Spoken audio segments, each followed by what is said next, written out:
never guess the places that I've been. You never guess the places that I've been. 'Cause everything is like a dream, yeah, but only in that dream that I live in. I'm never gonna let the day begin. Never gonna let the day begin. 'Cause everything is like a dream, yeah, but only in that dream that I live in.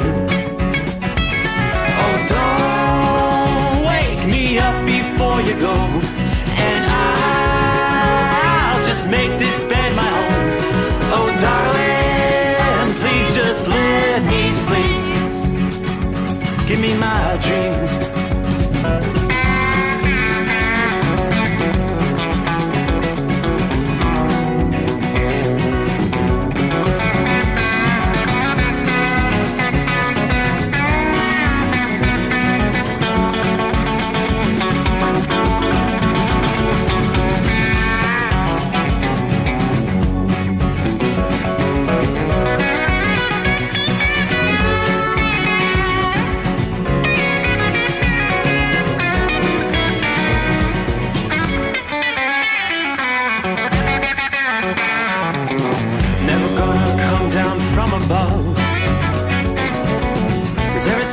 Better from above.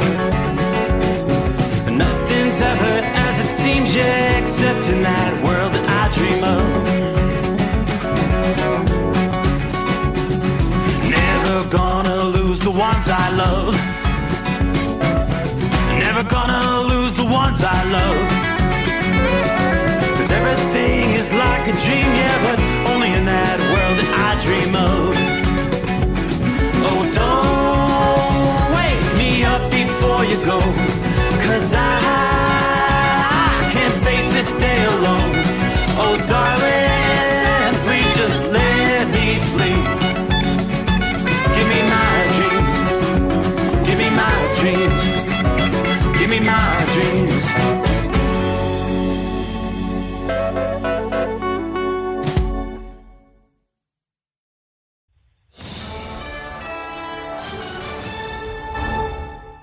USA Radio News, I'm Chuck Brady.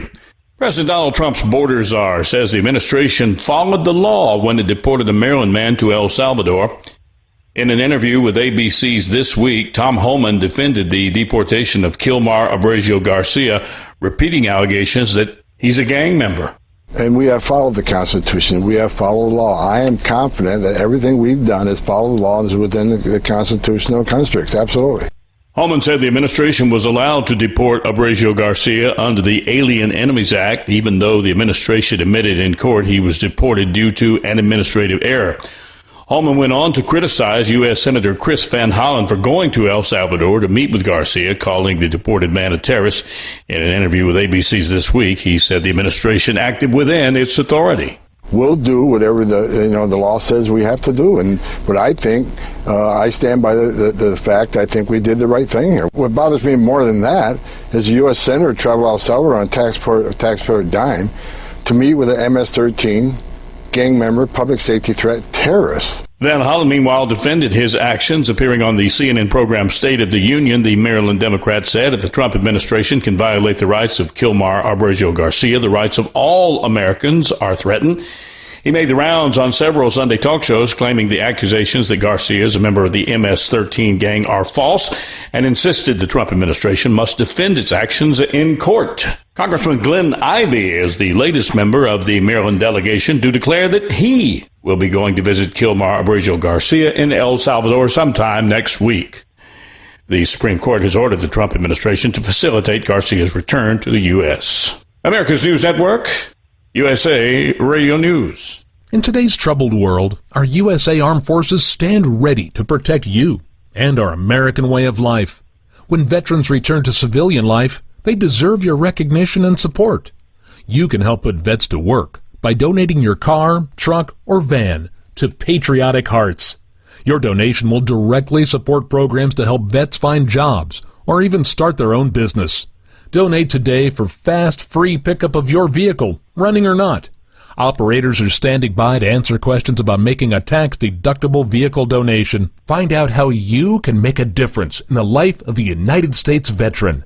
Call 800-209-4580 for 24-hour response. Call 800-209-4580. 800-209-4580. That's 800-209-4580. More food concerns in the news. The USDA's Food Safety and Inspection Service has issued a public health alert for pork carnitas products sold at Aldi.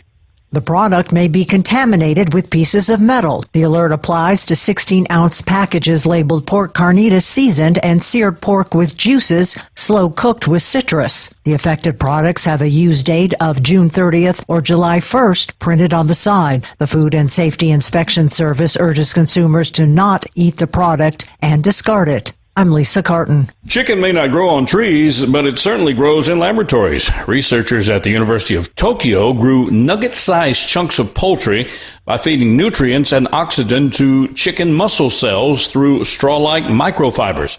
They say this overcomes a big obstacle on the road to quality lab-grown meat. For the most part, scientists have struggled to grow more than pellet-sized bits of meat, which makes this a significant step towards growing chicken cutlets and other whole pieces of fish and beef. The Tokyo team's lab-grown chicken nuggets could be commercially available in 5 to 10 years, though likely at a premium price compared to regular poultry. Meanwhile, a warning from Gerber. The company issued a reminder all of its strawberry, apple, and banana Gerber Soothe and Chew teething treats have been recalled, and even if you can find them in stores or online, please do not buy them. Chuck Brady, USA Radio News. Papa, why can't we telegraph while riding a horse? Son, there ain't no one to blame but Jeffro.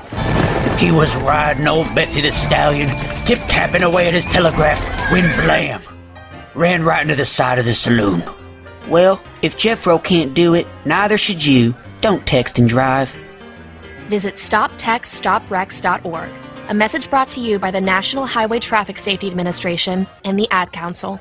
At Hot Shot Secret, we share the science behind common diesel problems. For example, CP4 injection pump failure.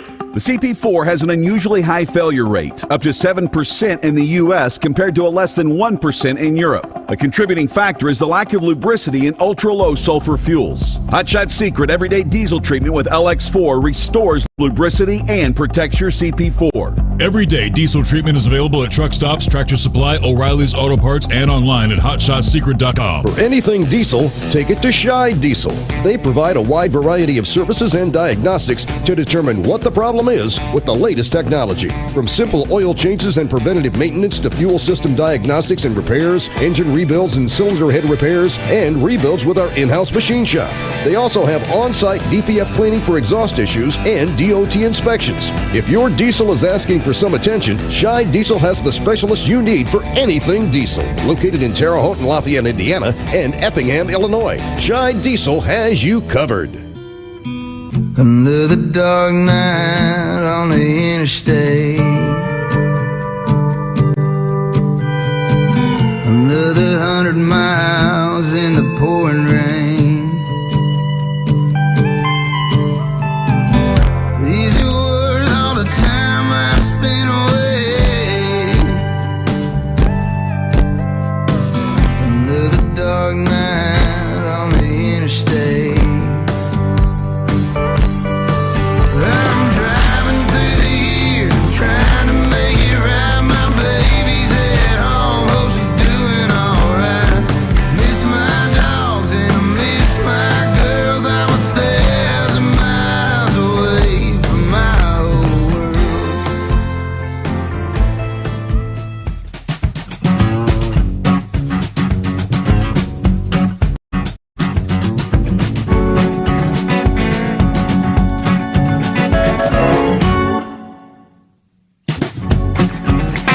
All right, I do believe that is my cue. As we cross over the midnight hour, the Eastern time zone. And just like that, we close out another weekend. as we will do from time zone to time zone as we make our way into a Monday.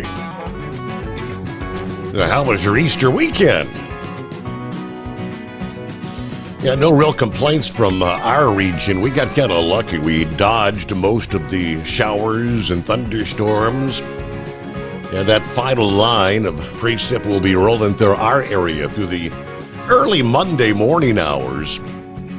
We are not anticipating any severe weather here in our region, southwest Ohio, as we kick off the Steve Sommers Overnight Drive live from the Hotshot Secret Studios. And what are we looking at? 71 degrees outside the secret bunker at this hour after midnight, almost a summer-like kind of night. Yeah, that will be changing again as we await our approaching cold front and some of the showers and maybe a few rumbles of thunder that will accompany that. But tonight we've got a pretty broad area of rain, some of which is heavy, stretching from the U.S.-Canadian border all the way down into the tail end is there in southeastern Texas. Not really seeing any warned storms at this hour. We do still have tornado watches in place for much of eastern portions of Arkansas, western Tennessee, the westernmost reaches of Kentucky, then that southeast Illinois, southwest Indiana, the Evansville area. That is a tornado watch. We have not seen any warned tornadic cells in about the last hour and a half, 2 hours. But my, through the past day, Easter Sunday, it was, as forecasters had predicted, a very, very active day. Numerous tornado warned and numerous confirmed tornado reports coming in. We'll start with the breakdown of what we had seen over the weekend. What was a slow-moving, very active storm system that brought heavy rain, large hail, and tornadoes to parts of Texas and Oklahoma. 2 fatalities as those severe warnings continued through Easter Sunday, threatening parts of the South Central and portions of the Midwest. For Easter Sunday, it was communities in Texas, Oklahoma, who were out beginning to assess damage wreaked by tornadoes. 17 reported events on Saturday. According to forecasters with the National Weather Service's Storm Prediction Center, 5 were confirmed in south central Oklahoma, including that one it inflicted at least EF1 damage on a small town that was still recovering from a tornado in March. But the heavy rain that brought a swath of north central Texas across central and eastern Oklahoma saw 2 to 4 inches of rain accumulate between Saturday into Sunday. One hard-hit area was Moore, Oklahoma. Police in Moore, about 10 miles south of Oklahoma City, received dozens of reports of high-water incidents, including 2 cars stranded in floodwaters Saturday evening. One was swept away under a bridge. Police say they were able to rescue some people, but a woman and a 12-year-old boy were confirmed as fatalities. The mayor said this was a historic weather event that impacted roads, dozens of high water incidents across the city. Police say the city of about 63,000. This system wasn't moving much over Texas and Oklahoma Saturday, so we were just kind of stuck under that fire hose. Very active thunderstorm pattern that brought bouts of large hail, flash flooding, and tornadoes. The emergency management director in Oklahoma's Marshall County said their early assessment saw a tornado skipped and jumped around over a path of 6 to 7 miles in the rural area that left at least 20 homes damaged there. People were mostly home when the late-night tornado came through, downing huge trees and dozens of power poles and power lines.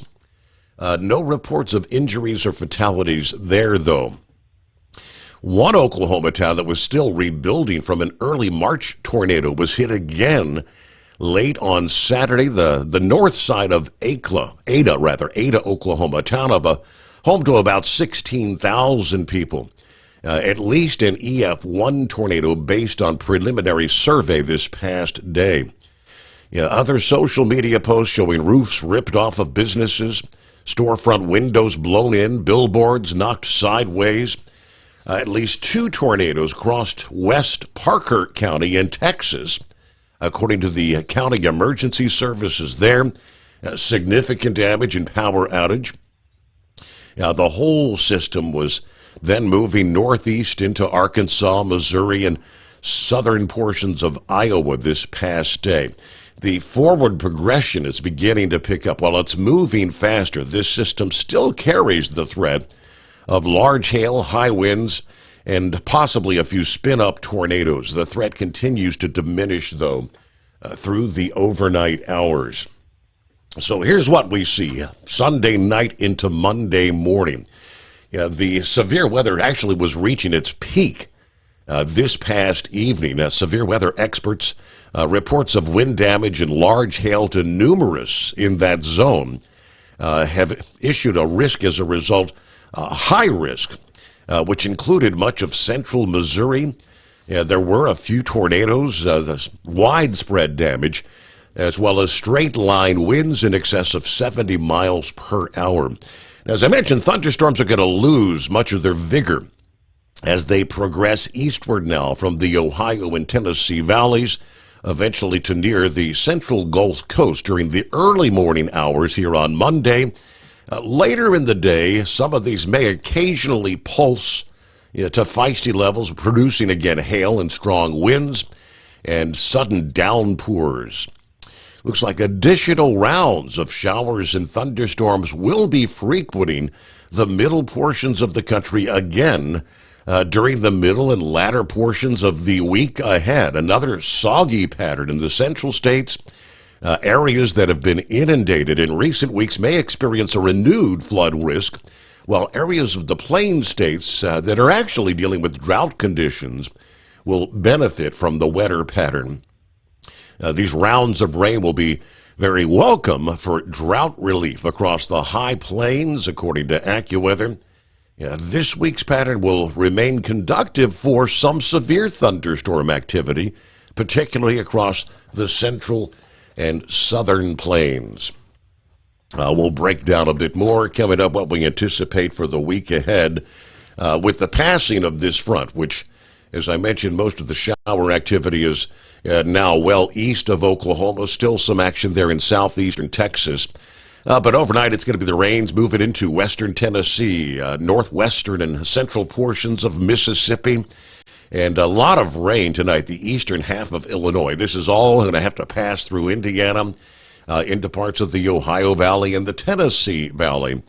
But again, storms kind of weakening as the night progresses. You get then a bit of a break on Monday, and it won't take long for the atmosphere to recharge, and we'll be talking new rounds of showers, thunderstorms, potential high winds in some of the same areas that were impacted over the Easter weekend through much of the week ahead, and probably right on into next weekend. They're already given advance notice there. Round the country, our number is 844-844-3388. I know Captain Ron is enjoying his 3-day Easter weekend, so we'll just share for him. It's the greatest day of the week. Welcome into a Monday, the Steve Sommers Overnight Drive. At Hotshot Secret, we share the science behind common diesel problems. For example, Turbochargers spool time. Turbochargers force compressed air into the combustion chamber where temperatures can reach 400 degrees. The oil surrounding the bearings will burn, leaving behind a sticky residue called stiction. Hotshot Secret Stiction Eliminator cleans the turbo bearings, building maximum boost sooner. Available at truck stops, Tractor Supply, O'Reilly's Auto Parts, and online at hotshotsecret.com. Hotshot Secret, powered by science. Doc's Diesel is your one-stop online shop for diesel filter maintenance. Genuine quality, third-party tested filters for Cummins, Power Stroke, Duramax, and EcoDiesel trucks. Doc's cuts out the middleman and those pesky markups you often find from OMEs, dealerships, and parts stores. We make ordering easy with filter kits, subscriptions, and even dealer sign-ups if you have a fleet. Purchase your filters at www.docsdiesel.com and receive 10% off when you use code SUMMERS10. Docs Diesel, your one-stop shop for diesel maintenance. At Hot Shot Secret, we share the science behind common diesel problems. For example, product claims without proof. Real proof is found from third-party testing by a recognized, credible source. The Ohio State University Center of Automotive Research found a 3.6% increase in highway driving fuel economy from Hot Shot Secret Stiction Eliminator, an oil additive. That's proof. Available at truck stops, Tractor Supply, O'Reilly's Auto Parts, and online at HotShotSecret.com. Hot Shot Secret, powered by science. Do you have a Dodge pickup and hate your automatic transmission? Of course you do. LaVon Miller at Firepunk Diesel here, and we specialize in heavy-duty and performance transmissions for your 3-quarter or 1-ton Cummins-powered truck. So if you're interested in turning your stock slush box into a towing monster, call us today at 614-733-3744 or visit us online at shop.firepunk.com.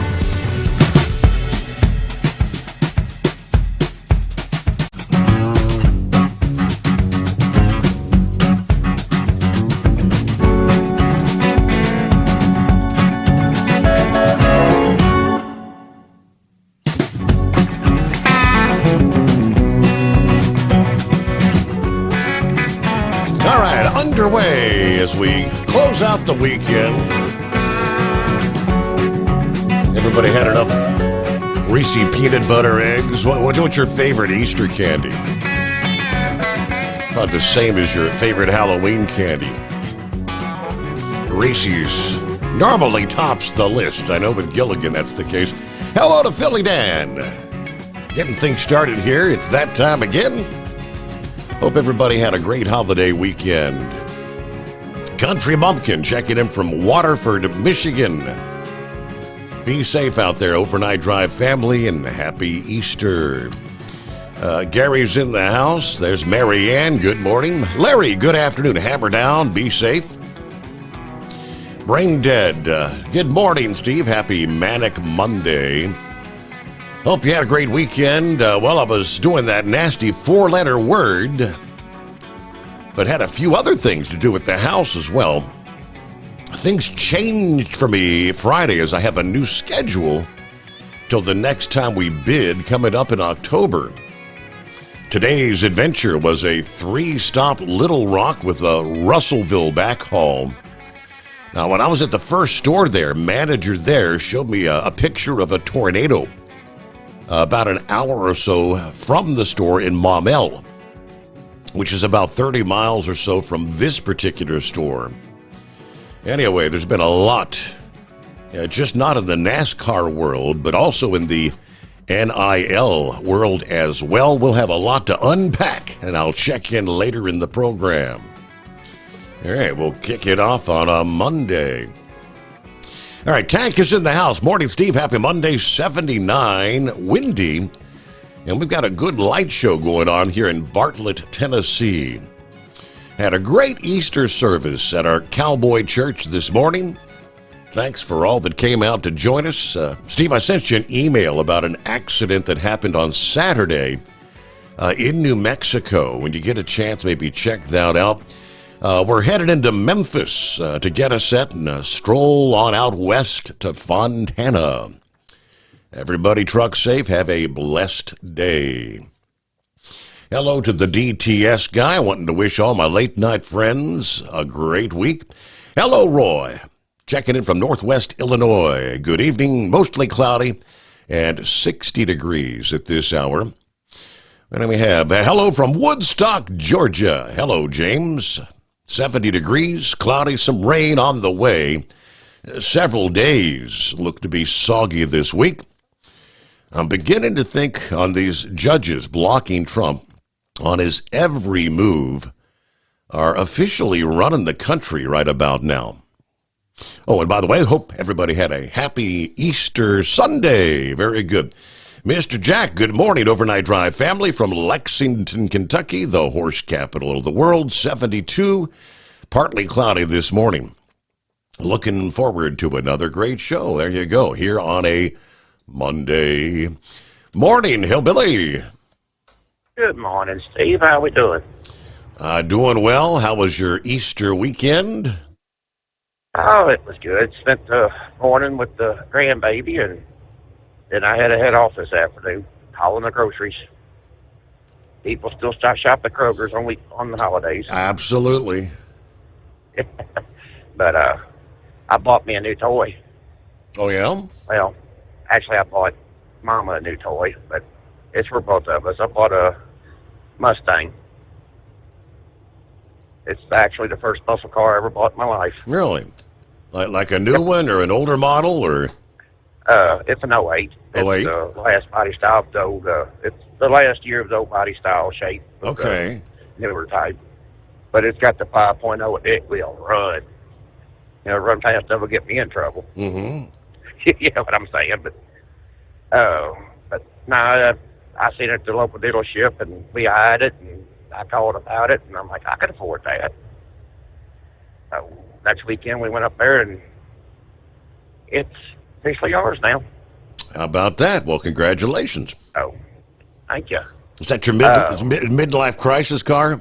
That's what my brother told me since I turned 50 this year. Says, you going through a midlife crisis or something? I said, no, I seen it, it was affordable, and I wanted it. Yeah. So, but he was picking on me about it. But how was the truck show? I haven't talked to you in a while. It's been a while. Yeah, everything went well. Had a good show, a good turn, beautiful weather. I mean, could not have asked for better weather there. Yeah, and after the truck show, it kind of went south with all the rain and flood we had. Absolutely, yep. I mean, if it was the following weekend, it would have been horrible, because that's the weekend Louisville had flooding and just rain. After the truck show, it kind of went south with all the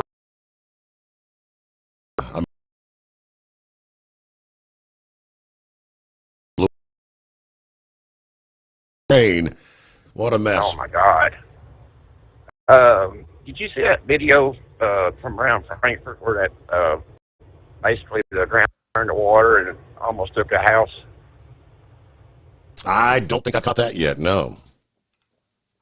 I see it again, I'll send it to you, but a guy was sitting, I guess his neighbor there, and just, you start seeing the bank fall in and just kept on going, and eventually it took a bunch of his concrete patio and his deck, and pretty sure the house is going, foundation's going, is gone too. Wow.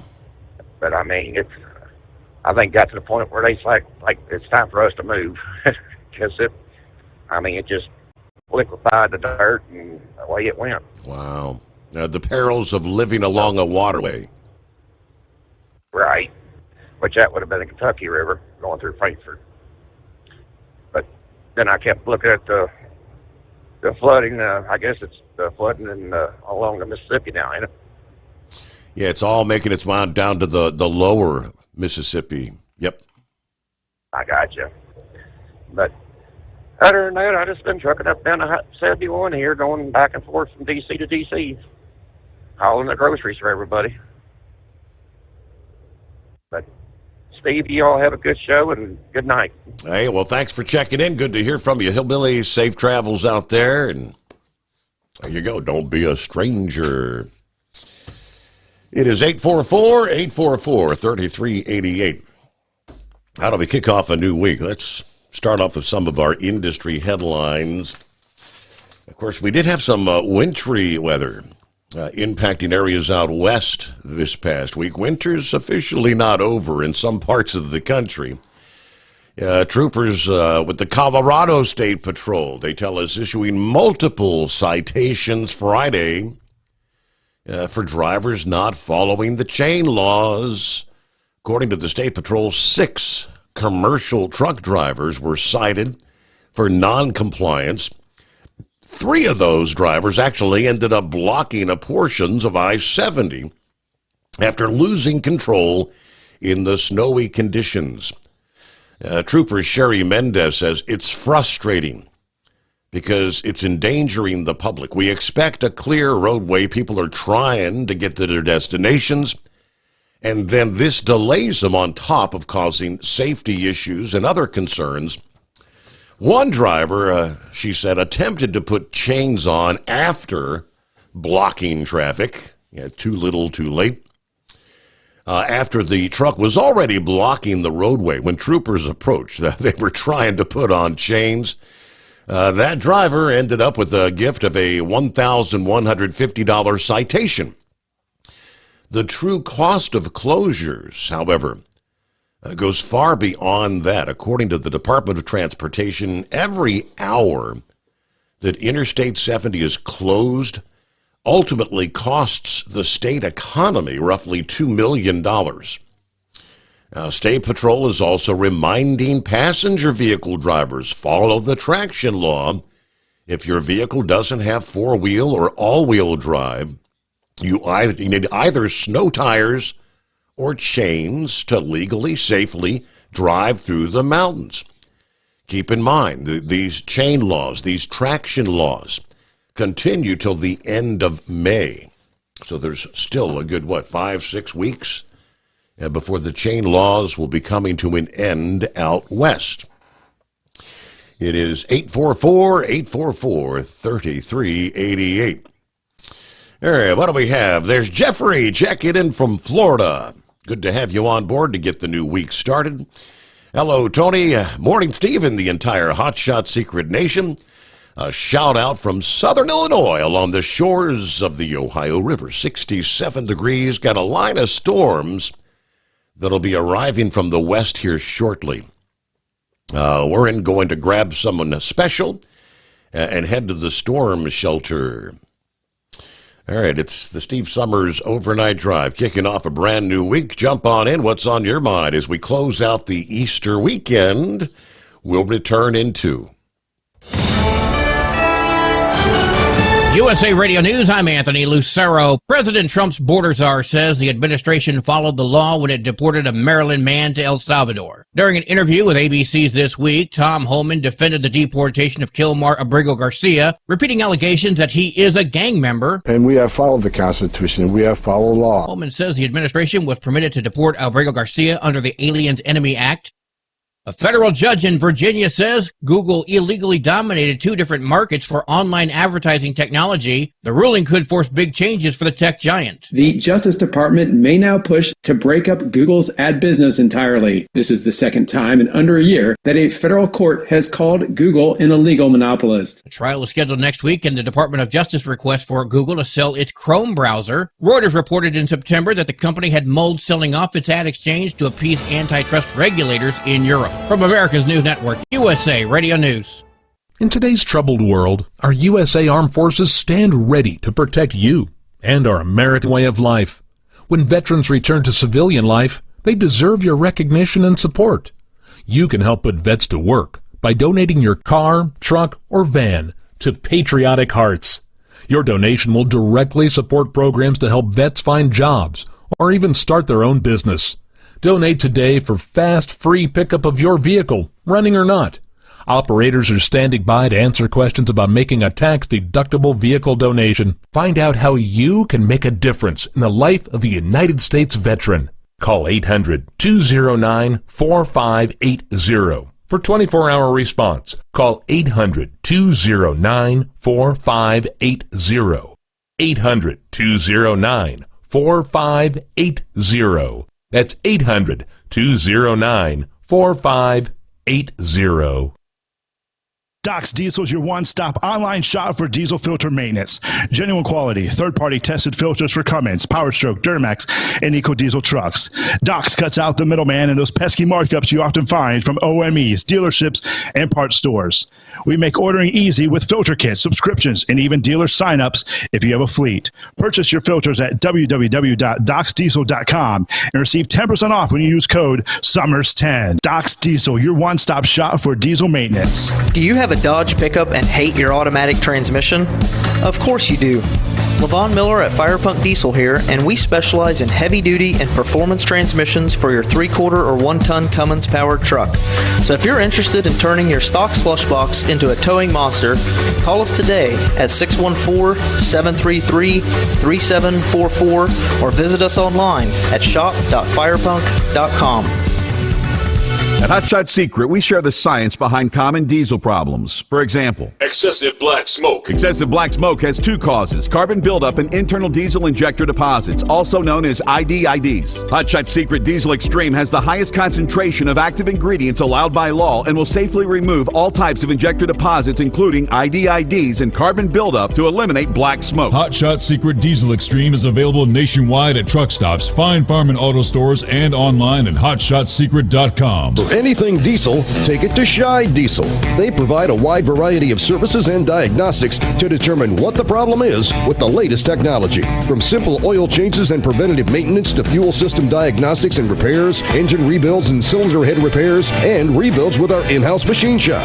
They also have on-site DPF cleaning for exhaust issues and DOT inspections. If your diesel is asking for some attention, Shy Diesel has the specialist you need for anything diesel. Located in Terre Haute and Lafayette, Indiana, and Effingham, Illinois, Shy Diesel has you covered.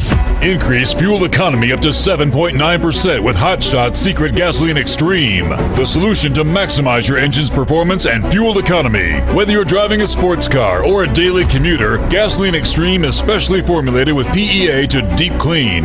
Don't settle for an average driving experience. Upgrade to Hot Shot Secret Gasoline Extreme and go further on each tank. Order now on Amazon or hotshotsecret.com. Hot Shot Secret, powered by science. Hey truckers, this is Steve Darnell from the hit TV show Vegas Rat Rods. Check it out. Industrial Injection has been a leader in the diesel heavy-duty industry since 1985. Whether you are looking to keep your truck on the road, you are a hard-working farmer feeding America, an over-the-seas mariner, a miner, or a construction craftsman, Industrial Injection can help keep your heavy-duty rigs and equipment running so you can keep America thriving. Get all your turbochargers, injection pumps, injectors, and engine parts at industrialinjection.com. Industrial Injection, the place to go for all your diesel parts needs. Because Channel 19's a little congested. Call Steve now at 844-844-3388. The Overnight Drive.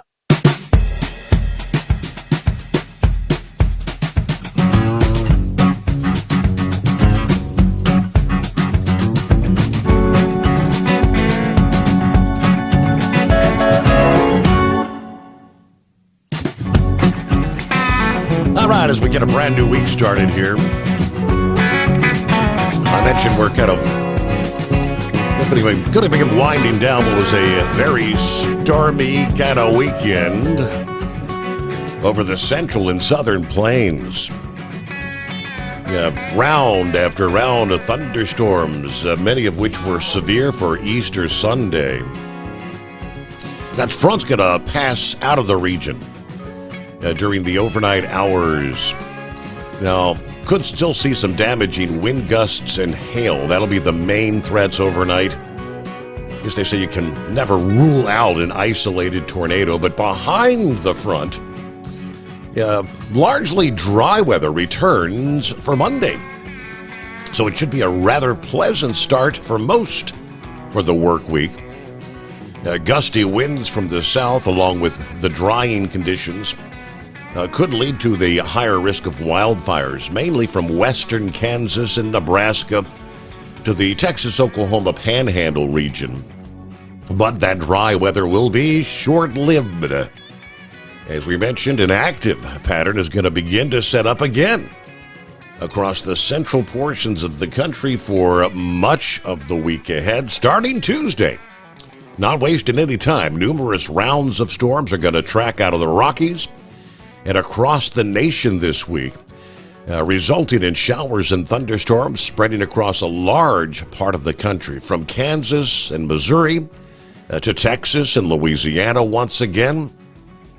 Not anticipating a significant severe weather outbreak, but any thunderstorm activity could be strong enough to bring high winds and some flooding downpours, particularly again across portions of Texas and Oklahoma. Now, as the first in the rounds of storms comes out of the Rockies Tuesday, some of these storms will be capable of producing hail and damaging wind from far southwestern Kansas through western Texas.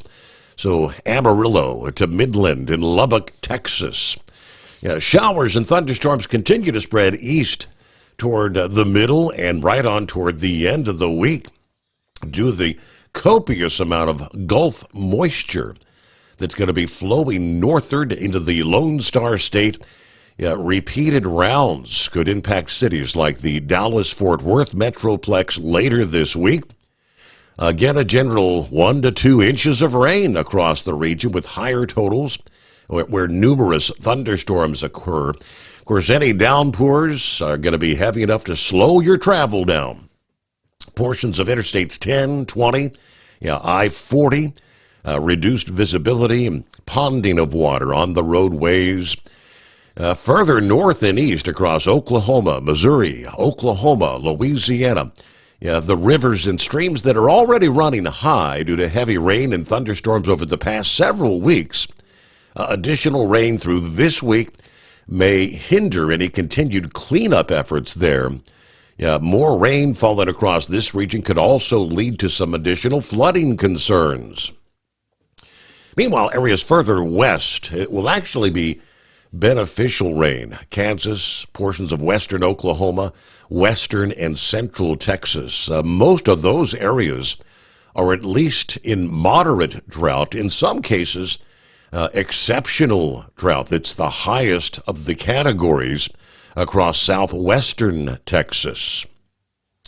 Wichita, for example, has only picked up less than 3.5 inches of rain since the first of the year. That's about half of what you would normally see. Rapid City, 1 3/4 inches of rain has fallen in that same time. You would average more like 3 inches. In addition to the drought, this area has experienced numerous wildfires so far this year with the gusty winds and the continued dry weather. So this, again, will be beneficial rains. Things should get a good soaking to help with the concerns of wildfires.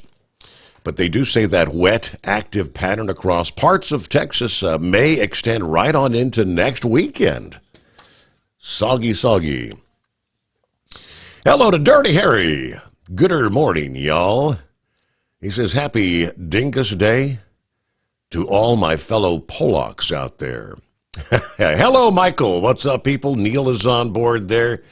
We got, let's see, Buckeye Boy checks in from Ackworth, Georgia, 69 degrees. Had a great Easter Sunday with the kids and the grandkids at the daughter-in-law's parents. Got a lot of errands today so I can get ready for my golf trip. I'll be leaving out on Tuesday. Currently on the computer filing my quarterly IFTA reports, so I will be listening in for a bit. Have a great night, everybody. Be careful out there. All right. Now there's, who else we got on board?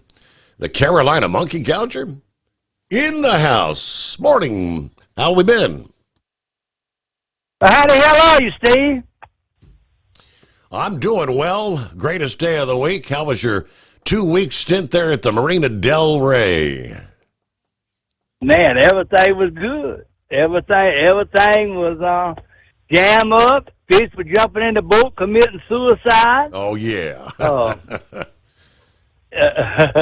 It was quite a trip, man. I got to hide Easter egg with the grandchildren Saturday morning, so everything's good, man. Yeah. I reckon. But Steve, I had a meeting with my congressman and his number one aide out of D.C. Yeah. And I want everybody to get on the stick and start calling your congressman and telling them about what we're facing out here. I mean, I went over there to talk about something else, and I got grilled with about 75 questions. And they told me right at the first that we're going to take care of your problem. Don't worry about it. That'll go away. But now we want to know something. They was wanting to know about the hours of service, the ELD. Was it creating a problem? And yeah, it was only supposed to be like a 45-minute meeting, and it turned out to 2 hours. And they was wanting to know about the driver shortage, and I told them it was a myth. There was no driver shortage. Mm-hmm. That the ATA was just blowing the whistle, and everything. And they said, "Well, Jimmy, what about the foreign drivers? Is it as bad as what we're hearing it is?" I said, "It's worse than you could ever imagine." I said, "There ain't a day that goes by that we ain't getting run off the road, or they'll just stop in the middle of the road, got their feet up on the dash, driving down the highway. If something happened fast, they run over them." And I said, it's a mess. I mean, it was a real great meeting. A lot come out of it. But we got the attention. We got the attention of Washington. They're listening. Mm-hmm. And I don't know, did anybody call during the week and tell you about the interview that Will Kane had with the ATA?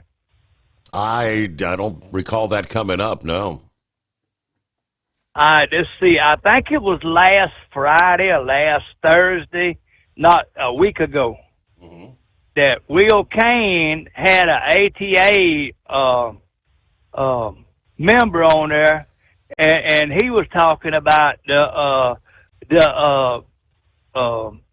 foreign drivers, and then he went to spilling his political bullcrap.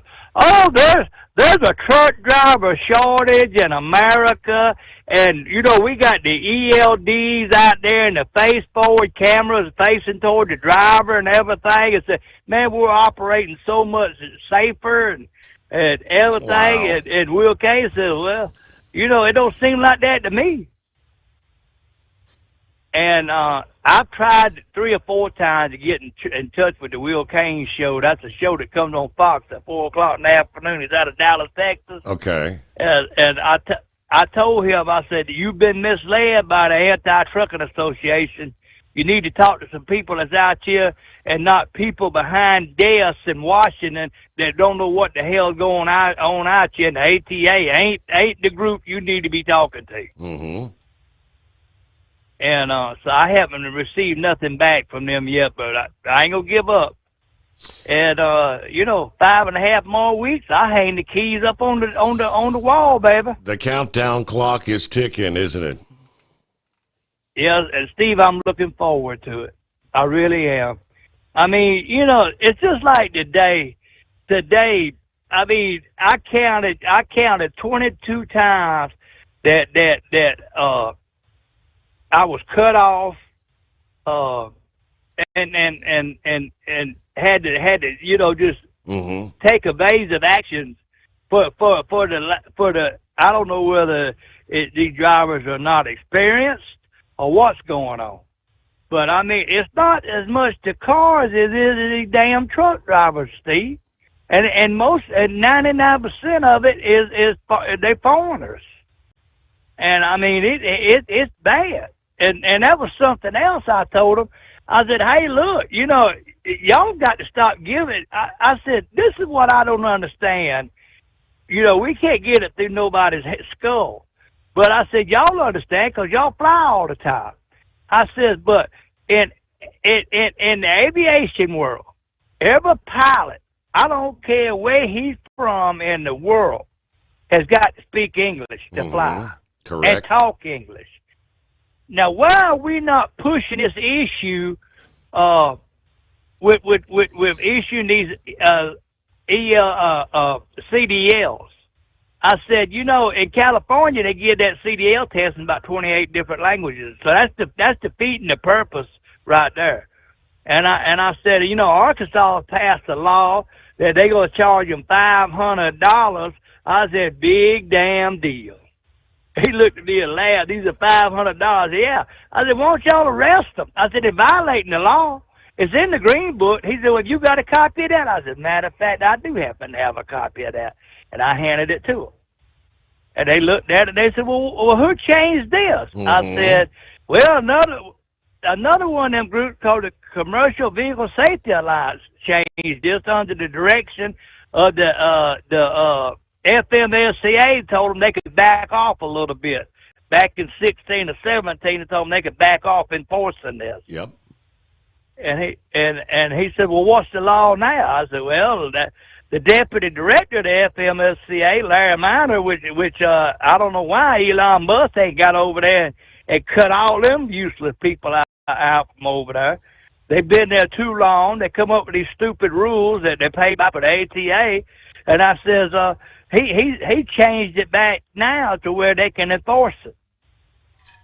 But if you're going to charge them $500, man, $500 ain't nothing to these cats. I said, they'll pay and go on, But I said, man, I'm telling you something. It's an epidemic proportions. And Debbie happened to be sitting there with me. She went over with me to the meeting and told us, look, I rode with him a couple times in the last year or two and said, we won't even let our grandchildren travel with him.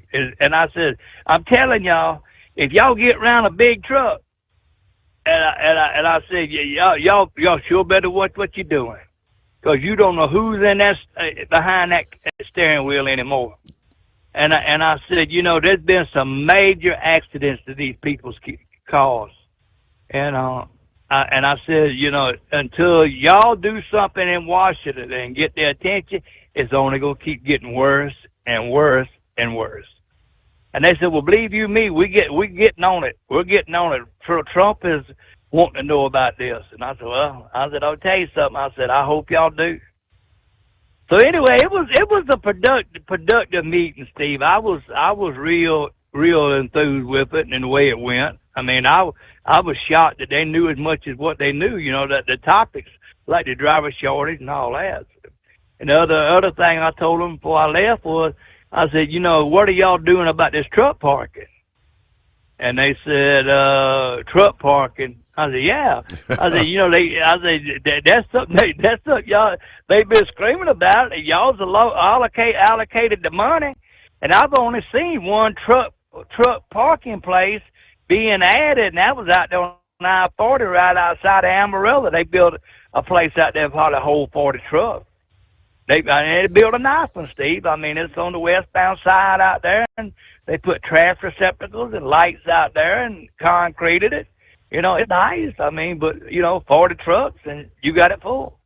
So you just cited not one but two examples of, as we see, the lawmakers that they don't know what's going on if they don't hear from people. So asking you the question, well, is it still the law they're supposed to be able to speak and read English? Okay, they don't even know that it is the law, and then they're not aware that there's a truck parking issue. So you're kind of trying to incentivize, get on the horn, whether it's making a call to speak to their, it's going to be one of their secretaries or something, but if they hear from the drivers, they might actually do something. Well, Steve, I got 3 or 4 deals that people knew I was going up there, and 3 or 4 of them come off of this show and sent me private messages, and they covered it pretty good, I mean, I was happy with it, but I was shocked at the things they didn't know, Right. I mean, like the truck parking issue and the English barrier, but they know now. But, one man can't do it by itself. And we got 2.5 million CDL holders out there. And we got a good following right here. I mean, Georgia, all over. And Buckeye Boy, you don't live too far out of Marjorie Taylor Greene's district up there. I said, get a hold of her and rattle her cage a little bit. Let her know what's going on. Mm-hmm. But, I mean, it's going to take a group effort. I mean, I'm a live member of OIDA and everything, but they not attacking this the right way, Steve. They just not attacking it the right way. I don't know whether they've been up there so much and they've been so, the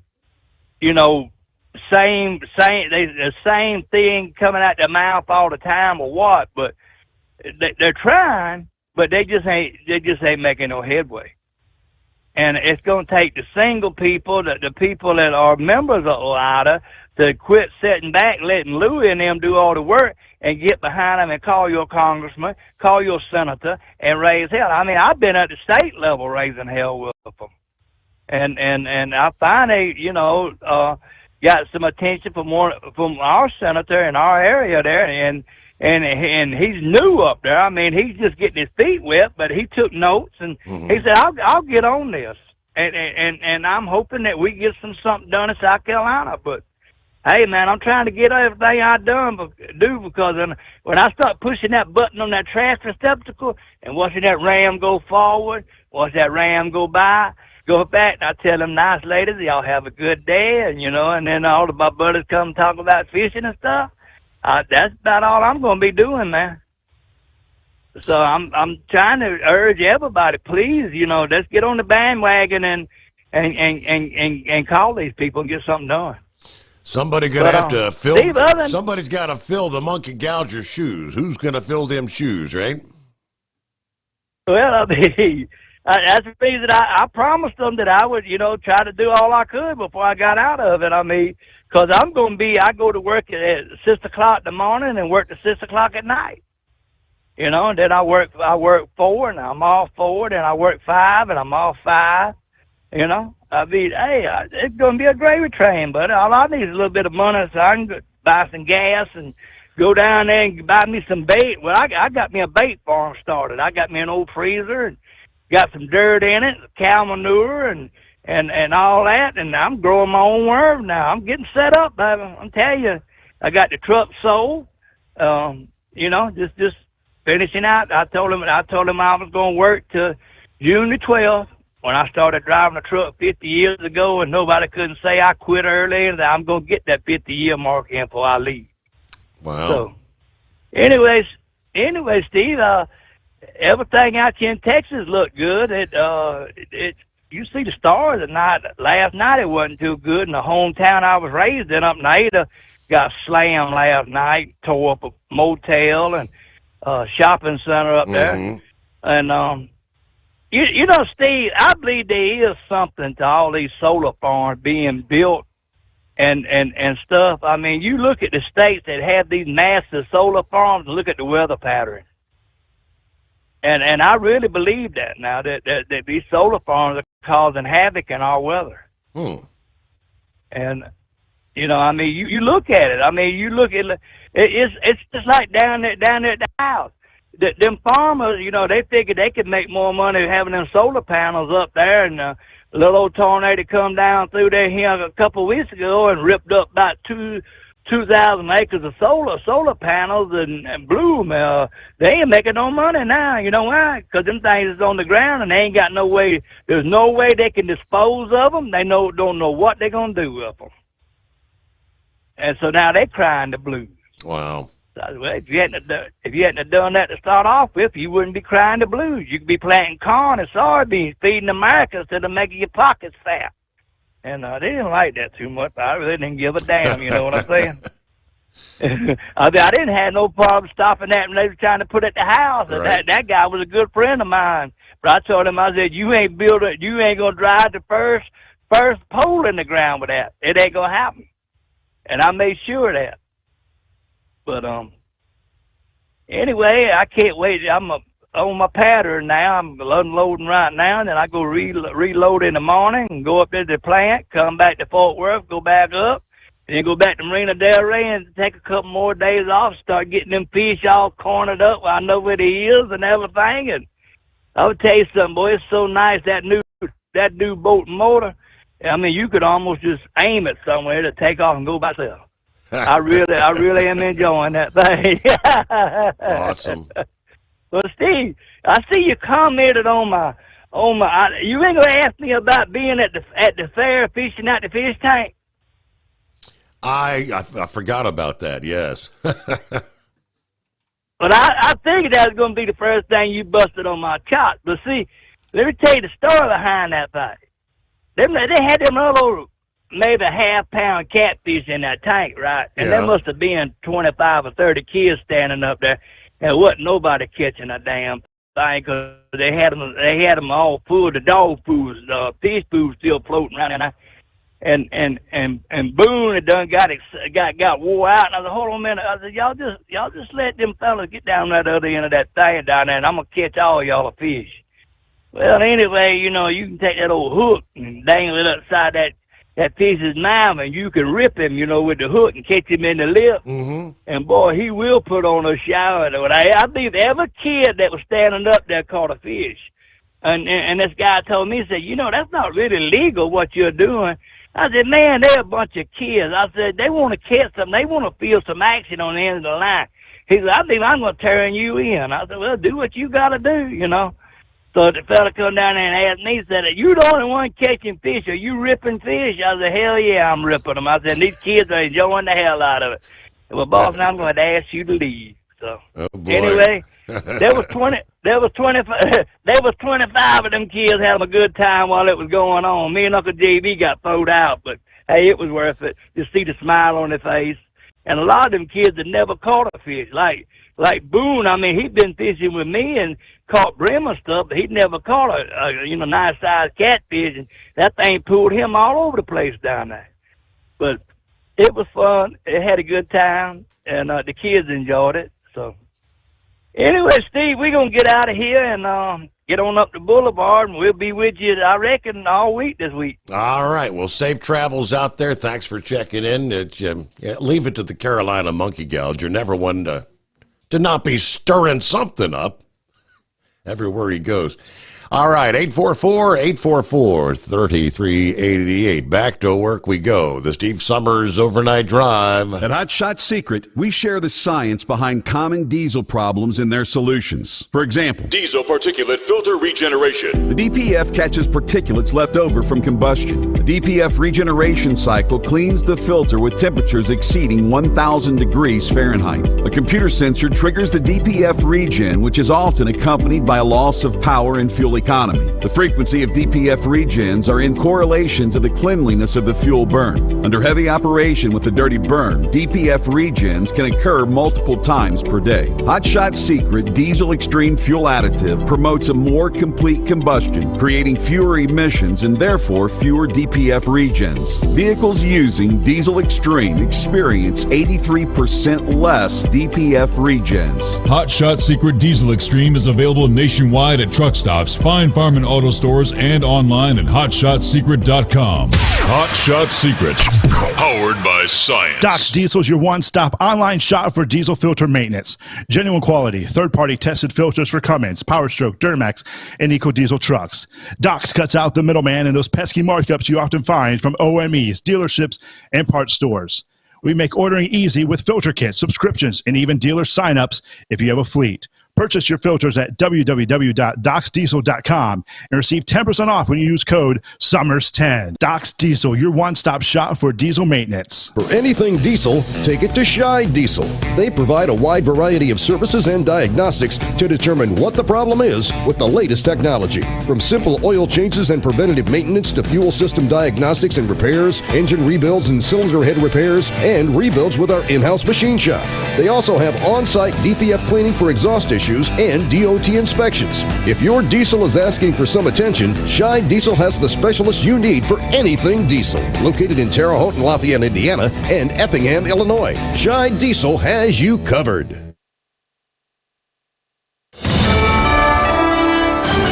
USA Radio News, I'm Anthony Lucero. Over 130 international students are allowed to stay in the U.S. for now, thanks to a federal judge in Atlanta. A temporary restraining order was issued Friday by U.S. District Court Judge Victoria Calvert against ICE and other federal agencies after the students' visas were suddenly revoked. The judge's order prevents the deportation of 133 students from at least 5 countries. I'm Scott Carr in Washington. Sean Diddy Combs' federal sex trafficking trial will go on as scheduled following an attempt by his defense to get it pushed back. A federal judge decided Friday that the disgraced hip-hop mogul's trial will start as planned on May 5th. Diddy's lawyers had argued that they should have another 60 days to prepare their defense arguments. This after the indictment against Diddy was expanded for the third time to include new charges of sex trafficking and engaging in prostitution. I'm Kristen Marks. President Trump is hinting that he may fire Federal Reserve Chair Jerome Powell. Trump made the comments speaking to reporters in the Oval Office. I don't think he's doing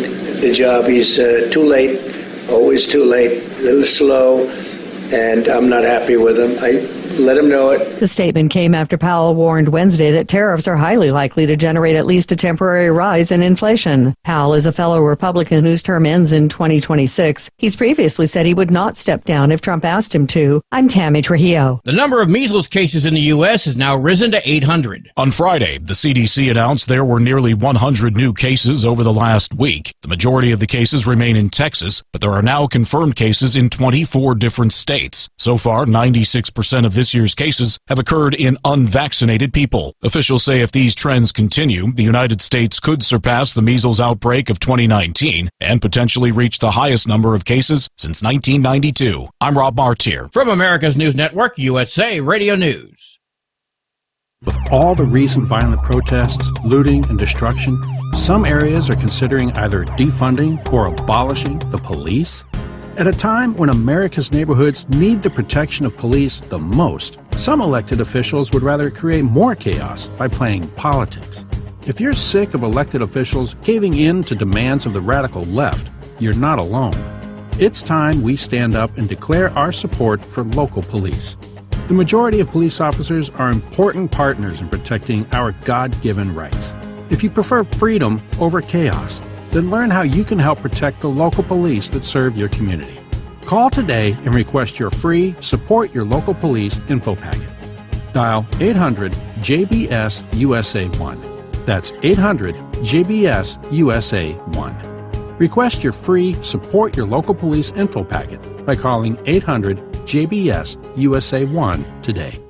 A Florida deputy and police officer are recovering after being shot on Friday afternoon. Sheriff Grady Judd says 34-year-old Wayne Votes pistol whipped his mother and made his father beg for his life during an argument. He won't ever shoot anyone else. He's dead. He asked to be shot and killed, and we obliged him. The deputy and officer are expected to make a full recovery.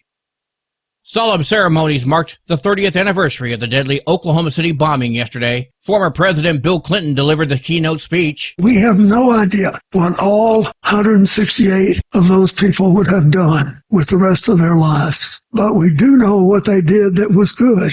We know the love that they generated, which was worthy. Clinton was in office on April 19, 1995, when Army veteran Timothy McVeigh detonated a truck packed with explosives outside the Alfred P. Murrah Federal Building. The remembrance ceremony included 168 seconds of silence to honor each of the lives lost. A fatal rare brain disorder similar to mad cow disease has killed 2 people in Oregon. The deaths were confirmed by the Hood River County Health Department on April 14th. Health officials say in the last 8 months there's been 1 confirmed case and 2 possible cases of the illness, Creutzfeldt-Jakob disease. Out of the 3 cases, 2 have died. The health department said that there is currently no identifiable link between the 3 cases and the risk of getting the disease is extremely low. I'm Lisa Carton. And I'm Anthony Lucero, USA Radio News. In a study, it was found that 33% of 44 herbal supplements had no trace of the advertised herb. Don't let that happen to you. Hi, this is Dr. Mitch. If you want to ensure quality, go to TotalWellness.com. Supplements made for physicians, only now available to you too. TotalWellness.com. Helping you to look good, feel good, and enjoy total wellness. At Hot Shot Secret, we share the science behind common diesel problems. For example, ultra-low sulfur fuels. Fuel has 2 purposes, combustion and lubrication. Ultra-low sulfur fuels have diminished the fuel's ability to lubricate. Hot Shot Secret Everyday Diesel Treatment with LX4 restores lubricity, protects your engine, and optimizes performance. Everyday diesel treatment is available at truck stops, Tractor Supply, O'Reilly's Auto Parts, and online at HotShotSecret.com. Hot Shot Secret, powered by science. Do you have a Dodge pickup and hate your automatic transmission? Of course you do. Levon Miller at Firepunk Diesel here, and we specialize in heavy-duty and performance transmissions for your 3-quarter or 1-ton Cummins-powered truck. So if you're interested in turning your stock slush box into a towing monster, call us today at 614-733-3744 or visit us online at shop.firepunk.com. Keep the bugs off your glass and the smokies off your ass. This is the Overnight Drive with Steve Sommers.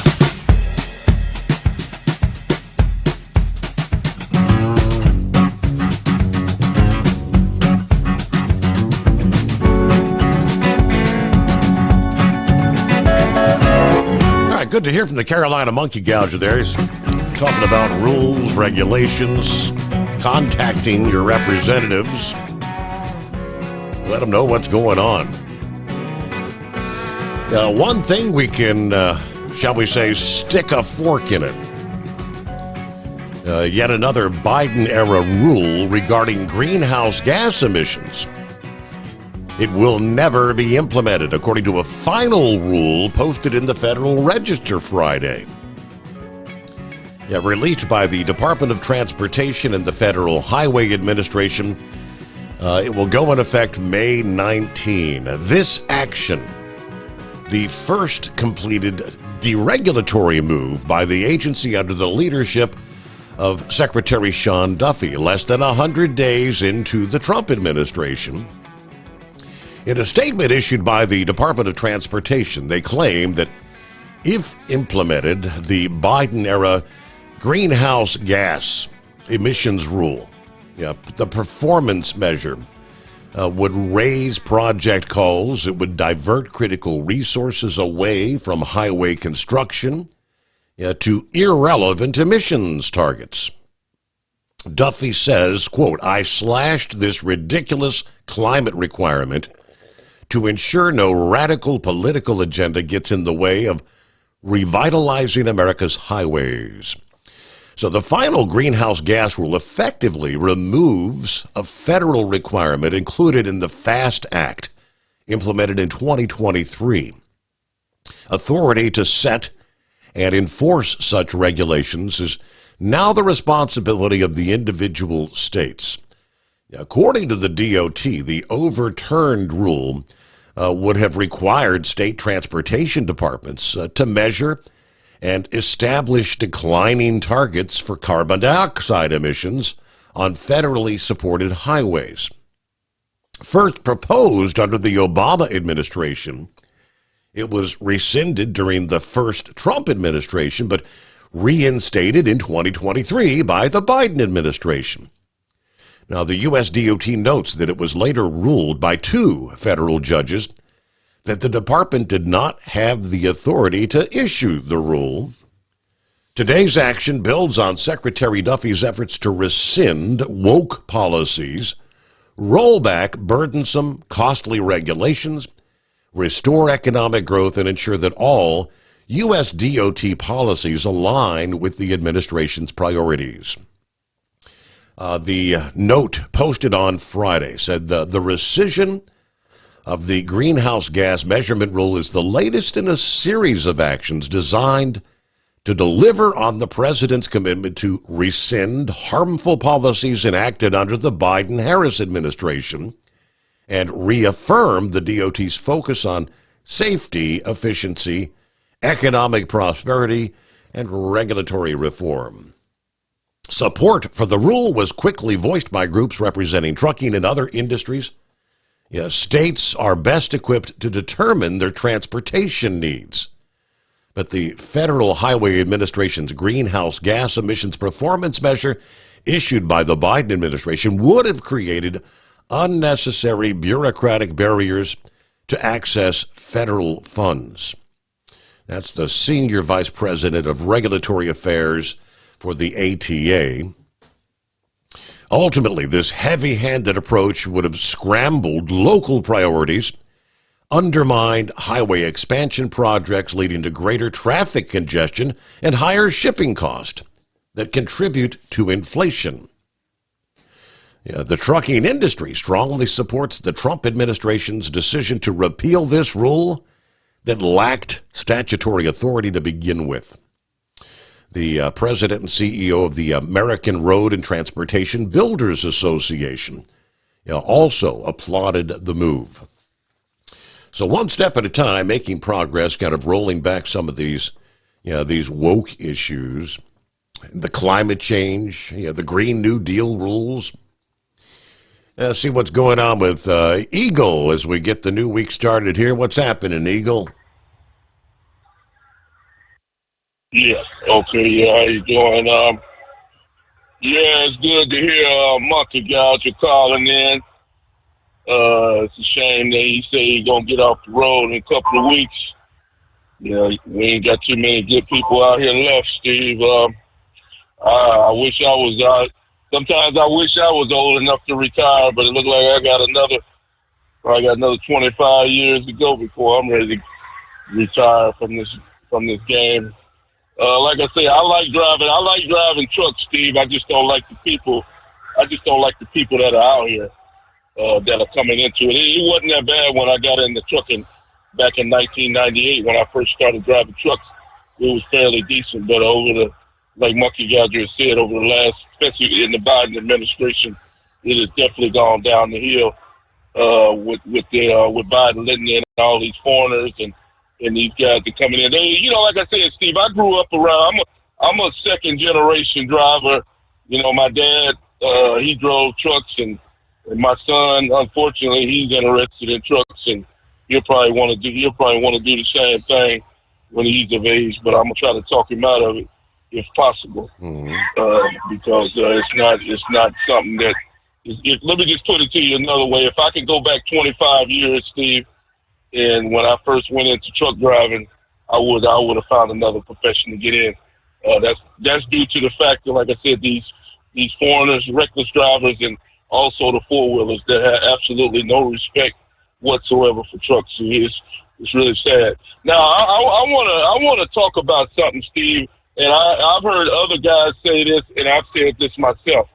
Okay, on my way to Texas today, I drove through Oklahoma, and I've been driving this same route for 25 years that I've been driving trucks on my way back to Texas out of Missouri, where I was coming from, Highway 69, going down through Oklahoma, about 200-mile stretch from a place called Big Cabin, Oklahoma, down to the Texas state line, Shirley, Texas.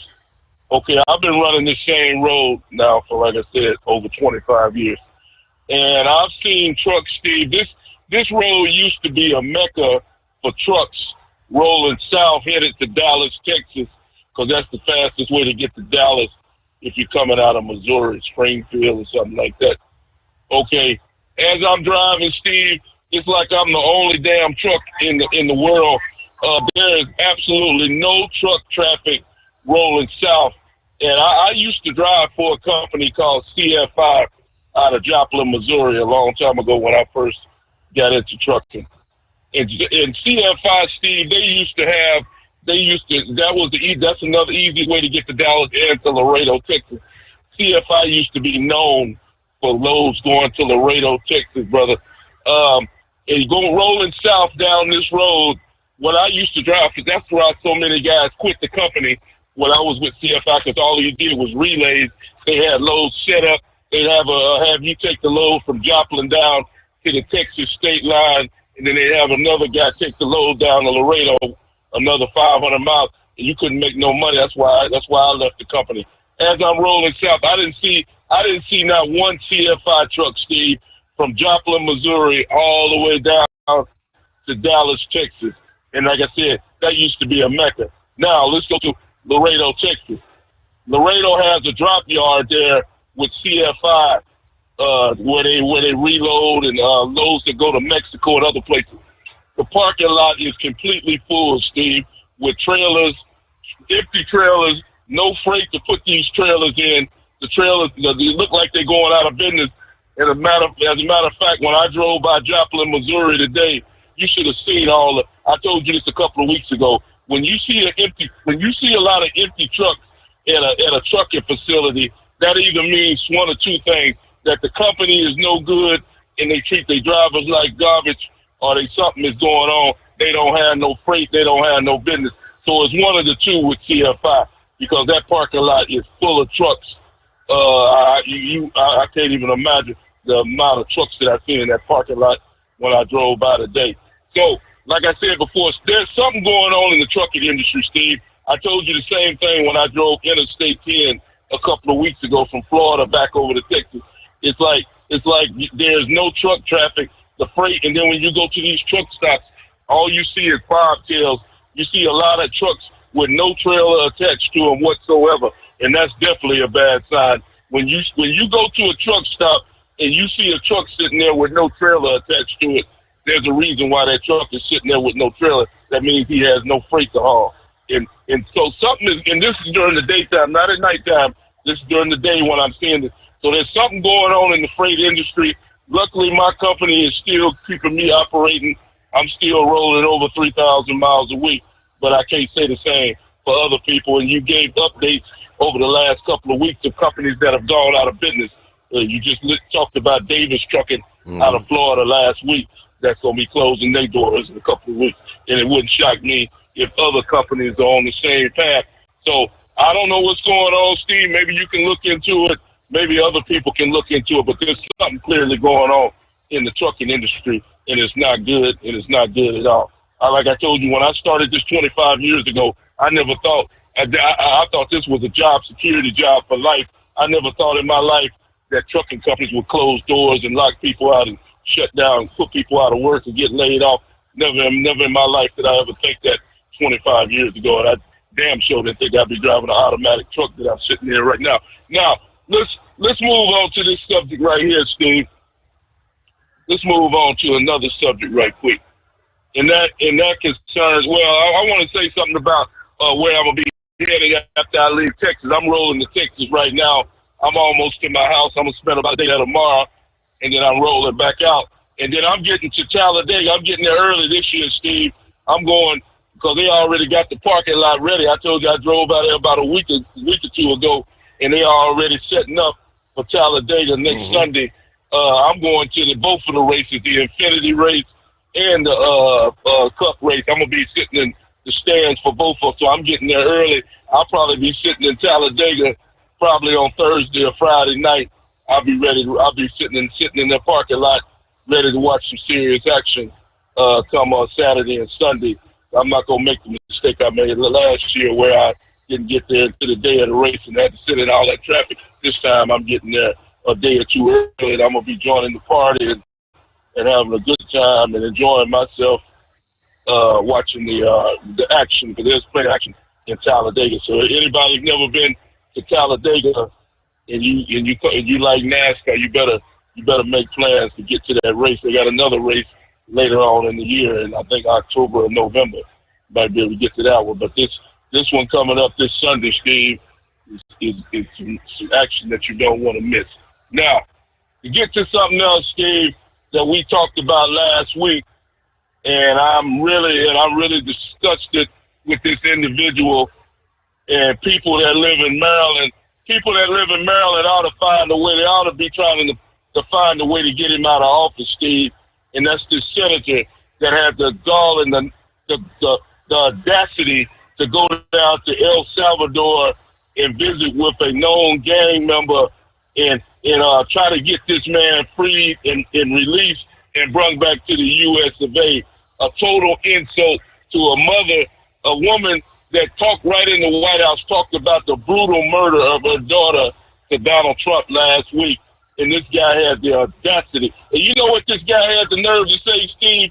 He was on the Sunday morning talk shows today, and I'm not going to even mention his name because he's not even worth talking about. I'm just going to say he represents Maryland. That's all he does. His name is not even worth talking about. Do you know what that loser had the nerve to say, Steve? He said that he went down there to El Salvador to protect the rights of that man that was illegally kicked out of the country. Can you believe that he had the gall to say that he was protecting the rights of that man? But first of all, he doesn't have any rights. When he crossed into the United States illegally without coming in the right way, you don't have no damn rights because, first of all, you're not a U.S. citizen, so you don't have the same rights that me as an American. And it pisses me off, Steve, that this guy had the audacity to go down there to El Salvador and try to bring this guy back to America.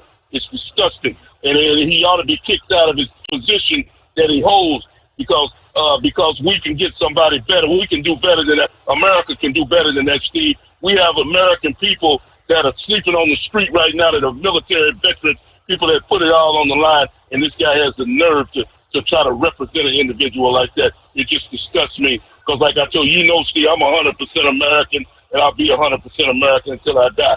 And I refuse to allow somebody to represent the United States like that is just disgusting. And I thank you for taking my call tonight. All right, Eagle, have a good morning. On a roll. Back to work Monday. Greatest day of the week, right?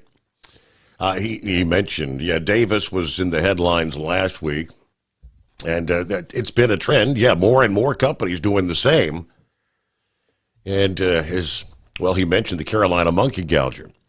With our veteran drivers, whether retiring or just getting out of the business, we're losing more and more of the seasoned drivers, which brings us to Wes Olson Trucking out of Idaho. The owner of the company says he's closing the doors in part because good drivers are a dying breed. Wes Olson. Olson got into trucking in 1958, bought his own 1955 Mack in 1961. When he started his own independent operation, he then grew his operation to a family business that owned and operated 30 tractors, hauling timber across the region. In the 70s, Wes and his son, Jim, even ran a convoy of 6 semi-trucks over an ice bridge along the Yukon River in northern Alaska. We were actually ice road truckers before they even had a name, according to Jim. Now, if you like it, it's a pretty good job. You're on your own. You don't have a boss hanging over your shoulder. In the 90s, Olson handed the business over to his son, Jim, who operated the company until this year. They ran their last route in March, apparently. They are currently offloading their remaining fleet of semi-trucks as Jim prepares to retire. Both Jim and Wes say that several challenges have contributed to the decision: a lack of good drivers, an increase in operating costs, and tightening regulations. The biggest thing is common sense.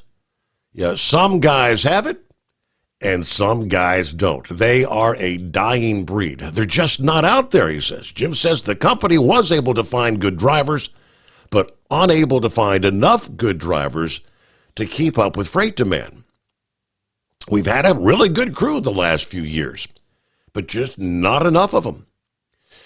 In addition to hiring struggles, Wes experienced a fire on their property in 2023, which caused their insurance rates to rise astronomically. He said, we were paying $300,000 a year last year just for insurance.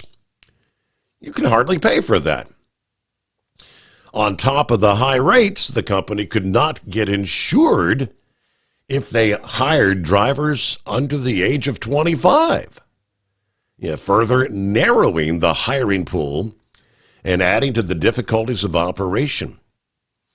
These two guys, now part of a dying breed, say they had a good run, but they feel it's time to hang it up.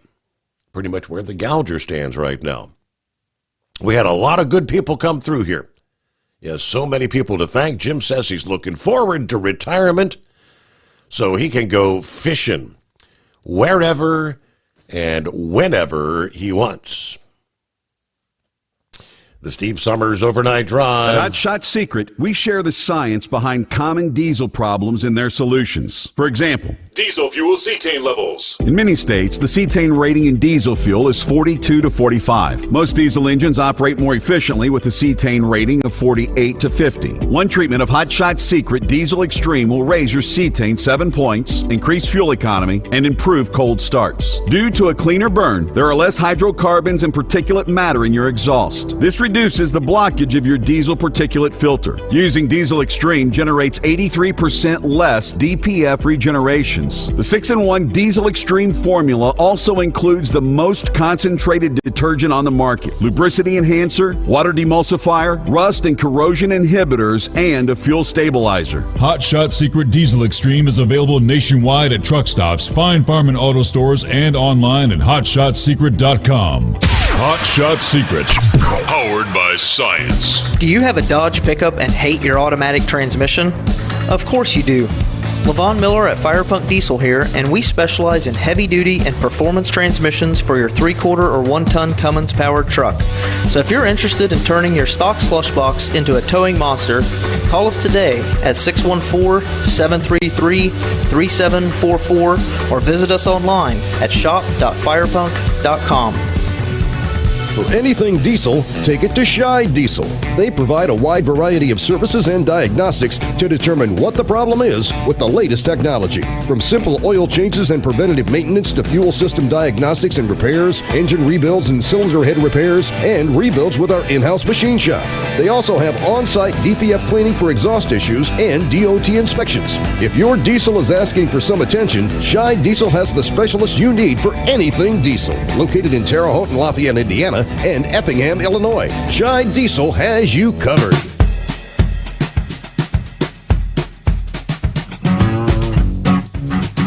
Yeah, as far as this MS-13 gang member continues to dominate the headlines, how long is this going to go on and on? I got an update over the weekend. An ex-Immigration and Customs Enforcement Director, Ron Vitello, says this Abrego Garcia, the Maryland band, who I guess there were some paperwork screw-ups. They say he was not supposed to be deported when he was, but he is a member of the MS-13, and that he'll just be removed again if they bring him back. Let's start where it is operationally. He says, if he comes back to the United States, he's going to be deported again. Now, Vitello served during President Trump's first term. He says, so Democrats claim that his case is a constitutional crisis. And Chris Van Hollen flying to El Salvador seems to me more like grandstanding than anything else. He's trying to negotiate with the government. Well, that's what the president's supposed to do. In fact, in the court ruling, it says, this is a foreign policy to be conducted by the executive branch. And we're going to be where we are after these rulings for being deported. We'll be right back.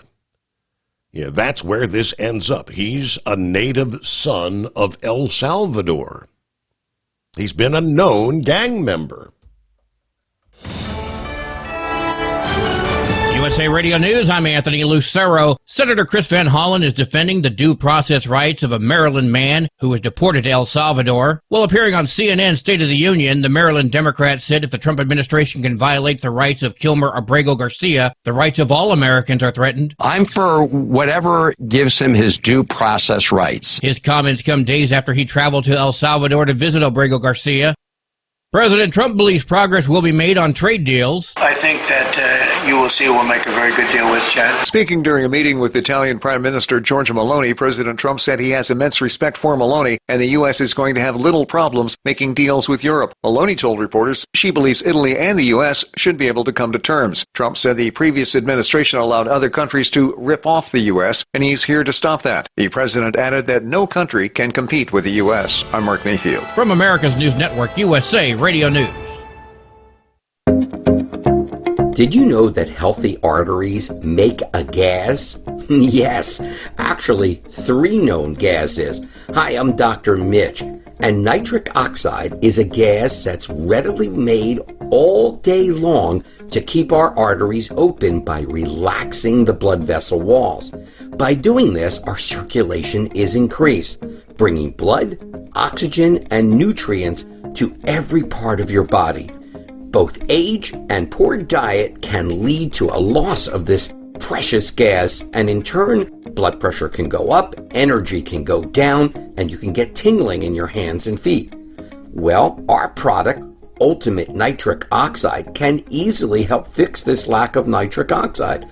Go to TotalWellness.com. That's TotalWellness.com, where we are helping you to look good, feel good, and enjoy total wellness. At Hot Shot Secret, we share the science behind common diesel problems and their solutions. For example, excessive black smoke. Excessive black smoke has two causes: carbon buildup and internal diesel injector deposits, also known as IDIDs. Carbon buildup obstructs the fuel spray. IDIDs are varnish inside the injector that alters ideal injector timing. Both of these cause reduced engine efficiency, leaving unburnt fuel to generate black smoke. One treatment of Hot Shot Secret Diesel Extreme will remove carbon buildup and improve efficiency. Diesel Extreme has the highest concentration of active ingredients allowed by law and will safely remove all types of injector deposits, including IDIDs, eliminating black smoke. The 6-in-1 Diesel Extreme formula also includes a cetane improver, lubricity enhancer, water demulsifier, rust and corrosion inhibitors, and a fuel stabilizer. Hot Shot Secret Diesel Extreme is available nationwide at truck stops, fine farm and auto stores, and online at hotshotsecret.com. Hot Shot Secret, powered by science. Doc's Diesel is your one-stop online shop for diesel filter maintenance. Genuine quality, third-party tested filters for Cummins, PowerStroke, Duramax, and EcoDiesel trucks.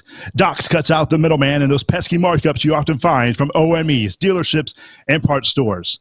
We make ordering easy with filter kits, subscriptions, and even dealer sign-ups if you have a fleet. Purchase your filters at www.docsdiesel.com and receive 10% off when you use code SOMMERS10. Doc's Diesel, your one-stop shop for diesel maintenance. At Hot Shot Secret, we share the science behind common diesel problems. For example, turbocharger spool time. Turbochargers force compressed air into the combustion chamber where temperatures can reach 400 degrees. The oil surrounding the bearings will burn, leaving behind a sticky residue called stiction. Hot Shot Secret Stiction Eliminator cleans the turbo bearings, building maximum boost sooner. Available at truck stops, Tractor Supply, O'Reilly's Auto Parts, and online at hotshotsecret.com. Hot Shot Secret, powered by science. For anything diesel, take it to Shy Diesel.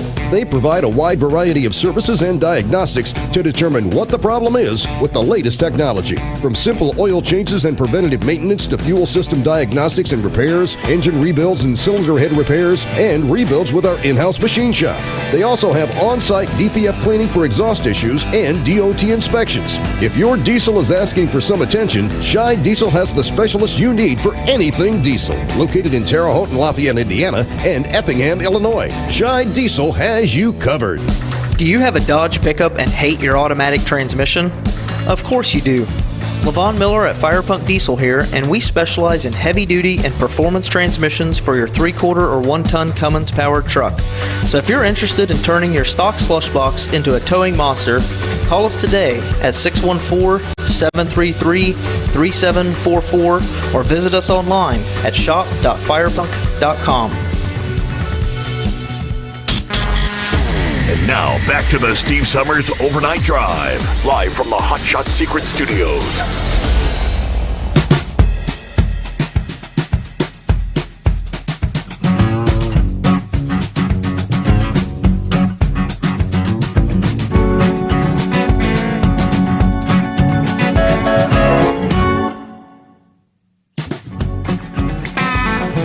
All right, back at it here. Monday. Hope you had a good weekend. Eagle was talking about not seeing nearly as many CFIs. I mean, I know somebody has to refresh my memory. There's not nearly as many of them out there, right? Because they sold several divisions, I think, several years ago. Is it 2022 or something? I think all they kept was like their dedicated business or the brokerage operations. So I'm assuming maybe have they been rebranded? I guess I'm questioning. Are there still CFIs out there? Or are they rebranded with the new owners, which I think was Heartland, if memory serves. Either way, it's 844-3388. Let's get to Brain Dead. Got a little NASCAR action, a little sports action. So yeah, a little change in operations occurring over the weekend, huh?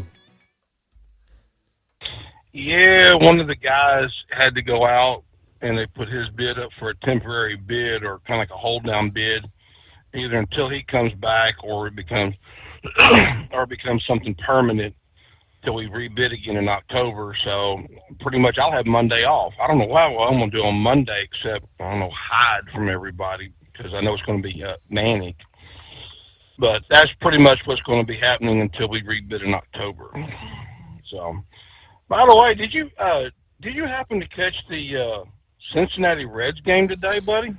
24 runs. I don't know. I haven't researched if they ever scored that many in a game. I don't know that they have or not.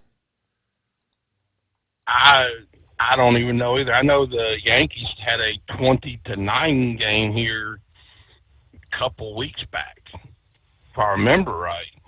I'm like, what happened? Did the Orioles not even show up? I mean, are they playing like their third string out there? I mean, come on now. I mean, I know it's not pitchers and catchers day because somebody had to show up for that game. Yeah.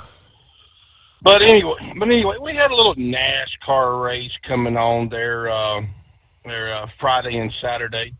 Tyler Income won the truck race there. He broke a 130 race winless streak. So maybe there is help for old Kyle Busch there for a minute, but this is where the big, I don't know if it's controversy or big, I don't know how you want to say this, surprise.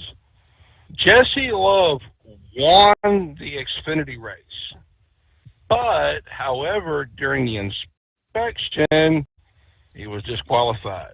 Uh-oh. The reason he was disqualified is because, yeah, you'll love this. The mating surfaces was modified from the trailing arm to the U-bolt saddle, and it was not in contact at all. So, in other words, someone did a little shady stuff on the side of the wind and not get caught by NASCAR. So, ultimately, since he was technically disqualified, Sammy Smith wins the race. Also, too, he is a winner of the Dash for Cash and got $100,000 bonus out of it. Mm. Now, one of the penalty that came out of it was Justin Bonshar. He was penalized for a loose lug nut or a lug nut not being installed after the race. But the real shocking news, kind of shocking if you want to say it that way, is Rockingham President Bob Sargent. Now, a lot of people, I'm right there with Eagle, I'm right there with a lot of the people, don't go to Mexico, I totally get it. They want to go back to Rockingham. And Rockingham is one of the historical tracks for NASCAR. I mean, when you think of Rockingham, you're thinking of Darlington, Martinsville, and they haven't had a cup race. They haven't had a cup race there in 20 years, and they had a sold out house the whole time, and so the fans really loved this track, and there's been a big push here lately to get a cup race there at the Rockingham track. Well, Bob Sargent said that it's not as easy as everybody thinks. There's a lot of people that have to sign off on this, but there is talks in the works. So when there is a cup race, don't know, but it's a possibility.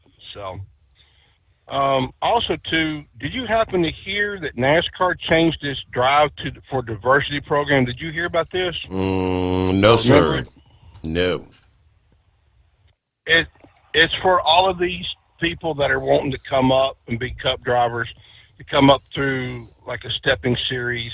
They call it Drive for Diversity, and I imagine with the whole DEI thing, and I don't mean Dale Earnhardt Incorporated. Right. They decided to change it to the Driver Development Program, which is a good idea. Now, the thing they have not said is who are going to be coaches.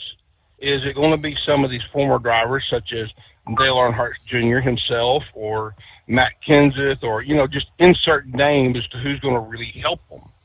Because the ARCA and Xfinity Series run the Gen 6 car, and Cup runs the Gen 7 car, and there is a lot of difference between those two. So, I don't know if Senior Slacker's listening out there, but Texas A&M is going to sponsor Cole Custer for the Coke 600. So there's a little bit of interesting news there, right? Mm-hmm. And there's some kind of caught me off guard. ARCA's powerhouse team, kind of like the Hendrick for ARCA, Venturi Motorsports, sold out to Nitro Motorsports over the weekend. That kind of threw me for a loop. But now remember Friday we were all talking about the NIL and the NIL and the NIL. We talked about this for eons, right? Mm-hmm. And the big rumor over the weekend has that Nico, I'm a loser, I'm a leaving. I can't pronounce his last name. He's supposedly going to UCLA. Now, I can see why he wants to go to UCLA because he's from the area. He's from Long Beach, if I remember right. So it makes sense for him to go back to UCLA and go play for them. However, financially, it's not smart, and I'll get to that in just a second, because they came. There was an unnamed source said that they've told everybody to expect Nico coming into the onto the team. Now, Nico, he made what was it, $2 million last year. Now and this is why he should have stayed. Now, Steve, you know, and I know, and everybody else knows that California is a very heavy taxed country. I mean, state, right? Mm-hmm. So if he had a $2 million deal, he would only be making $900,000 a year. Tennessee has no state income tax. That means he was paid $2 million. He'll probably walk out there with about 1.5 or 1.25. I'm not for sure on numbers and all of that. But still, it still makes more sense to stay there financially. So you're going backwards and not forward. That makes a lot of sense. Now, I was also kicked around that Notre Dame, North Carolina, University of Central Florida, and USC all told them straight up, told Nico's handlers, before the spring, anything to do with the spring practice, the scrimmages, they're not interested in him. He is a very toxic player.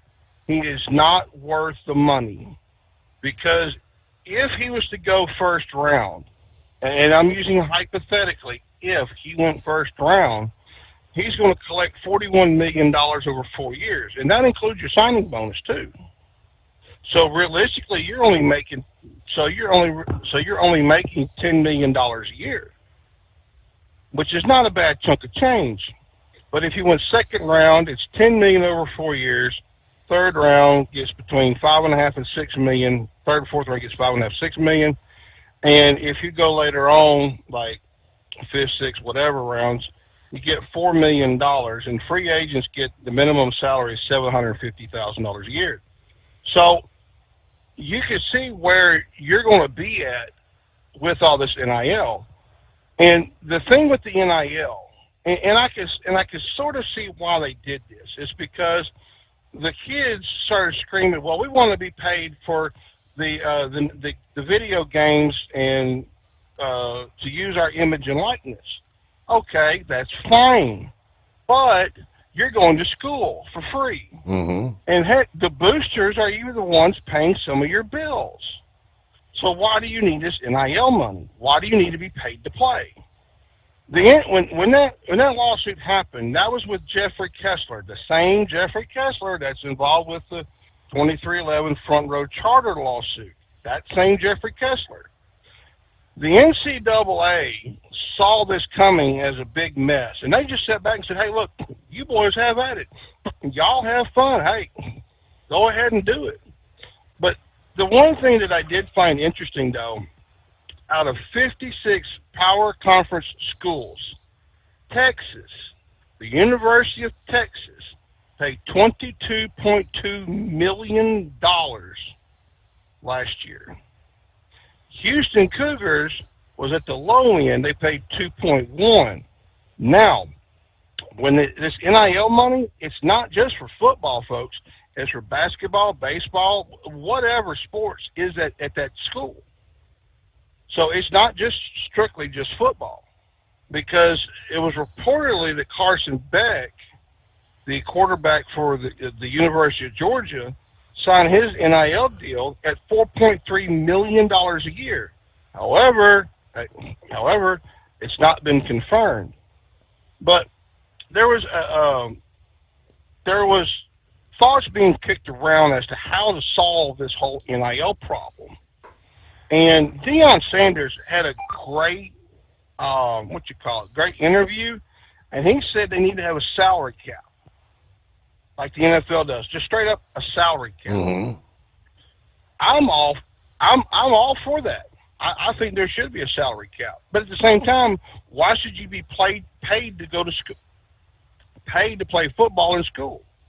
You're there to get an education. Why do you need to be paid? It's either going to have to come down to some sort of federal regulation. There's going to have to be something big that happens here to get rid of the whole NIL, flawed NIL concept. So they've opened a Pandora's box. I don't know. The old, once the camel's got its head under the tent, how do you get him out? Right? How do you fix it? Well, you spank his butt and pray to God he pops his head up. Still, but anyway. Well, wait a minute. Is that for Australia or for America? There is a difference, right? But, now, I did read some stuff about the whole spring scrimmages, and I tell you what I'm going to do. I'm going to park that for tomorrow, because I know Captain Ron's probably snoozing somewhere. So I'm going to break down tomorrow about the schools and what they're going to have to accomplish for this upcoming football season, Steve. So I want to ride to Memphis, my friend. You have a good morning. All right, there you go. The greatest day of the week. Yeah, it was Easter Sunday, and I didn't actually get to catch that game. I saw the Friday night game. Reds beat the Orioles. Orioles came back and beat them on Saturday night. But Sunday, what the hell happened? Oh, the pitching staff was like batting practice. According to Yahoo Sports, the Cincinnati Reds found a whole bunch of runs in their Easter basket Sunday, scoring the second most by the team since the year 1900. A 24-2 win over the Orioles at Camden Yards. Was there anybody left in the stands there at the end of that game? I'm curious. Fans had to be so disheartened. The run parade began in the third inning with 7 runs to break open a 1-1 tie. Ellie De La Cruz started the eruption with a solo home run to put the Reds on top. The next 4 batters reached base against the starting pitcher Charlie Morton. 3 singles and a walk, bringing in 2 more runs. 3 additional runs scored on an error by Morton, a single by Austin Wynns, and a triple by T.J. Friedel. Morton finished the day allowing 7 runs on 7 hits and 4 walks in just 2 1/3 innings. But he wasn't the only pitcher throwing batting practice. Cody Petit relieved Morton. He gave up 5 runs and 6 hits in 2 2/3 innings. Perez came on for 2 innings and allowed another 3 runs. They had to give the pitching staff some relief. Yeah, the shortstop, Jorge Mateo, and the catcher, Gary Sanchez, actually came in to provide mercy for the pitching staff and finished the game. Mateo was batted for 5 runs, 5 hits, 2 walks. Sanchez allowed 4 runs. Both of them, we're talking position players. Pitched 1 inning each. But Wynns was the star among the 10 Reds players who got hits. He went 6 out of 7.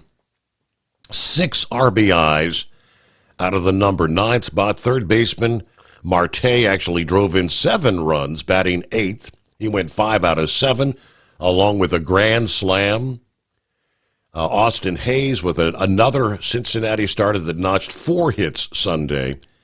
He went 4 out of 6, scoring 4 runs. But they look back at the records.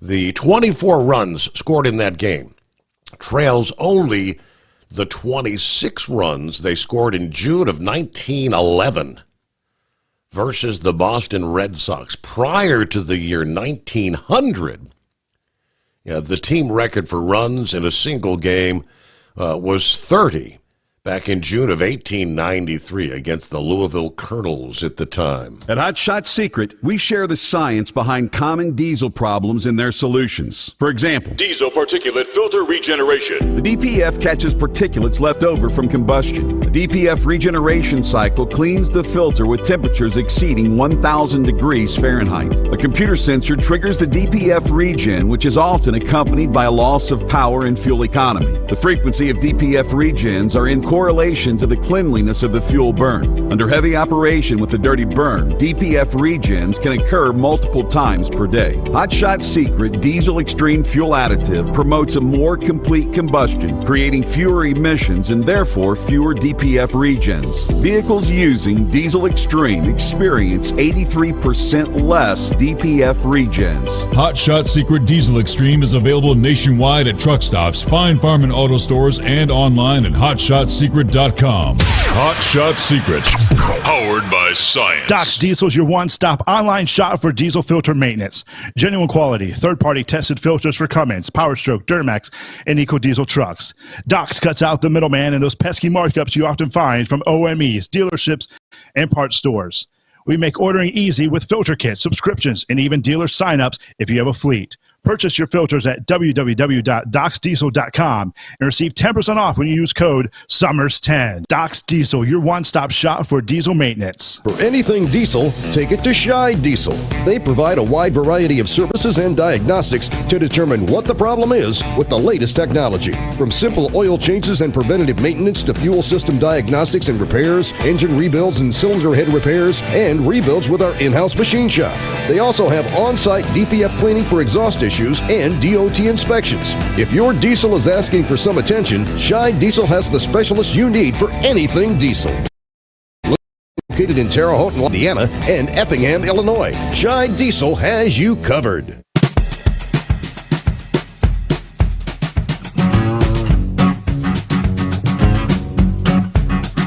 All right, rolling into a brand new day. That would be a Monday. Hope you had a good Easter. Our number, 844-844-3388. We got a couple minutes before news break. Coming up, we'll get to the Knuckle Buster. Following the news, Daryl checks in from Fairfield this morning. Philip kicks off a new week in Florida.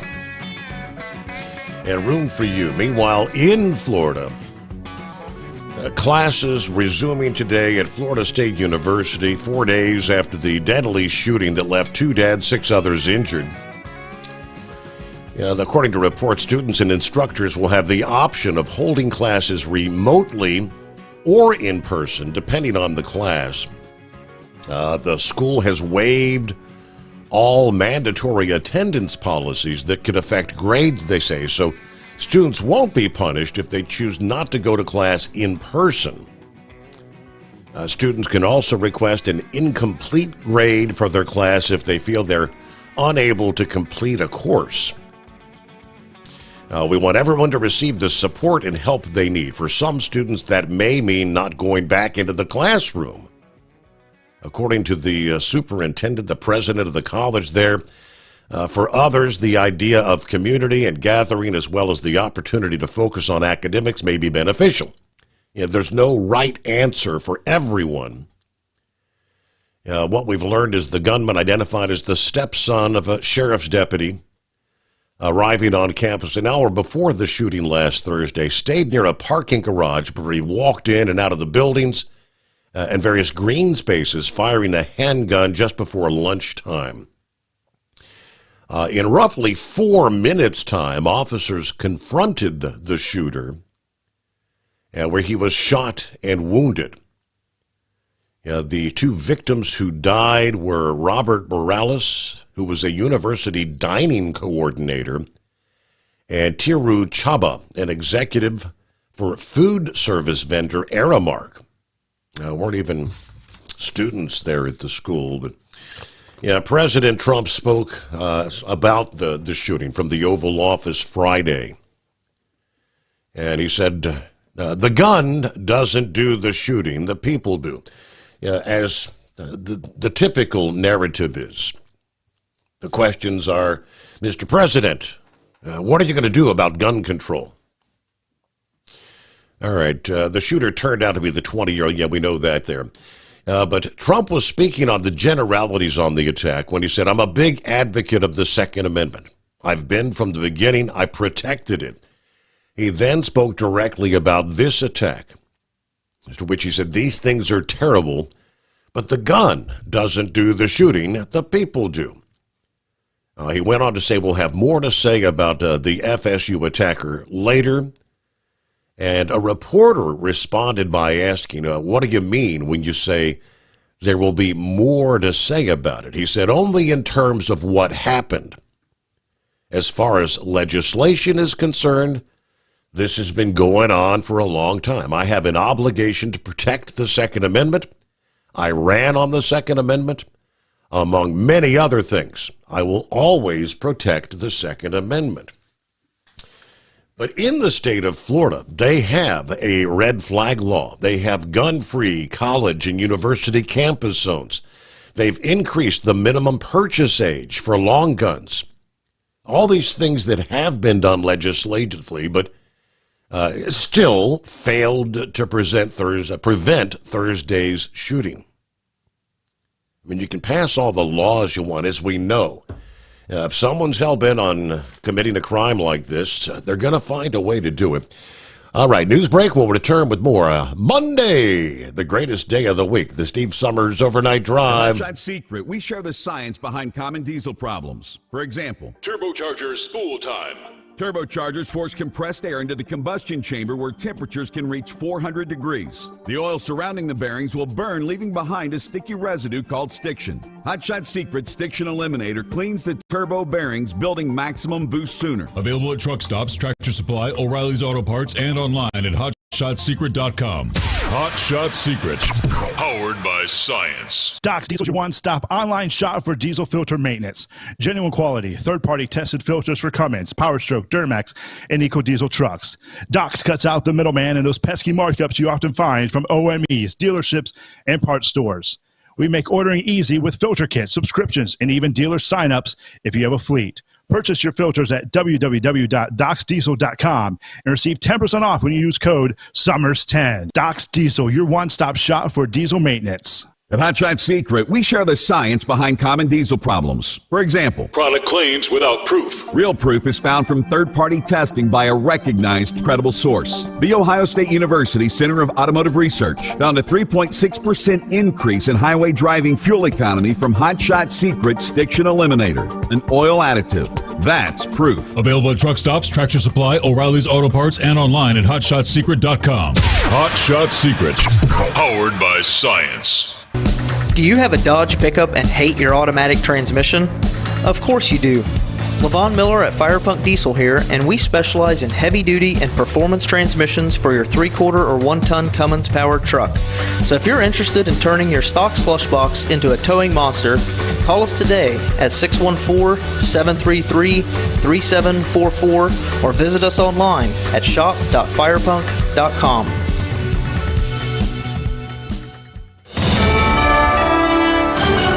USA Radio News, I'm Anthony Lucero. Senator Chris Van Hollen is defending the due process rights of a Maryland man who was deported to El Salvador. While appearing on CNN State of the Union, the Maryland Democrat said if the Trump administration can violate the rights of Kilmer Abrego Garcia, the rights of all Americans are threatened. I'm for whatever gives him his due process rights. His comments come days after he traveled to El Salvador to visit Abrego Garcia, who was being imprisoned alongside other deported immigrants.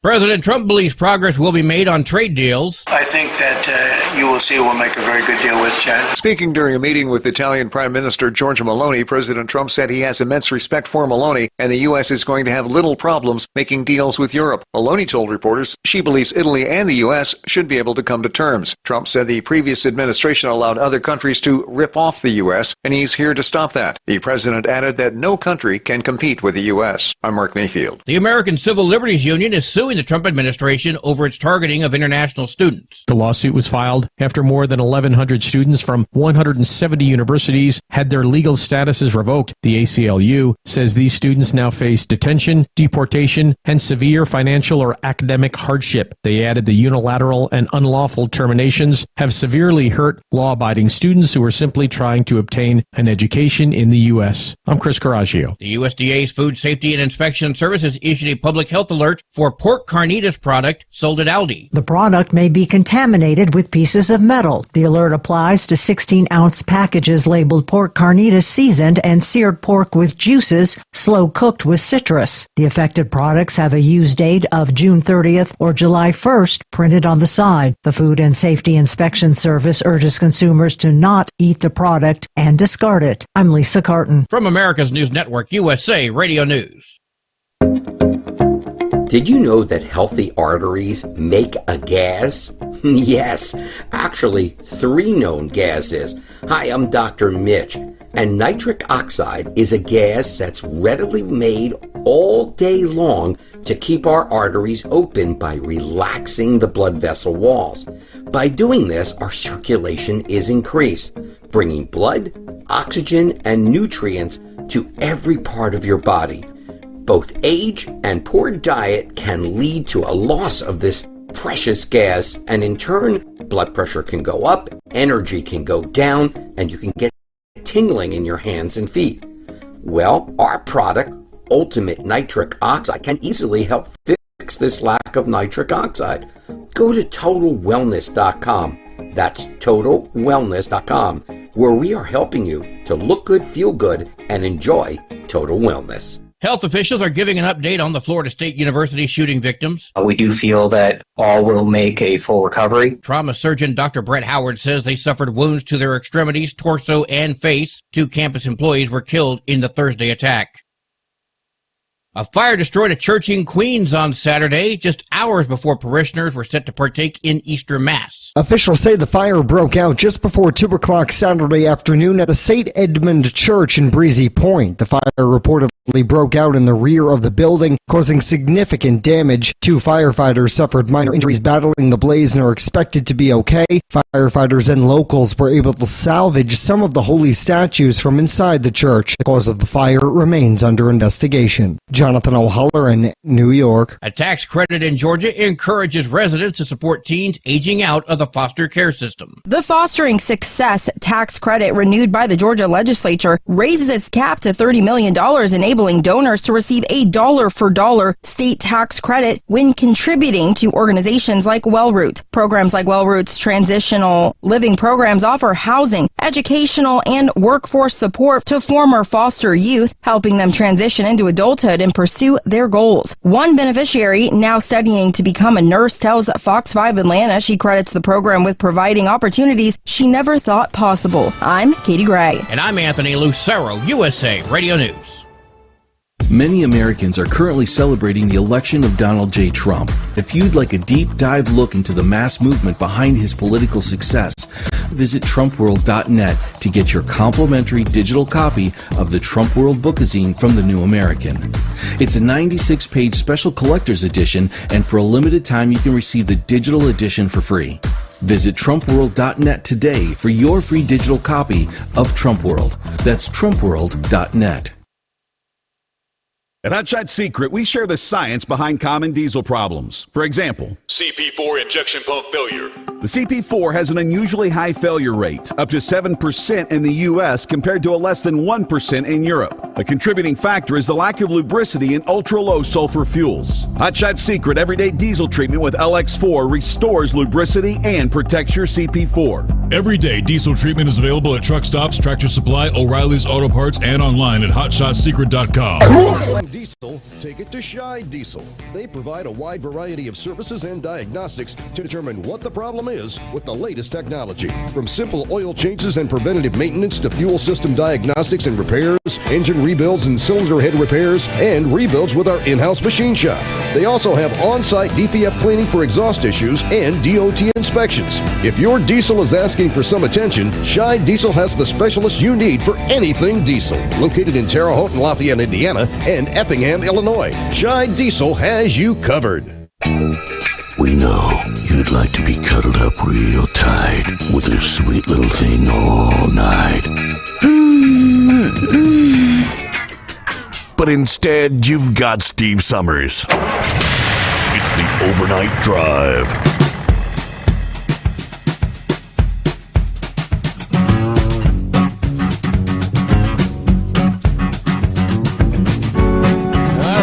Off another hour as we turn the page on the calendar. 21st day of April here. Monday. Hello to Billy checking in. Morning, Steve, the Overnight Drive, folks. Hope everybody had a great Easter weekend. Time to hit the road again and stay safe out there. And we've got Knucklebuster joining us on a Monday morning. Knucklebuster. Morning, Mr. Steve Summers. Well, the Reds can do that to anybody they want to. I don't care as long as they don't do it to the Cardinals there, right? I was thinking to myself, I want y'all to let the Cardinals win. You score 24 runs in a game, and then wait and see. I don't know who they play next, but I wouldn't be surprised they come out and they get shut out or maybe score one run or something. It happens all the time. I don't know how you do it. One game you're unstoppable, and the next you can't get a run. Yeah, it's kind of like truck driving there, right? Well, I'm not going to call my senator or my congressman, I promise you. I've called them so many times, and finally I realized they don't care what I have to say. They care less. So they're going to do exactly what they want to do. They just want, when vote time comes around, they'll tell me exactly what I want to hear. And that's exactly the problem there. To me, the owner-operators and the lease drivers are the problems out here, and there's company drivers out here that are problems too. I just had an owner-operator pass me tonight, Steve. He was running 90 and a 70, and guess what? That man had a Christian cross lighted up on both sides of his truck. Imagine that. Well, didn't that make him a hypocrite? Well, don't answer that. Well, I got fired from my job this weekend, Steve. I told you that earlier. Tennessee said my house work ethics were weak. She didn't like my attitude either. I told her President Trump signed an executive order forbidding men to participate in women's sports. That's why they called it a wash her and a dry her. Then I got caught drinking on the job. Uh-oh. She put my shoes in the freezers. Yeah, she put my shoes in the freezer, Steve. She told me I was walking on thin ice. Oh, boy. Look out. Yeah, I know that's right. Well, I didn't get a chance to read it there, but UFO footage captured by the U.S. Navy shows mysterious aircraft launching from the sea. That was on Fox News there. I didn't get a chance to read it all, but anyway, there ain't no little green men flying them ships, Steve. It's one of our enemies there that's doing that there. Did you know it takes Pluto 248 Earth years to make one orbit around the sun? I know that so in our entire lifetime, it will not make one orbit around the sun. Yep. Since its discovery in 1930, it ain't made one yet. It won't until 2178. If you were born today, Steve, you still wouldn't make it. That'd make you 153 years old there, right? Wow. Well, you know that guy, what's that guy's name down there that they kicked out? the illegal immigrant out of Maryland. A Tennessee state trooper had him pulled over one time, and they didn't do nothing about it. So he let him go. So I think that Tennessee state trooper needs to be fired there. I saw where Biden's vax-focused COVID-19 website was obliterated by the White House and was placed with true origins of the virus guide.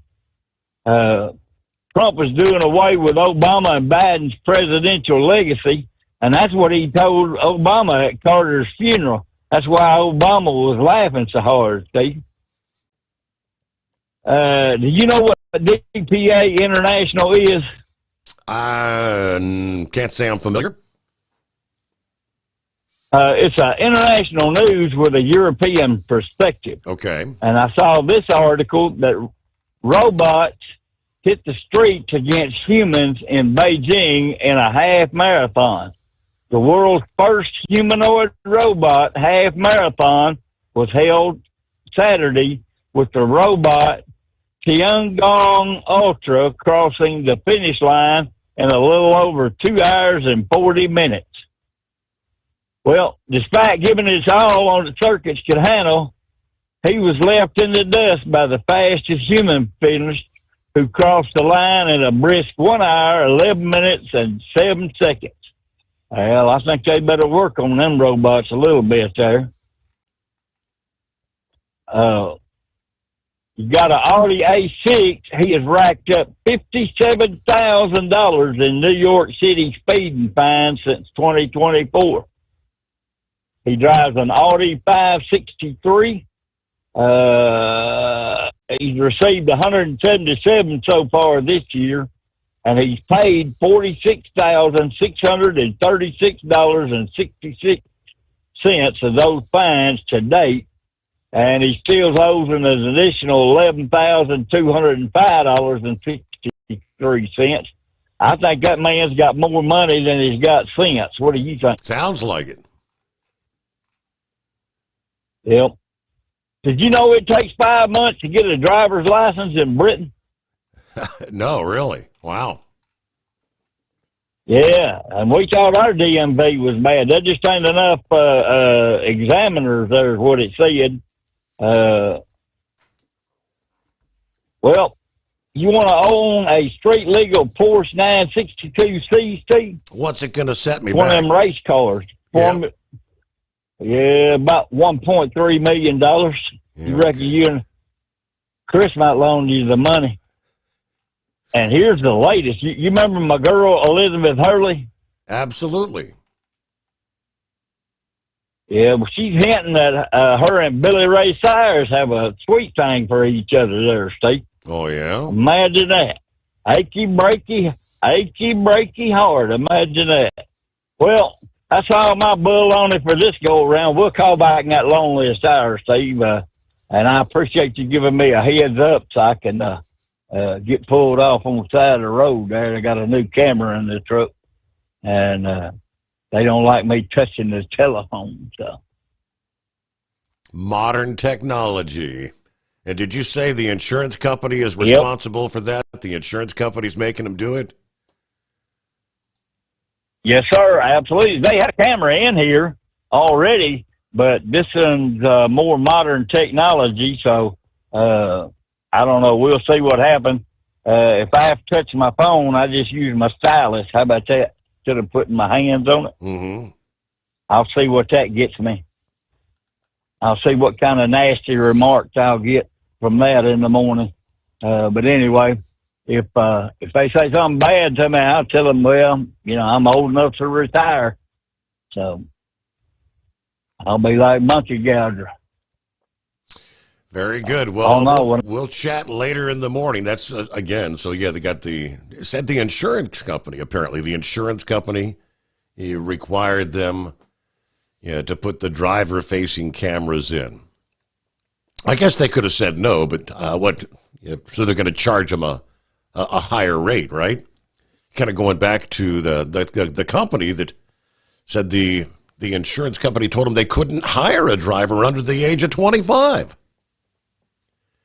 When we shared that, Gary said, how does insurance dictate how people live or who they're going to hire. And when you do need insurance, they don't want to pay. They just want to increase the cost. That's every single day. You are correct there.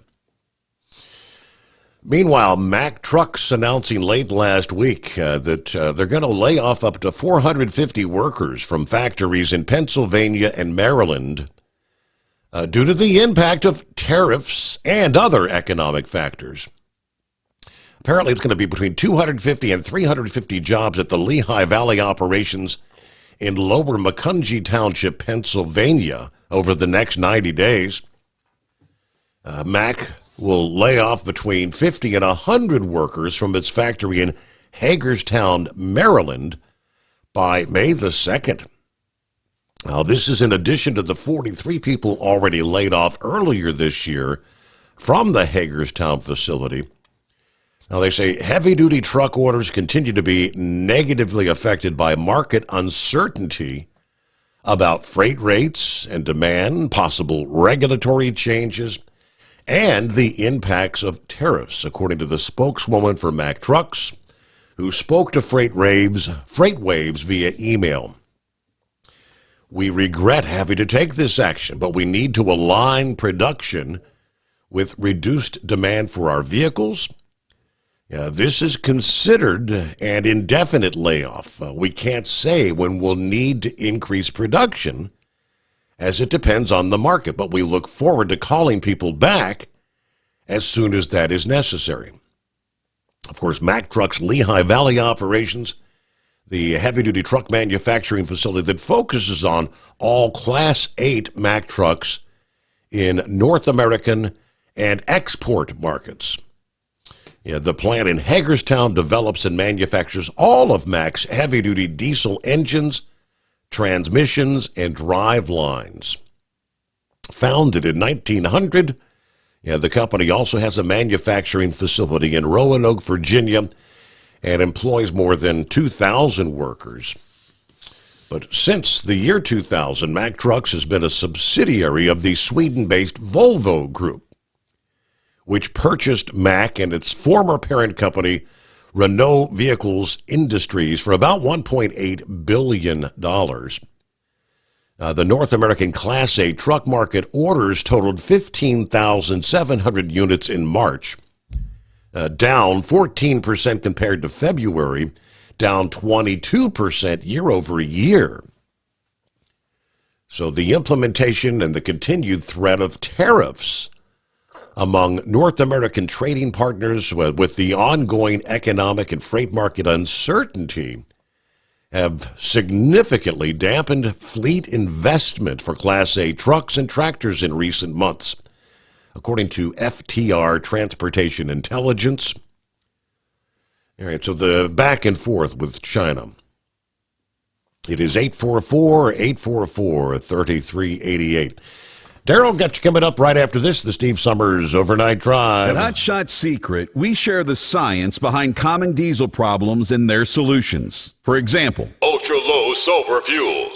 The primary function of diesel fuel is combustibility. One of the little-known aspects of fuel is its role as a lubricant to metal-on-metal moving parts. The introduction of ultra-low sulfur fuels diminishes the fuel's ability to lubricate because sulfur, which has been mostly removed, has lubricating properties. Hotshot Secret Everyday Diesel Treatment with LX4 delivers unmatched lubricity. Third-party testing confirms that it takes 3 times the amount of leading fuel treatment to match the lubrication benefit of 1 dose of Hotshot Secret. Everyday Diesel Treatment is a fully formulated 6-in-1 premium fuel treatment for every fill-up, every time. Everyday Diesel Treatment is available at truck stops, Tractor Supply, O'Reilly's Auto Parts, and online at HotShotSecret.com. Hotshot Secret. Powered by science. Doc's Diesel is your one-stop online shop for diesel filter maintenance. Genuine quality, third-party tested filters for Cummins, Powerstroke, Duramax, and EcoDiesel trucks. Doc's cuts out the middleman and those pesky markups you often find from OMEs, dealerships, and parts stores. We make ordering easy with filter kits, subscriptions, and even dealer sign-ups if you have a fleet. Purchase your filters at www.docsdiesel.com and receive 10% off when you use code SUMMERS10. Docs Diesel, your one-stop shop for diesel maintenance. At Hot Shot Secret, we share the science behind common diesel problems. For example, Turbocharger spool time. turbochargers force compressed air into the combustion chamber where temperatures can reach 400 degrees. The oil surrounding the bearings will burn, leaving behind a sticky residue called stiction. Hot Shot Secret's Stiction Eliminator cleans the turbo bearings, building maximum boost sooner. Available at truck stops, Tractor Supply, O'Reilly's Auto Parts, and online at hotsecret.com. Hot Shot Secret, powered by science.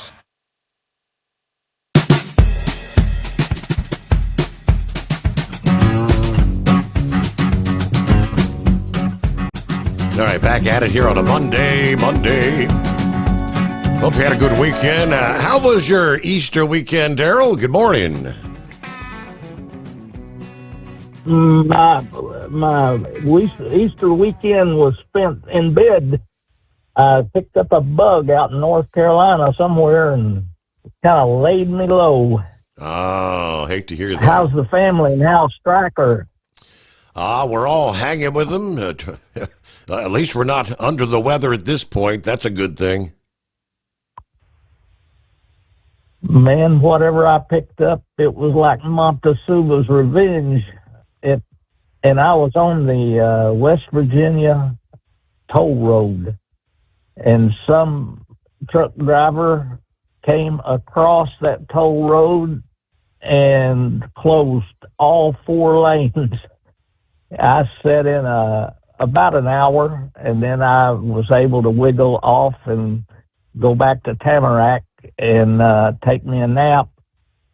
I came back, and they must have been 3 miles of trucks lined up while they were working on the other side, taking pieces of trailer and pieces of trucks apart. I don't know what he did, but he really closed that turnpike.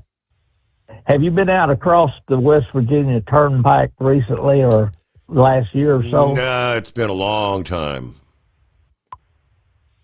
Well, it's $18 now to get from one side to the other, and I wondered what the truckers pay. Wow.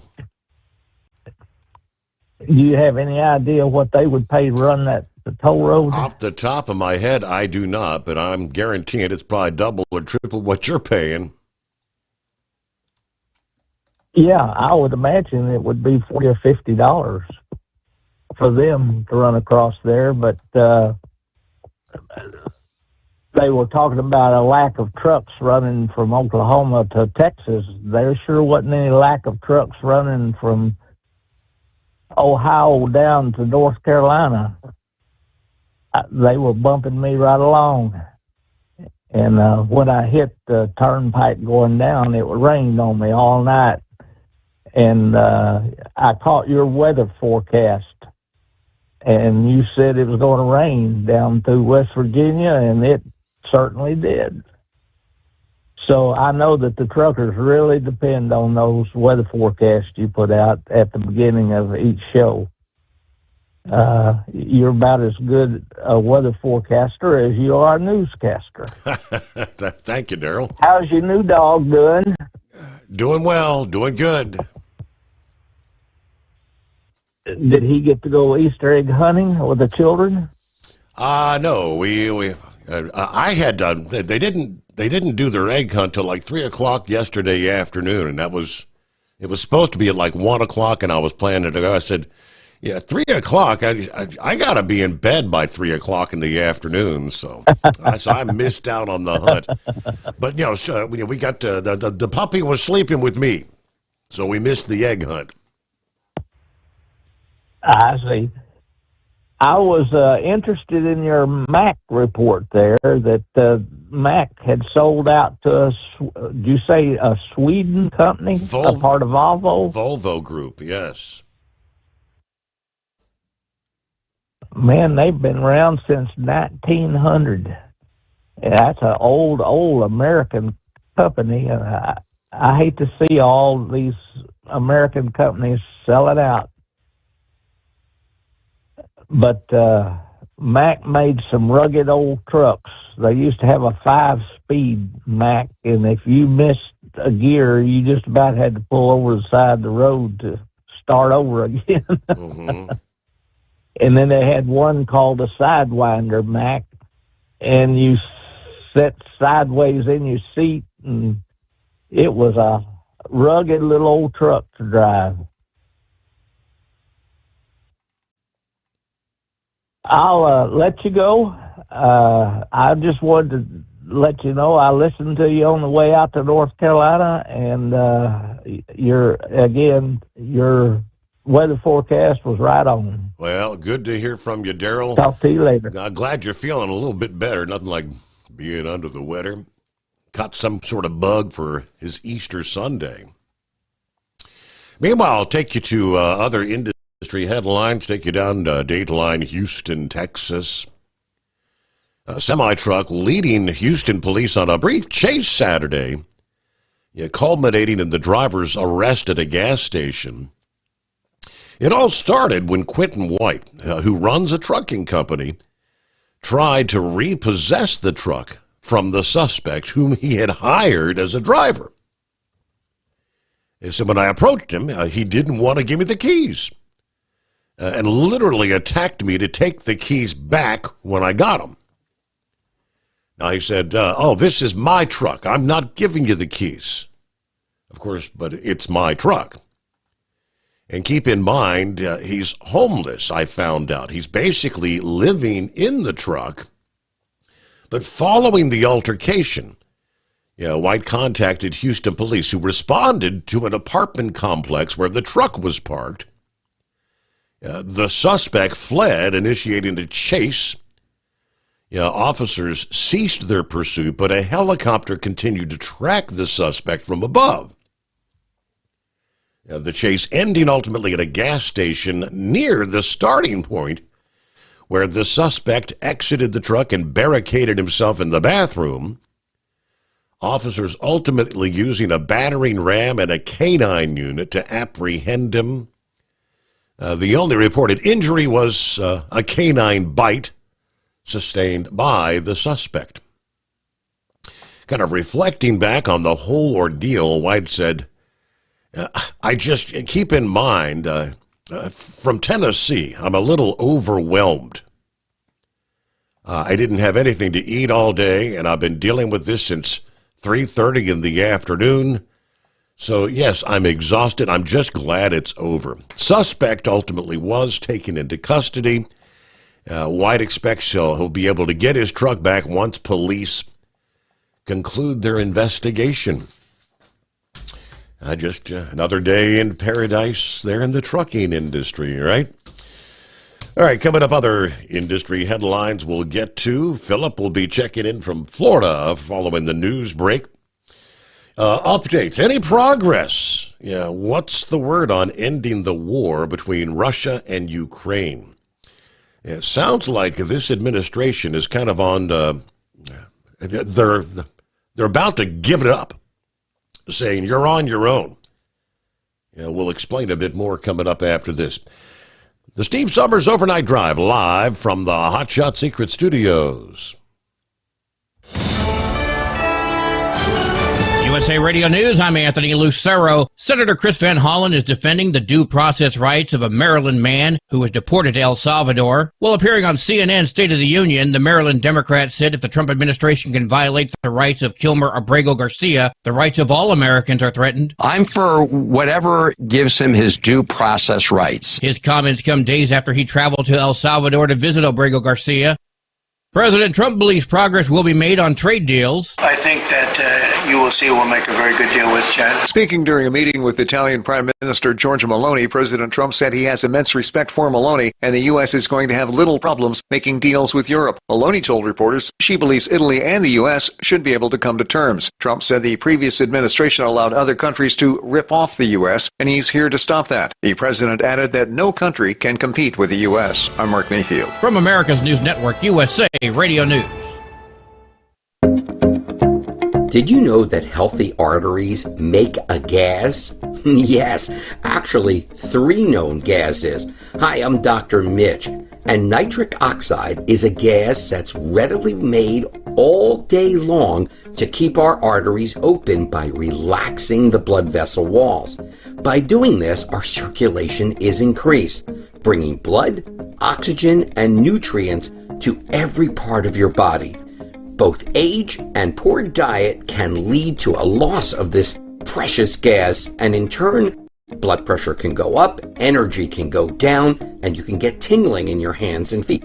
Well, our product, Ultimate Nitric Oxide, can easily help fix this lack of nitric oxide. Go to TotalWellness.com. That's TotalWellness.com, where we are helping you to look good, feel good, and enjoy total wellness. Doc's Diesel is your one-stop online shop for diesel filter maintenance. Genuine quality, third-party tested filters for Cummins, PowerStroke, Duramax, and EcoDiesel trucks. Doc's cuts out the middleman and those pesky markups you often find from OMEs, dealerships, and parts stores. We make ordering easy with filter kits, subscriptions, and even dealer sign-ups if you have a fleet. Purchase your filters at www.docsdiesel.com and receive 10% off when you use code SOMMERS10. Doc's Diesel, your one-stop shop for diesel maintenance. Do you have a Dodge pickup and hate your automatic transmission? Of course you do. Levon Miller at Firepunk Diesel here, and we specialize in heavy-duty and performance transmissions for your 3-quarter or 1-ton Cummins-powered truck. So if you're interested in turning your stock slush box into a towing monster, call us today at 614-733-3744 or visit us online at shop.firepunk.com. At Hotshot Secret, we share the science behind common diesel problems. For example, Excessive black smoke. excessive black smoke has two causes: carbon buildup and internal diesel injector deposits, also known as IDIDs. Hotshot Secret Diesel Extreme has the highest concentration of active ingredients allowed by law and will safely remove all types of injector deposits, including IDIDs and carbon buildup, to eliminate black smoke. Hotshot Secret Diesel Extreme is available nationwide at truck stops, fine farm and auto stores, and online at hotshotsecret.com. For anything diesel, take it to Shy Diesel. They provide a wide variety of services and diagnostics to determine what the problem is with the latest technology. From simple oil changes and preventative maintenance to fuel system diagnostics and repairs, engine rebuilds and cylinder head repairs, and rebuilds with our in-house machine shop. They also have on-site DPF cleaning for exhaust issues and DOT inspections. If your diesel is asking for some attention, Shy Diesel has the specialist you need for anything diesel. Located in Terre Haute and Lafayette, Indiana, and Effingham, Illinois, Shy Diesel has you covered. Increase fuel economy up to 7.9% with Hotshot Secret Gasoline Extreme, the solution to maximize your engine's performance and fuel economy. Whether you're driving a sports car or a daily commuter, Gasoline Extreme is specially formulated with PEA to deep clean. Don't settle for an average driving experience. Upgrade to Hotshot Secret Gasoline Extreme and go further on each tank. Order now on Amazon or HotShotSecret.com. Hotshot Secret, powered by science. Hey truckers, this is Steve Darnell from the hit TV show Vegas Rat Rods. Check it out. Industrial Injection has been a leader in the diesel heavy-duty industry since 1985. Whether you are looking to keep your truck on the road, you are a hard-working farmer feeding America, an over-the-seas mariner, a miner, or a construction craftsman, Industrial Injection can help keep your heavy-duty rigs and equipment running so you can keep America thriving. Get all your turbochargers, injection pumps, injectors, and engine parts at industrialinjection.com. Industrial Injection, the place to go for all your diesel parts needs. Keep the bugs off your glass and the smokies off your ass. This is the Overnight Drive with Steve Sommers.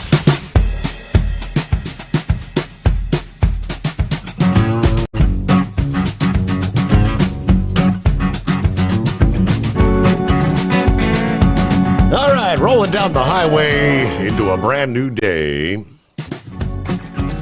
Somewhere in Florida, we find Philip. Good morning. Yeah, down here on I-4, just about 28, buddy.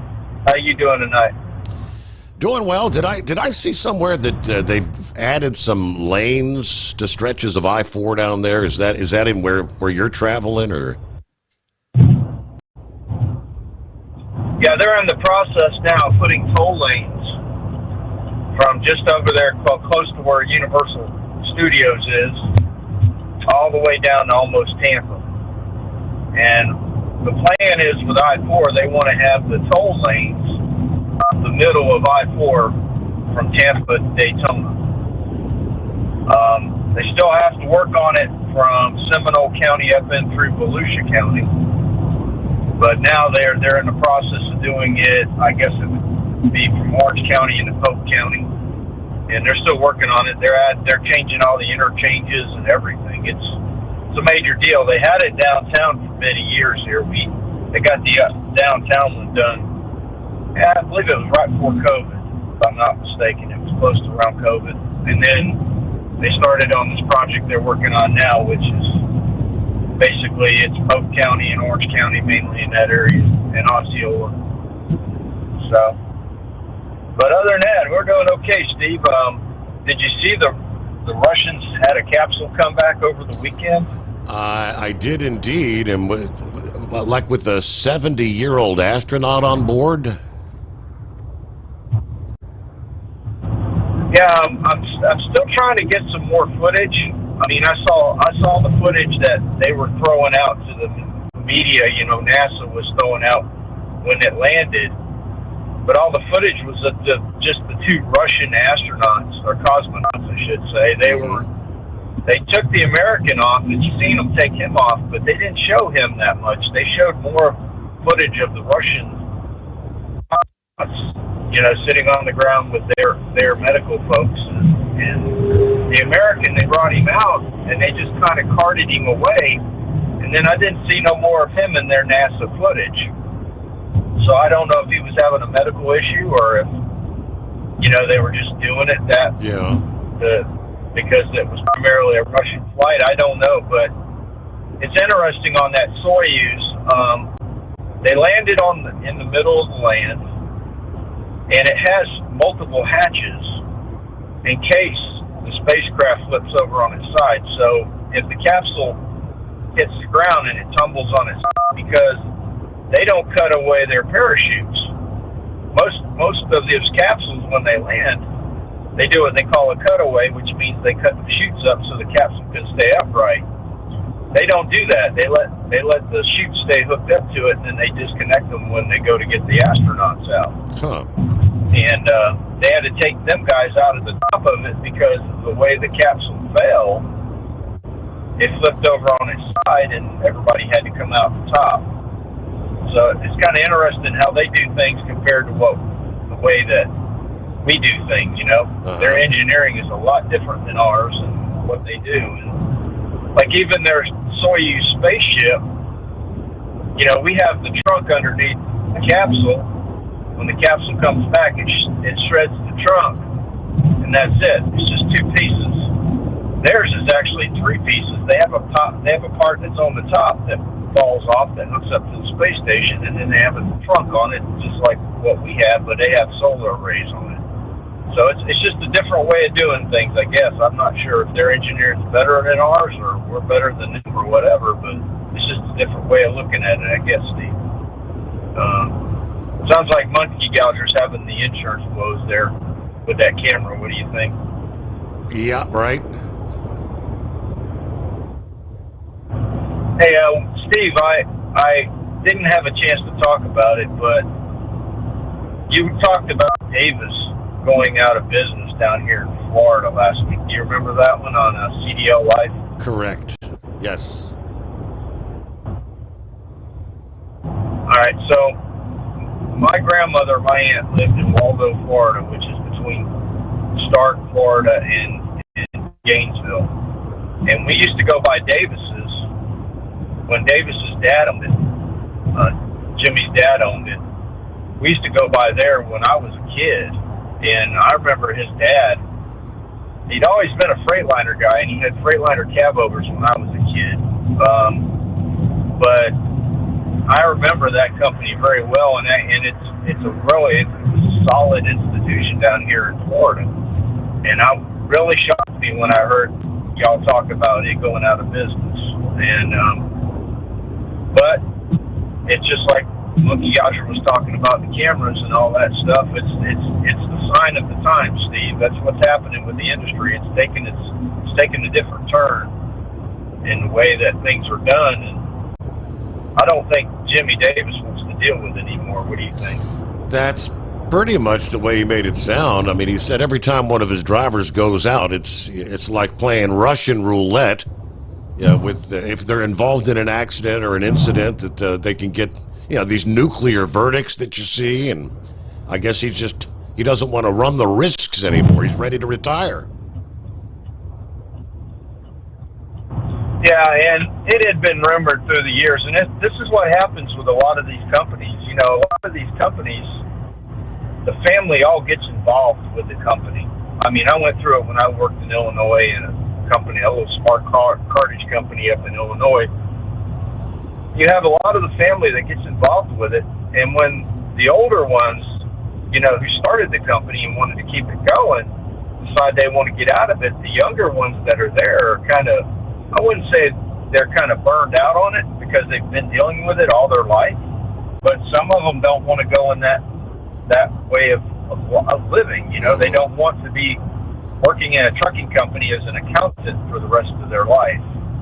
And it's just, I guess, a sign of the times, and that's what's happening now. We're going to have a lot of people that, back in the day, usually a policeman's son turned out to be a policeman, or a firefighter's son, or their daughter, or whatever. Their family members turned into doing what they were doing. It was all grouped and clustered. It isn't that way anymore with all the technology we have right now. It's changing the demographic of the way things are. Do you think that's the way it is, Steve? I mean, he did point out that he's got 3 children. I don't know how much involvement they have in his company, but he said none of them want to continue the operation. So, absolutely. I read the bios. You can go to Davis's website. It's up. You can go to their website. I went to their website and read their bios. His children are all in the corporate end of the company. Okay. They're all accountants. They're all management, and I'm pretty sure that when they leave their dad's company, their only options is to go in a logistical type company, unless they have other avenues that they think they can make money. But by their backgrounds and their education and whatnot, they're kind of stuck in a logistical type management field. And it just surprised me they wanted to get something different. Now, maybe some of them have other things they can do that make them money, more or whatnot. But it's something to be seen, and that's today we're having the problem with now. I've seen an interesting piece the other day on that. That guy Mother Trucker. He had a piece on about how the quality of driver has went down. Have you seen some of those articles about that, Steve, how the quality of the truck driver has went down? I shared the story here earlier with another company out of Idaho. That's I think they had 30 truck operation that they announced they're going to be shutting down because the quality drivers is a dying breed, they said. Absolutely. There's a lot of drivers out there, and I'm not saying the young drivers are bad, but there's a lot of drivers out there that are not attentive to the detail that it takes to do the job. Attentive to detail, what does that mean? Well, they might not have superior customer service skills. Their driving skills might be lacking. They might be costing the company money with their driving skills. They might be driving crazy. That's why we do have a lot of these cameras and stuff like that, because of people doing crazy stuff.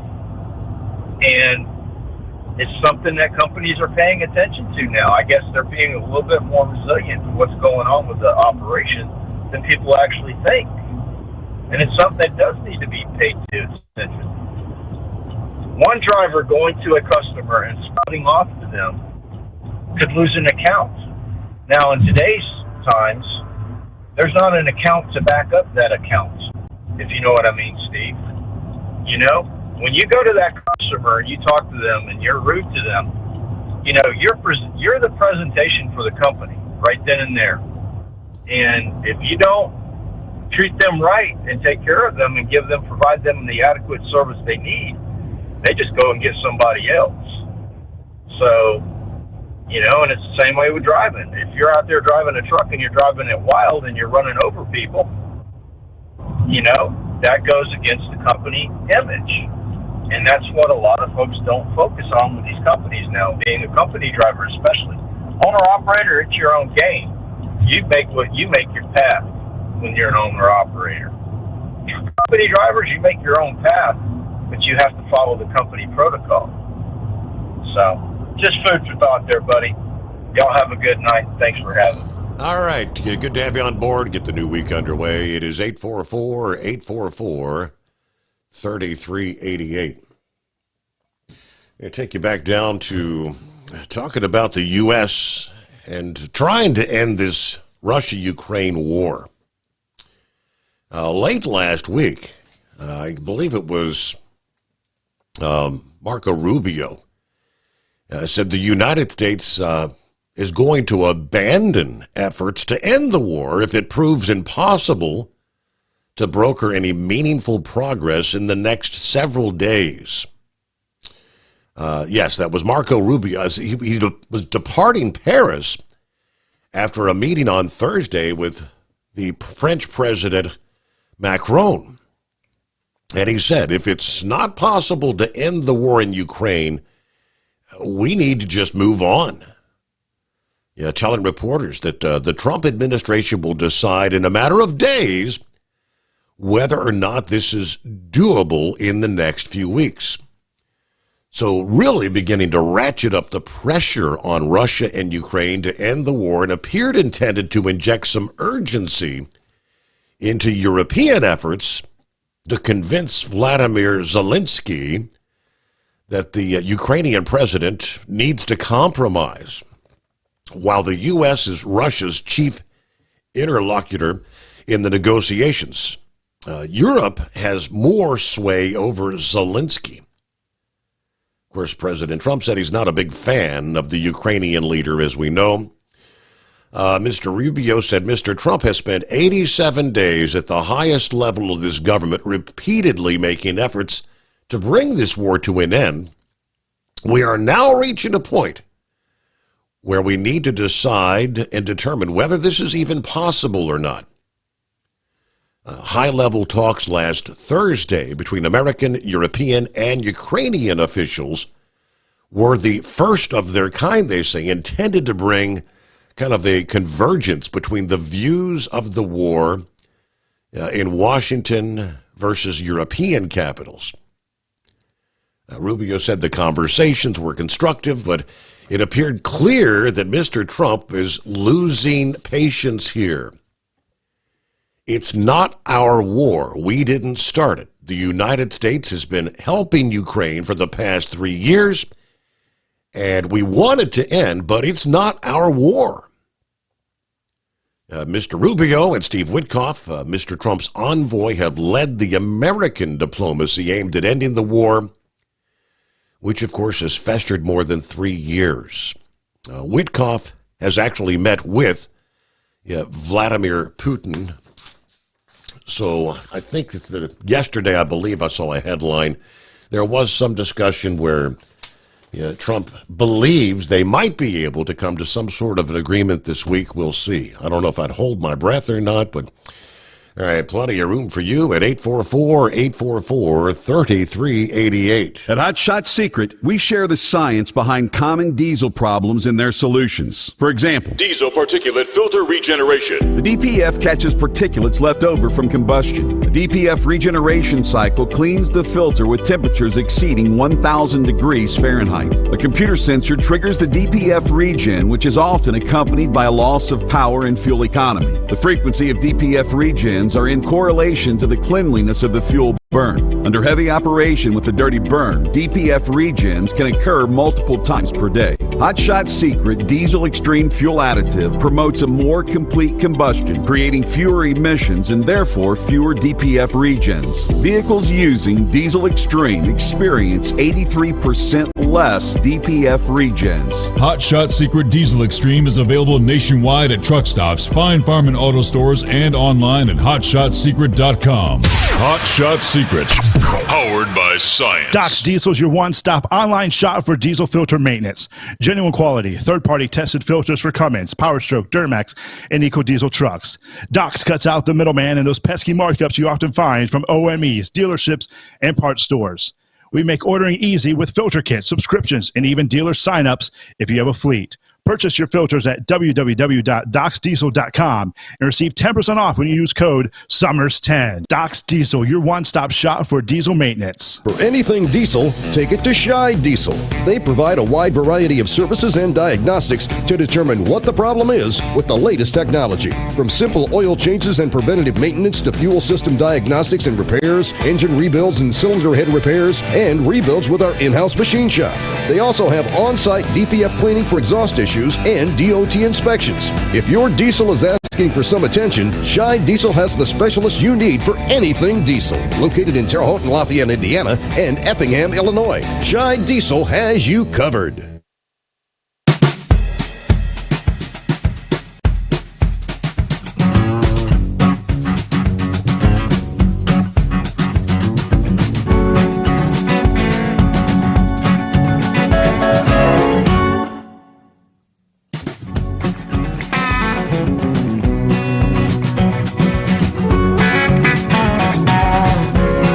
What do we see here? In New Mexico, the state of New Mexico State Police held a commercial vehicle blitz.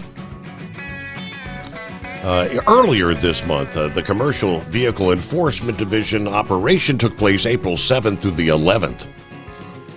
In southeastern New Mexico, troopers say the purpose was to increase safety, enforcing commercial vehicle laws, conducting thorough inspections, monitoring weight limits, helping prevent accidents caused by improperly maintained or operated vehicles. Yes, indeed.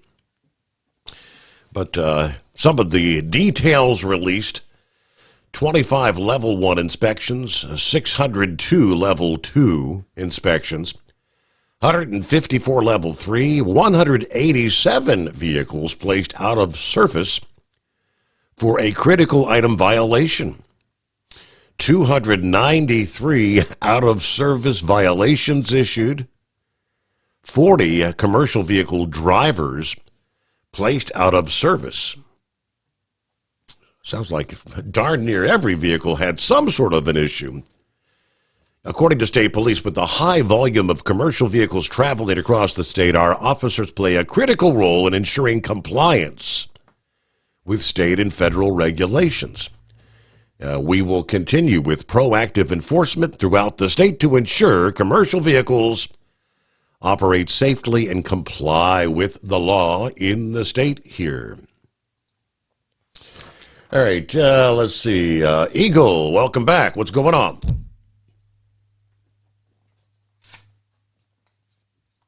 Did we lose Eagle? Can't believe we did. Let's see what's going on with Vic here on a Monday. What's happening, Vic? Hey, well, quite a bit, really, but kind of calm for me. I did happen to hear Scarecrow with his episode there the other night, and I know it hurt him in a lot of different ways there, but my wife and I are both teetotalers, so usually on New Year's Eve we tell people we'll travel to your house because you don't need to be out. But anyway, back in the 70s, my wife's brother insisted that we have some champagne over New Year's Eve, and we said, no, we're not doing it. And he was it almost got to the point of obnoxiousness. Well, lo and behold, where we lived at that time, it was kind of out in the middle of nowhere. And as we were going home at 2 o'clock in the morning, there was one of these sobriety road checks. Yeah. And we told him about that the next day we met him, and he said, I said, that's why you don't drink at certain times of the year, you're going to have one of these sobriety road checks. And I said, nobody would believe that would have been the first time we ever drank, so he face kind of got a little bit red and embarrassed. So it's weird how sometimes just the simplest of things can totally balloon out of control there. But anyway, that happens, and my grandson, Navy grandson, who he let's just say that he's not immune to partaking every now and then, and he happened to have a co-worker one time, and everybody told him to stay away from that guy because everybody that goes out with him winds up getting a DUI. Uh-oh. And of course, he kind of ignored that, and they met up with some gals or something there. I don't know what it was, but a young Navy sailor and a young women, you kind of know what's going to happen. And they said, well, let's go to our house, we'll have a party. But he didn't know exactly how to get there.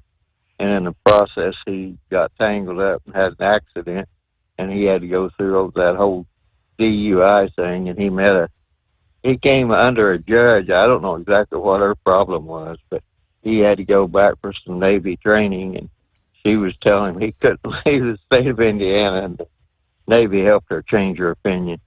But I think he's about over it now. He had to have that stuff put on his vehicles to where it could detect if he was sober and all that right, stuff. But, the interlock.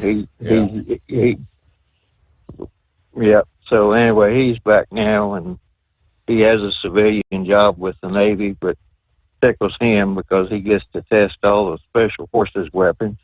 He gets to break all the Special Forces weapons, I should say, and then turn it over to the engineers to see what went wrong. And then from time to time on his reserve thing, he has to go back out to San Diego where they're all swimming in the Mexican sewage. So anyway, that's kind of just a real brief thing. But I know that kind of hurts. I guess Scarecrow had to give up at was he still driving, I guess, and got released from his job or something. So correct. So anyway, that's kind of enough about that. So, but really, what I called about was I have lived through 3 of these economic revisions. The first happened back in the oil crisis because the Arabs got mad because we supported Israel. They embargoed our oil. Mm-hmm. Their oil to the United States. And for reasons that I still cannot explain today, we had a gas war a month before. All of a sudden it went through the roof. And I was young, but I remember the gas wars. Let's pause there. News break as we hit the midnight hour on the West Coast. At Hot Shot Secret, we share the science behind common diesel problems and their solutions. For example, ultra-low sulfur fuels. The primary function of diesel fuel is combustibility. One of the little-known aspects of fuel is its role as a lubricant to metal-on-metal moving parts. The introduction of ultra-low sulfur fuels diminishes the fuel's ability to lubricate because sulfur, which has been mostly removed, has lubricating properties. Hot Shot Secret Everyday Diesel Treatment with LX4 delivers unmatched lubricity. Third-party testing confirms that it takes 3 times the amount of leading fuel treatment to match the lubrication benefit of 1 dose of Hot Shot Secret. Everyday Diesel Treatment is a fully formulated 6-in-1 premium fuel treatment for every fill-up, every time. Everyday Diesel Treatment is available at truck stops, Tractor Supply, O'Reilly's Auto Parts, and online at HotShotSecret.com. Hot Shot Secret, powered by science. Doc's Diesel is your one-stop online shop for diesel filter maintenance. Genuine quality, third-party tested filters for Cummins, PowerStroke, Duramax, and EcoDiesel trucks. Doc's cuts out the middleman and those pesky markups you often find from OMEs, dealerships, and parts stores. We make ordering easy with filter kits, subscriptions, and even dealer sign-ups if you have a fleet. Purchase your filters at www.docsdiesel.com and receive 10% off when you use code SOMMERS10. Doc's Diesel, your one-stop shop for diesel maintenance. At Hot Shot Secret, we share the science behind common diesel problems. For example, turbocharger spool time. Turbochargers force compressed air into the combustion chamber where temperatures can reach 400 degrees. The oil surrounding the bearings will burn, leaving behind a sticky residue called stiction. Hot Shot Secret Stiction Eliminator cleans the turbo bearings, building maximum boost sooner. Available at truck stops, Tractor Supply, O'Reilly's Auto Parts, and online at HotShotSecret.com. Hot Shot Secret, powered by Exercise science.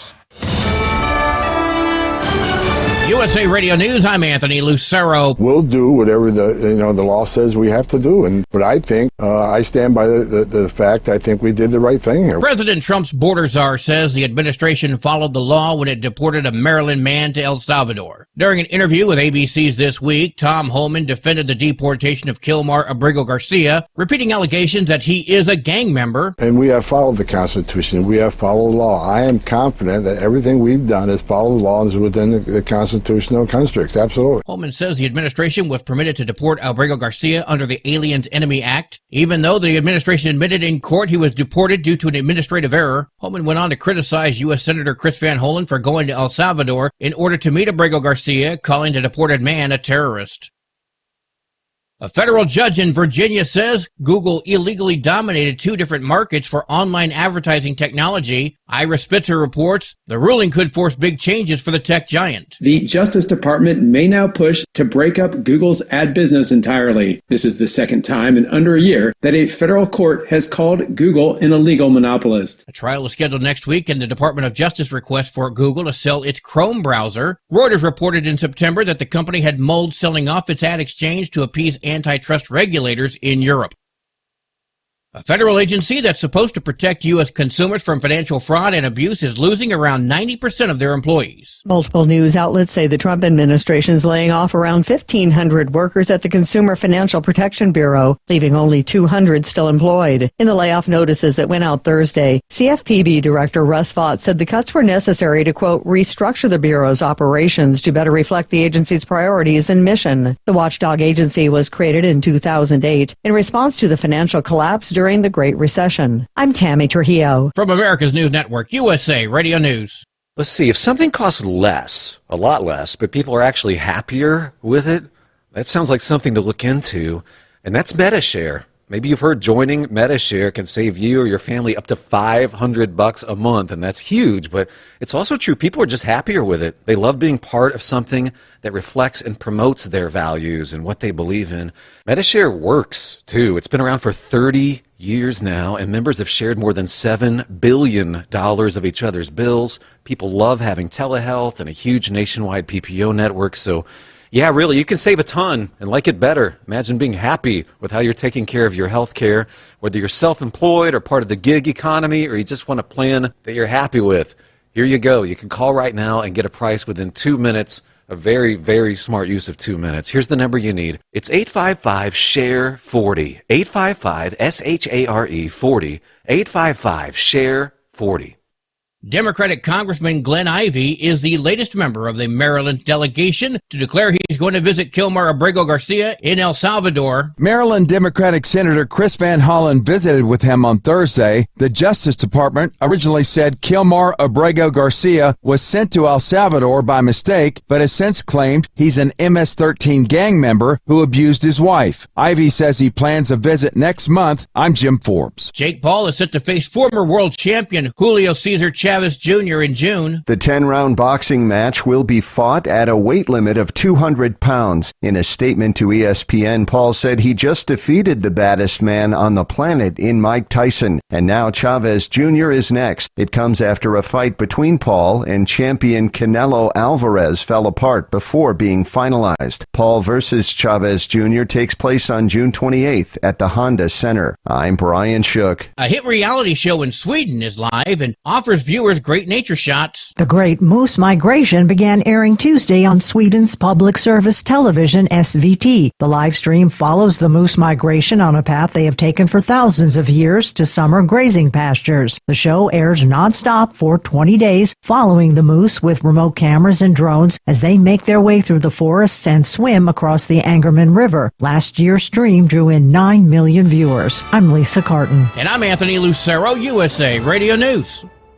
As a doctor, I've seen too many women with breast cancer who could have avoided extensive treatment or even death had they just gotten an annual mammogram. Every major medical organization experienced in breast cancer recommends annual mammograms for women 40 and older. Please, if you're 40 or older, get a mammogram every year. If you have a family history or other risk factors, talk to your doctor about what's right for you. To find an accredited center, visit mammography-saves-lives.org. At Hot Shot Secret, we share the science behind common diesel problems. For example, Turbocharger spool time. Turbochargers are designed to increase the efficiency and power of the diesel engine by forcing compressed air into the combustion chamber. Temperatures inside the turbo can reach upwards of 400 degrees. The oil meant to lubricate the bearings will burn, leaving behind a sticky residue called stiction. The turbo's ability to spool up quickly is hindered because the stiction-covered bearings can't spin properly.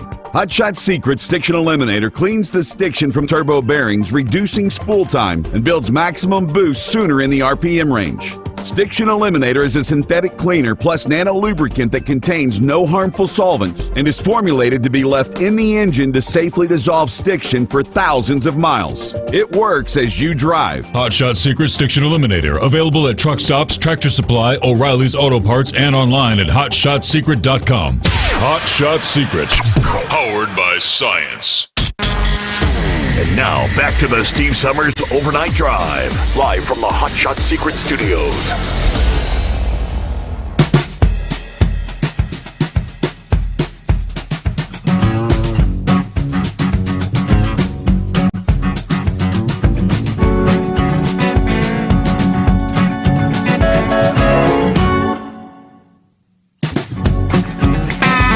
All right, as we get a brand new day underway, welcome into a Monday. Just like that, closing out the Easter weekend.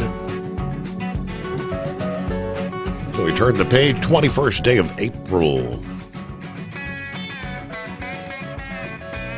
Yeah, several updates to share with you in this hour. Other industry headlines as well. Ford announcing they've halted all vehicle shipments to China as the tariff war continues. First, let's get back with, all right, we were chatting with Vic there, who had you've been through three of these, what do they call them, like economic reset, economic cycles in your lifetime? Let me click the mouse there because it didn't pick him up. There he is. Sorry about that. Yes. Okay, yeah. All right. Yeah, the first one that I went through on those economic resets, it kind of, the Arab embargo brought them to head, but before that, they had a failure in the corn crop. It was due to something called the Texas male sterile plant, which a lot of corn growers were using to rather than hiring a detasseling crew to make hybrids. It had a gene in it that made it susceptible to corn leaf blight, and that's where T. Boone Pickens made his first millions. He had bought a lot of corn and one thing and another, and so that started the commodity cycle going, and that was even back before the deal with the Arab oil embargo. And so the inflation thing had already pretty well been kicked off. And when it comes to the Arab oil embargo, I don't know why, but the American policy was they were going to institute a windfall profits tax. But you could buy Arab oil and not have to pay that. And if anybody wants to follow that up, just look at toggle Mark Rich, because basically he was taking American oil and pretending like it was coming from the Mideast. That way they didn't have to pay the windfall profits tax. And oil companies in this country, they had all kinds of oil in reserves, and rather than letting those companies produce all the oil, they put a tax on them if they did. And that was kind of my first experience with it. Then, since inflation was going, the Federal Reserve had to print more money to purchase the same amount of goods. And then Volcker came along, put interest rates through the roof. Then Reagan came along, and they decided that they could send the antitrust people in the Justice Department on a long vacation and start outsourcing stuff. And then that's whenever we went through the Reagan recession or whatever, and then they come along and supposedly collapse the Soviet Union, and they decided they would go to the Soviet Union, and they kind of put them through the ringer, and that just carried on and on and on. So then whenever Bush came into office, he kind of continued that policy of taking advantage of other countries, I should say. And there were a lot of people in the United States that, to me, they were more than willing to sell out the country. And now we're coming up here with Trump thinking that just by tariffs he can solve all these problems.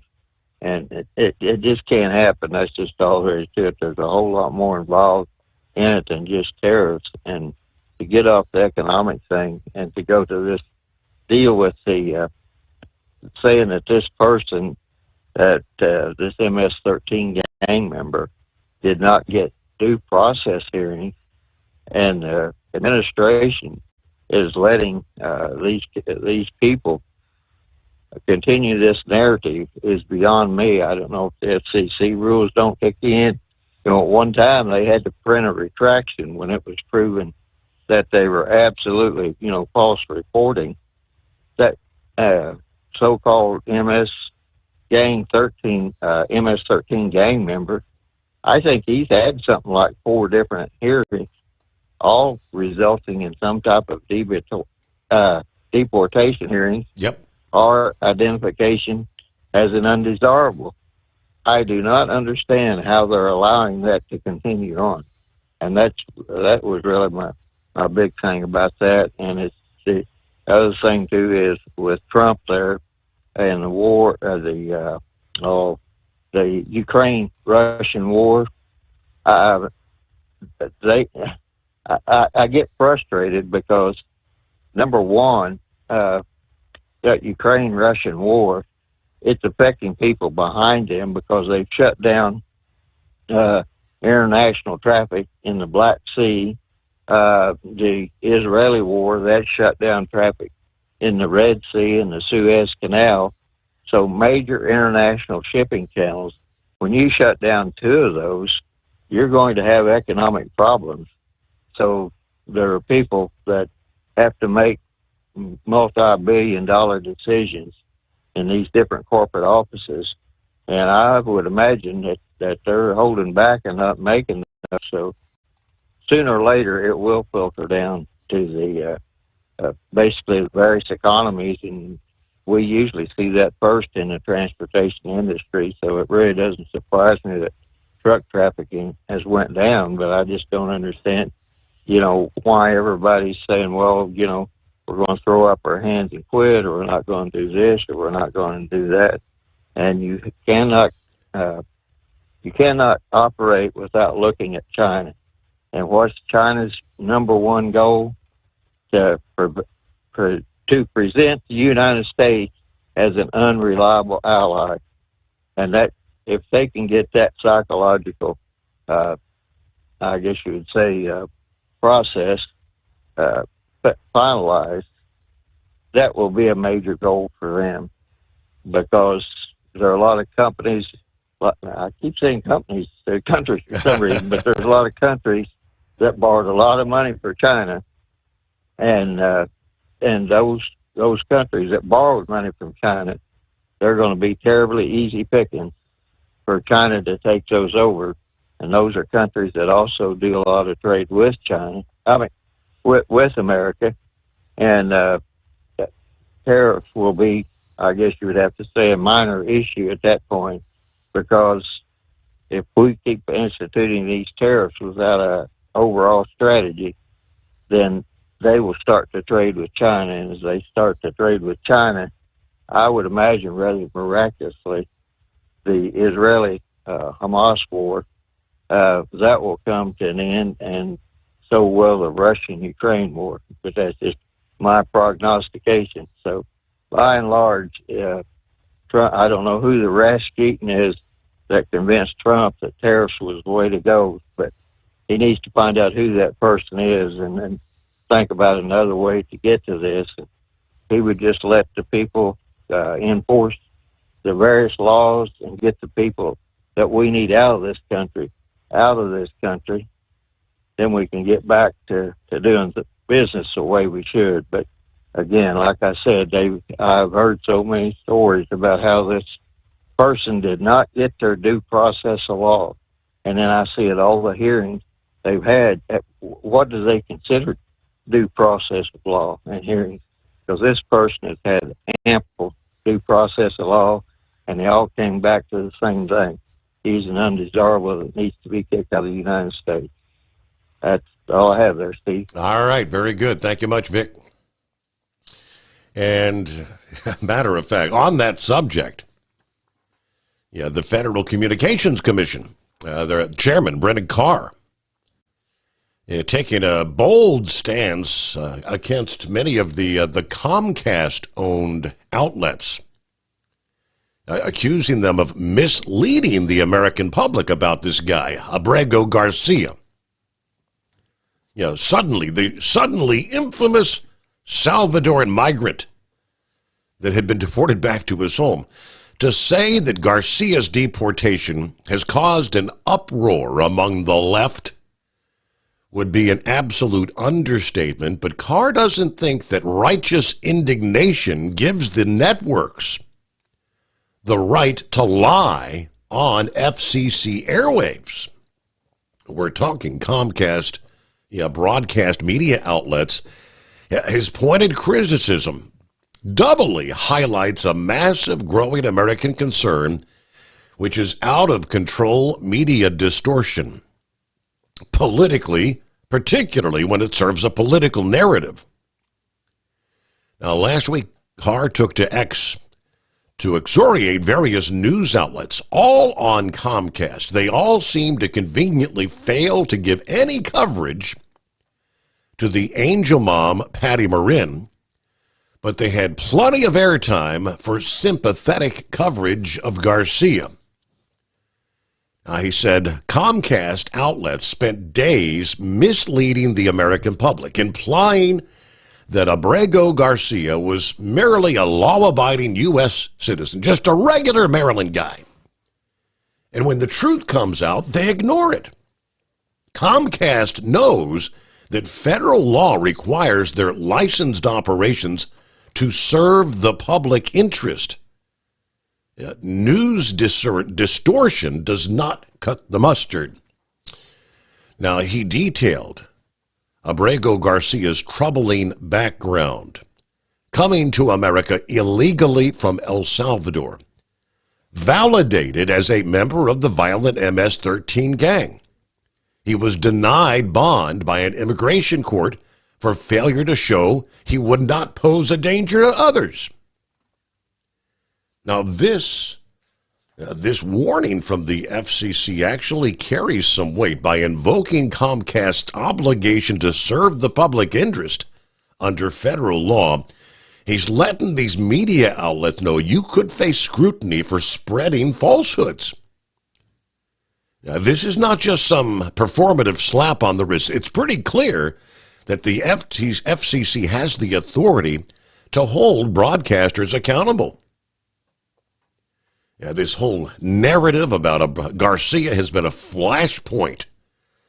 Some media outlets, day and night, portraying him as the innocent Maryland man, glossing over his ties to MS-13, a gang notorious for their brutality. This is selective reporting that aligns with the broader pattern of distortion that the FCC is now calling out. It's no secret that certain networks lean left. But Carr's accusations cutting deeper. He's suggesting that Comcast coverage was not just biased, but it was deliberately misleading. And the implication is clear. Pushing a narrative over facts undermines the public trust and could invite regulatory consequences. Garcia's case is not as simple as some would have it. The court records indicate he was deported in March due to an administrative error, despite having what they call a withholding from removal status, which allowed him to stay in the U.S. to avoid harm in El Salvador. His concerns that he, as a MS-13 gang member, would face reprisal from other gangs.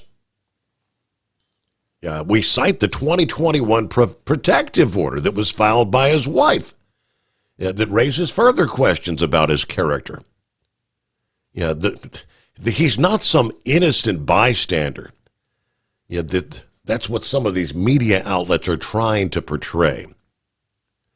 The left's narrative seems to prioritize optics over truth. Painting him as a victim fits the broader anti-Trump agenda, where any immigration enforcement is framed as its cruelty. Carr's intervention is going to challenge this tactic head on. To be clear, this is not about denying Garcia's humanity so much as it's about demanding honesty. If he's tied to MS-13, that's a serious concern for public safety.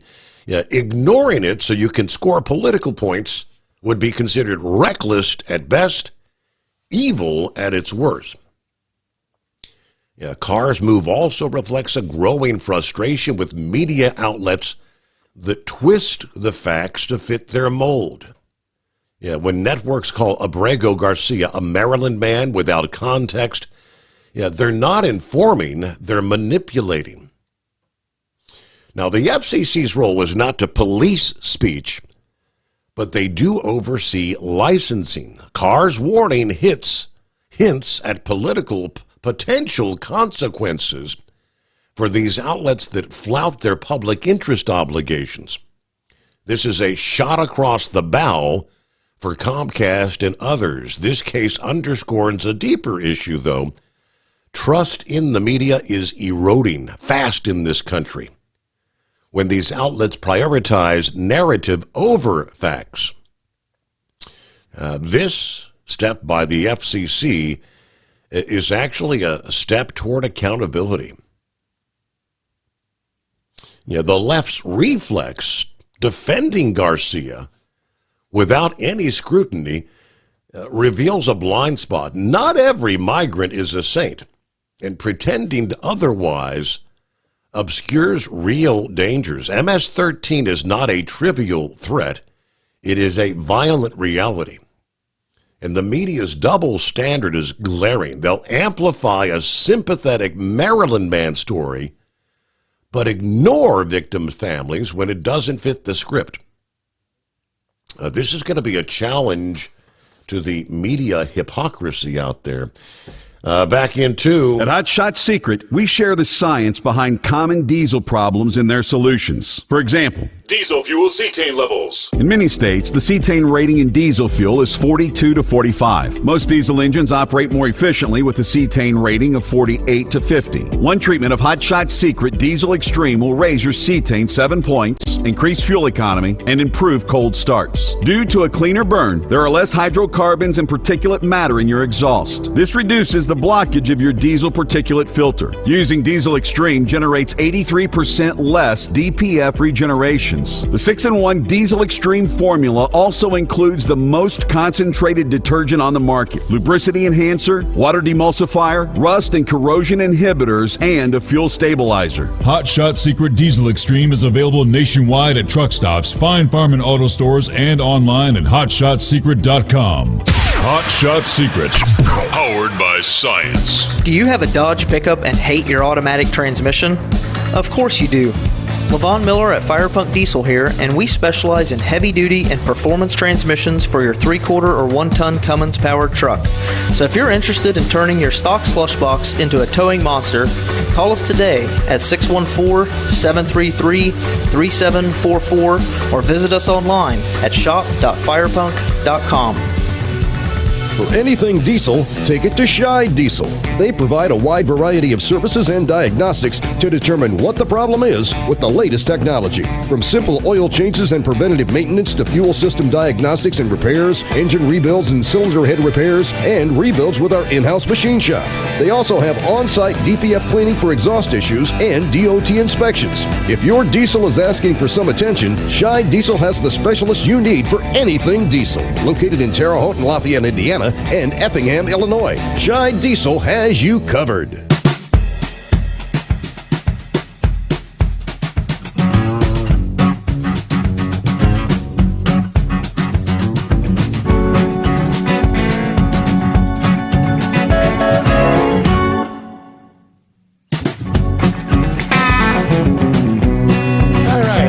I think it was Carolina Monkey Gouger earlier that brought up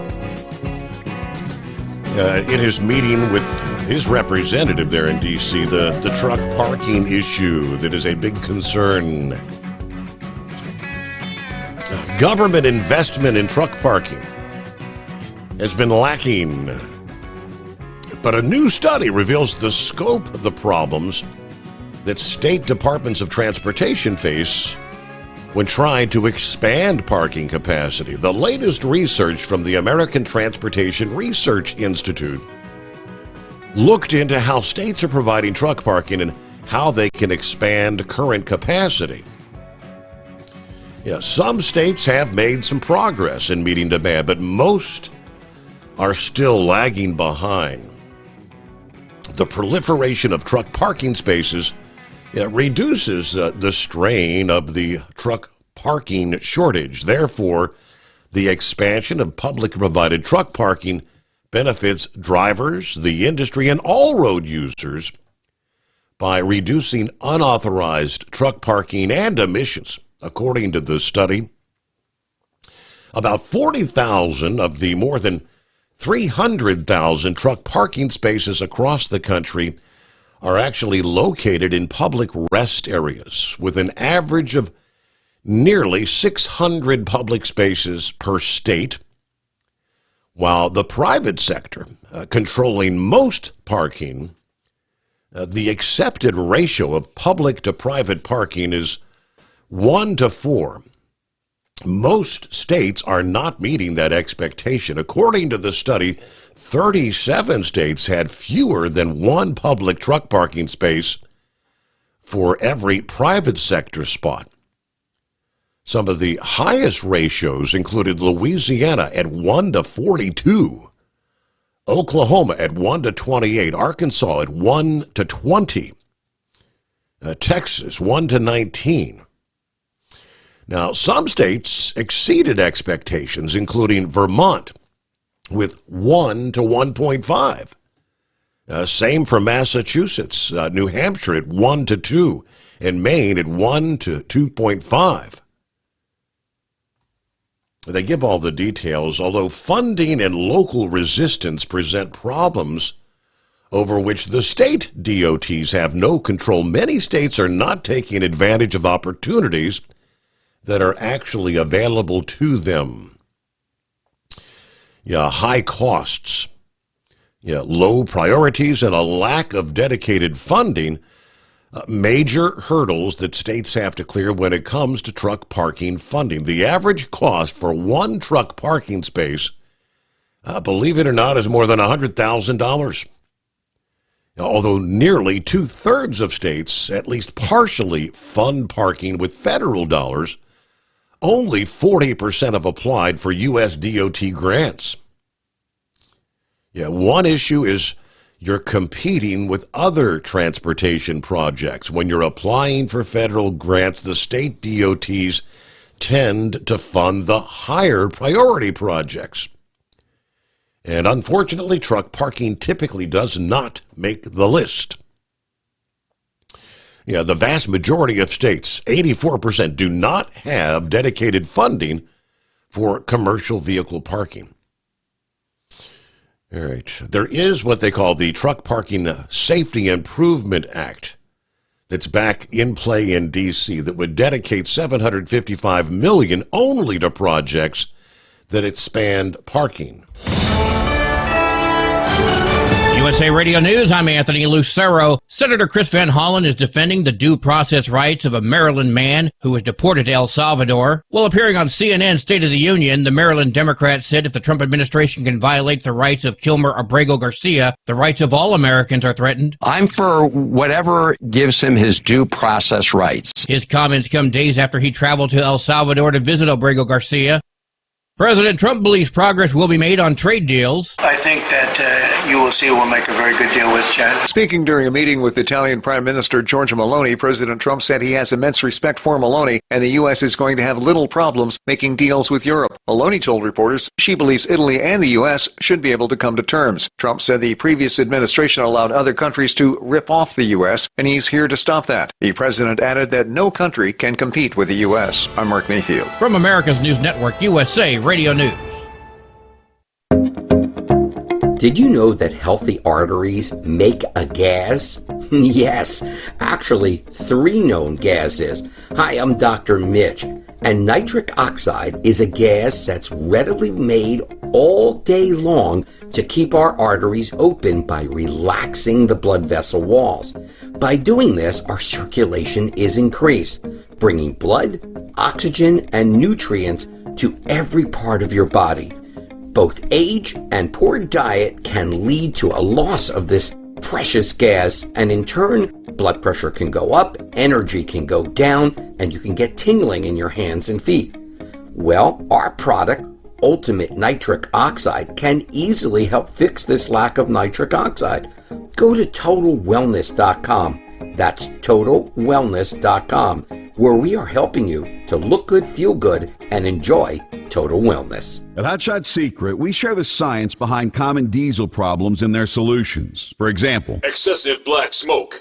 Excessive black smoke has 2 causes: carbon buildup and internal diesel injector deposits, also known as IDIDs. Carbon buildup obstructs the fuel spray. IDIDs are varnish inside the injector that alters ideal injector timing. Both of these cause reduced engine efficiency, leaving unburnt fuel to generate black smoke. One treatment of Hot Shot Secret Diesel Extreme will remove carbon buildup and improve efficiency. Diesel Extreme has the highest concentration of active ingredients allowed by law and will safely remove all types of injector deposits, including IDIDs, eliminating black smoke. The 6-in-1 Diesel Extreme formula also includes a cetane improver, lubricity enhancer, water demulsifier, rust and corrosion inhibitors, and a fuel stabilizer. Hot Shot Secret Diesel Extreme is available nationwide at truck stops, fine farm and auto stores, and online at hotshotsecret.com. Hot Shot Secret, powered by science. Doc's Diesel is your one-stop online shop for diesel filter maintenance. Genuine quality, third-party tested filters for Cummins, PowerStroke, Duramax, and EcoDiesel trucks. Doc's cuts out the middleman and those pesky markups you often find from OMEs, dealerships, and parts stores.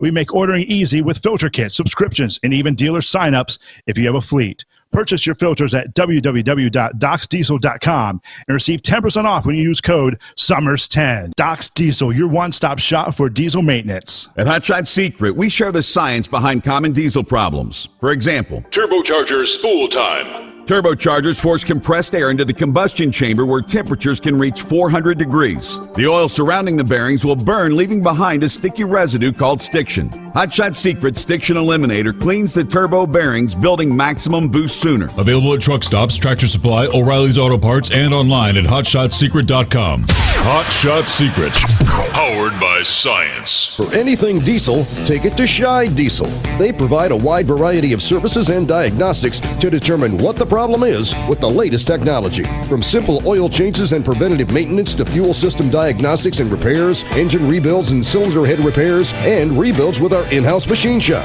They also have on-site DPF cleaning for exhaust issues and DOT inspections. If your diesel is asking for some attention, Scheid Diesel has the specialist you need for anything diesel. Located in Terre Haute and Lafayette, Indiana, and Effingham, Illinois, Scheid Diesel has you covered. Do you have a Dodge pickup and hate your automatic transmission? Of course you do. Levon Miller at Firepunk Diesel here, and we specialize in heavy-duty and performance transmissions for your 3-quarter or 1-ton Cummins powered truck. So if you're interested in turning your stock slush box into a towing monster, call us today at 614-733-3744 or visit us online at shop.firepunk.com.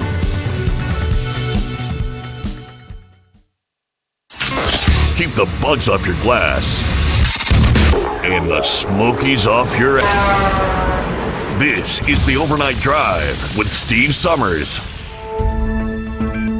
Region 2 has it all, from Allegan to Zanesville. Region 3 covers Dairyland, the Land O'Lakes, and Corn Country. Want to learn more about the NTPA's national schedule? There's an app for that. From National Tractor Pullers Association headquarters in Marion, Ohio, this is the NTPA Overnight Radio Report. Last week, we explored the 6 events across the NTPA's 2 Eastern Steiner Tractor Parts regions, 1 and 4. This week, we'll start traveling the Region 2 trail, and next week, we'll wrap that and move on to Region 3. Before we get too deep into the pulling season, let's take a moment to thank all of our friends, old and new, for attending the NTPA headquarters open house on Saturday. It is the NTPA's full intention to be good neighbors and a significant part of the Marion, Ohio business community. And to our sponsors and members, it was an expression of appreciation for all you do to keep pulling on its growth trajectory. Special thanks to the Benedict Criswell team and to Avery Dalman for hauling and displaying their Unlimited Modified and Pro Stock tractor, respectively. Now back to the Steiner Tractor Parts Regional National Schedule. Region 2 opens in Boswell, Indiana on Saturday, June 7th as the Eliana Hub Shakedown returns after a 10-year absence. The following week, Paulding, Ohio's County Fair Pole will rock the lucky fans in the stands with 5 big classes on Friday the 13th. The Saturday after, the 21st, Fremont, Michigan's Bob Gillen Memorial Pole takes over the Newaygo County Fairgrounds for 4 regional and 1 Wolverine State Division. Then on Sunday the 22nd, Greenfield, Indiana's Hancock County Fairgrounds welcomes 4 classes. The month of June concludes with a flurry for the second year of the 3-night expanded Arcola National Pole from the 26th through the 28th at Branning Park along US 30 just west of Fort Wayne. Also on the 28th, it's Cadiz, Ohio's Harrison County Fair Pole. July begins in Rushville, Indiana at the Rush County Fair on Tuesday the 1st and moves to the NTPA's new hometown, Marion, Ohio on Wednesday the 2nd. Door, Michigan will offer up a taste of both regional and grand national classes at the Summer Sizzler on Saturday, July 5th as the light modifieds and super semis come to play. We'll stay in Western Michigan through the next Thursday and Friday, the 10th and 11th, for the Eaton County Fair Pole in Charlotte, before heading down US 68 to Wilmington, Ohio's Clinton County Fair Pole on Saturday the 12th. The third week of July brings 6 poles in 7 nights. Greensburg, Indiana's Decatur County 4-H Fair Pole on Monday the 14th. Hartford, Michigan's NTPA Nationals at the Van Buren County Fairgrounds on Tuesday the 15th. Carrollton, Ohio's Carroll County Fair Pole on Thursday the 17th. Lebanon, Indiana's Boone County 4-H Fair Pole on Friday the 18th. Springfield, Ohio's Clark County Fair Pole on Saturday the 19th. And Adrian, Michigan's Lenawee County Fair Pole on Sunday, July 20th. Another new event hits the calendar on Wednesday, July 23rd, the Eastern Michigan State Fair Pole in Imlay City. Then Marysville, Ohio returns on Friday the 25th, and Cassopolis, Michigan on Tuesday the 29th. And a busy July concludes at Monroe, Michigan's County Fair Pole on Thursday, July 31st. We'll leave it there for now. Overwhelmed with all this information? No problem. It's all on the schedule page at ntpapull.com, as it always has been. But now you have another option. Available on both the Google Play Store and the Apple App Store is the brand new NTPA mobile app. Just search for NTPA, download the app to your handheld device, and enjoy up-to-the-minute schedule information and lineups and results once the season gets going. That's the NTPA app, available now for Android and Apple. Reporting for the NTPA on the Overnight Drive, I'm John Dunlap. Stay safe and pull hard. All right, thank you much, Mr. Dunlap. Another week underway. Just a quick blurb came down the line that Ford has halted shipments of its SUVs, pickup trucks, and sports cars to China in the wake of President Trump's tariffs. Coming down from the Wall Street Journal on Friday, the company this week halting shipments of its F-150 Raptors, as well as Mustangs and Michigan-built Bronco SUVs, as well as the Kentucky-made Lincoln Navigators to China. I'm kind of curious as to how many vehicles does or did Ford actually sell in China anyway. I'm thinking there's not a big market for the U.S. vehicles there. I may be wrong, but yeah, China's retaliatory tariffs in response to the U.S. import taxes see these vehicles facing a tariff of as high as 150%. All right, it is 844-844-3388. Carl on a Monday. What's happening, Carl? How you been? All right, Steve. Good morning. Thank you for taking my call. Yeah, I've been doing fine. Little bit of allergy problem here lately with pollen and everything going on, but overall, I'm doing okay. Yeah, getting into the tariffs deal there with, I know Vic doesn't like the tariffs, but apparently these countries have been ripping us off for a long time, and Trump has just found a way to negotiate with these people. Okay, so I think this is going to be short-lived once they finally get it all together. Even China is going to come around, I do believe. And even though it's hard to negotiate with China, they're going to come around to something that's a lot better than what they had before, which was doing nothing but ripping us off totally. And we understand that there's a lot of money that we were losing on these tariffs from other countries against us, okay, because we weren't doing anything to get money back on reciprocal tariffs. But leaving that aside, Pete Hegseth has apparently made another mistake with the phone usage. I don't know if it's true or not, because the U.S. media is breaking this news, and I haven't heard anything on your news reports tonight about it, but hopefully it's not true. That apparently he's used the app again with another thing that was similar to the first debacle, and it was intercepted by somebody. So I don't know for sure if he's did that or not, but if he has, he probably should be fired, because we can't be having this. The government does have secure phone lines, and apparently he just can't, if he's in, as I've heard, he doesn't need to be in that position. I mean, we've got secure phone lines.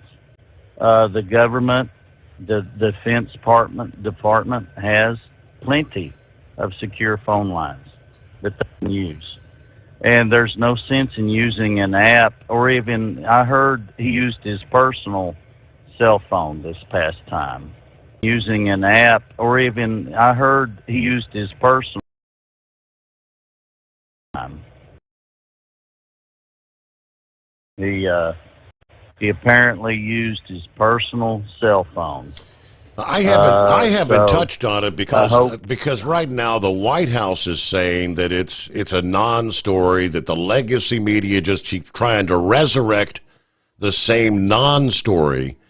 But I mean, I'm waiting for a little more info about this. I mean, they're trying to make it sound like some of these people that got fired. Remember, the 3 guys got let go last week for leaking information.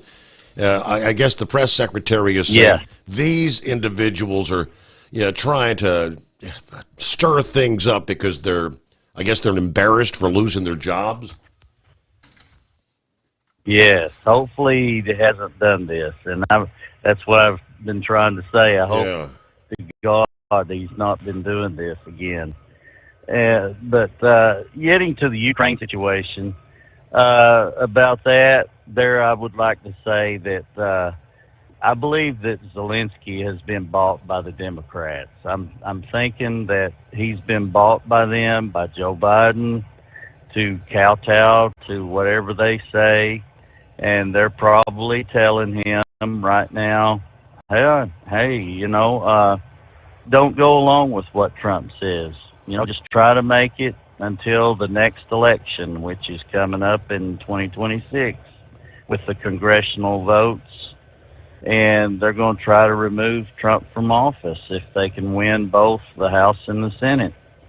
And then they'll have Vance to deal with then, of course. But they're just trying to manipulate Zelensky is what they're doing.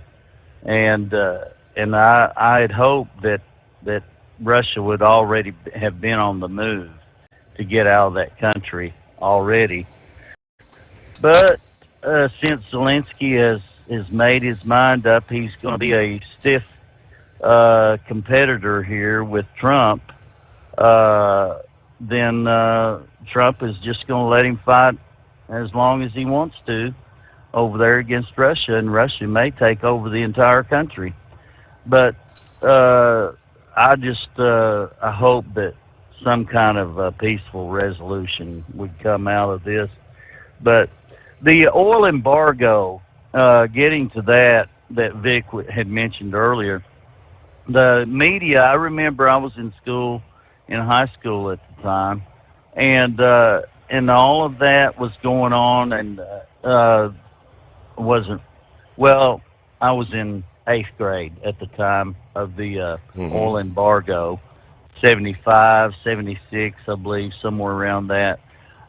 Jimmy Carter was president, and the school was even teaching, Steve, the school was even teaching that that we didn't have any more oil left in the United States. We had ran out of oil and gas, and we were about to have to buy our oil and gas from everybody, and we couldn't buy it anymore, and it was like a panic. Right. I mean, panic. And then everybody had to go to the gas stations and line up on certain days and this, that, and the other. I mean, the rules were set to go buy gas, and people were getting mad in the gas lines and all of this. It was serious business. I mean, have to wait for 2 hours sometimes for a limited number of gallons of gas.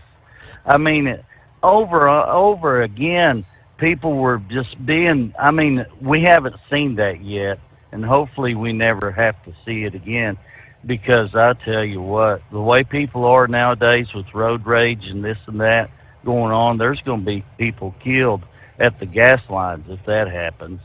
But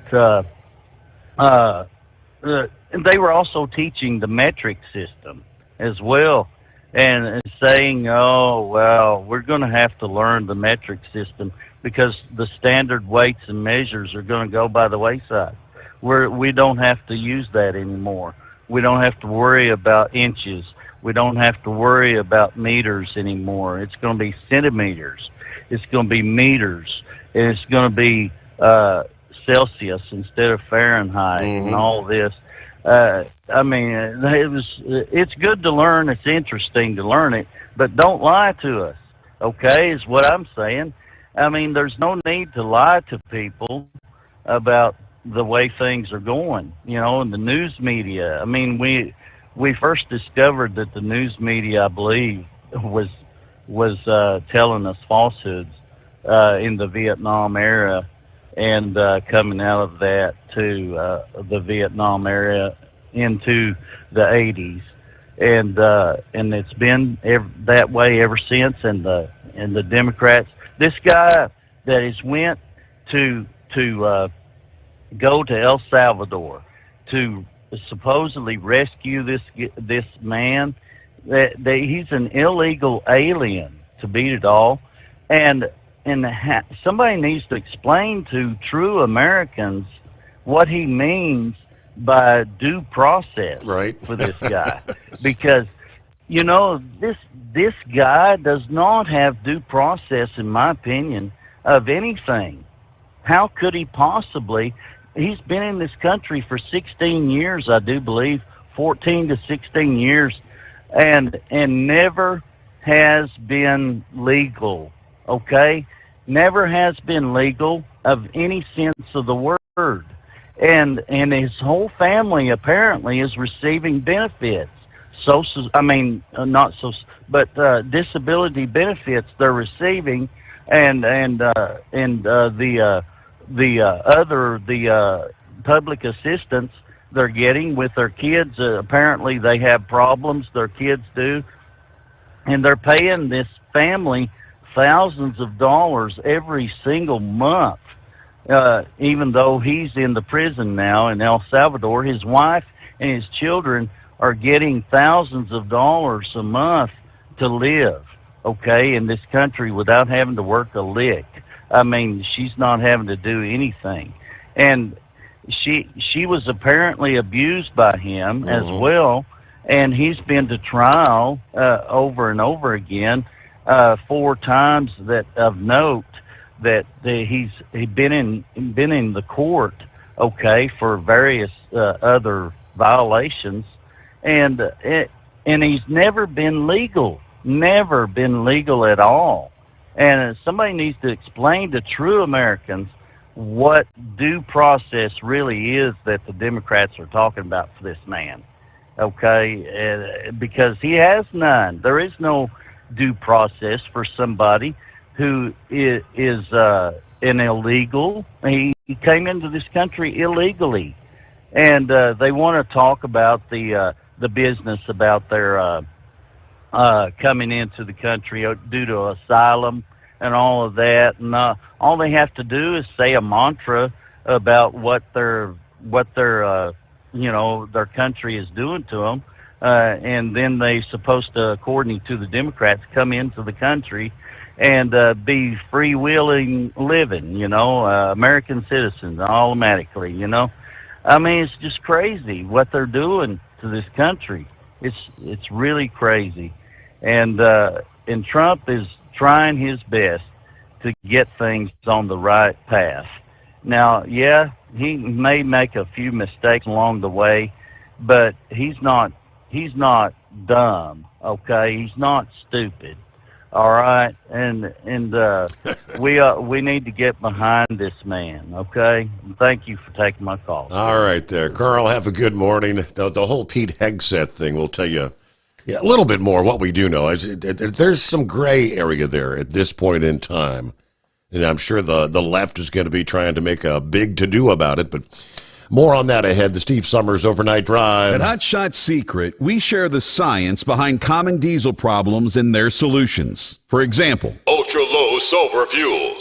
The primary function of diesel fuel is combustibility. One of the little-known aspects of fuel is its role as a lubricant to metal-on-metal moving parts. The introduction of ultra-low sulfur fuels diminishes the fuel's ability to lubricate because sulfur, which has been mostly removed, has lubricating properties. Hot Shot Secret Everyday Diesel Treatment with LX4 delivers unmatched lubricity. Third-party testing confirms that it takes 3 times the amount of leading fuel treatment to match the lubrication benefit of 1 dose of Hot Shot Secret. Everyday Diesel Treatment is a fully formulated 6-in-1 premium fuel treatment for every fill-up, every time. Everyday Diesel Treatment is available at truck stops, Tractor Supply, O'Reilly's Auto Parts, and online at HotShotSecret.com. Hot Shot Secret, powered by science. Doc's Diesel is your one-stop online shop for diesel filter maintenance. Genuine quality, third-party tested filters for Cummins, PowerStroke, Duramax, and EcoDiesel trucks. Doc's cuts out the middleman and those pesky markups you often find from OMEs, dealerships, and parts stores.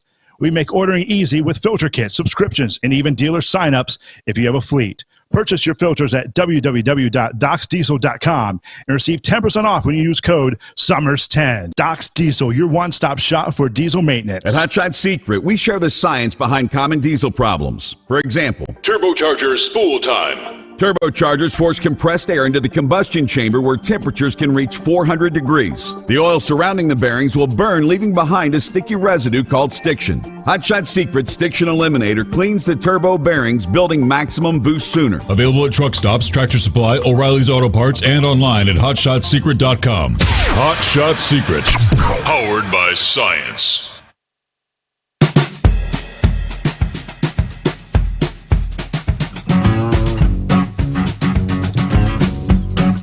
All right, leave it to the New York Times again to stirring things up. Over the weekend, the White House lashing out at the New York Times, reporting that a second Signal messaging chat created by Pete Hegseth, this time that included his wife and brother, in which he shared details of the March military airstrike against Yemen's Houthi terrorist. Deputy Press Secretary Anna Kelly said, quote, no matter how many times the legacy media tries to resurrect the same non-story, they cannot change the fact that no classified information was shared.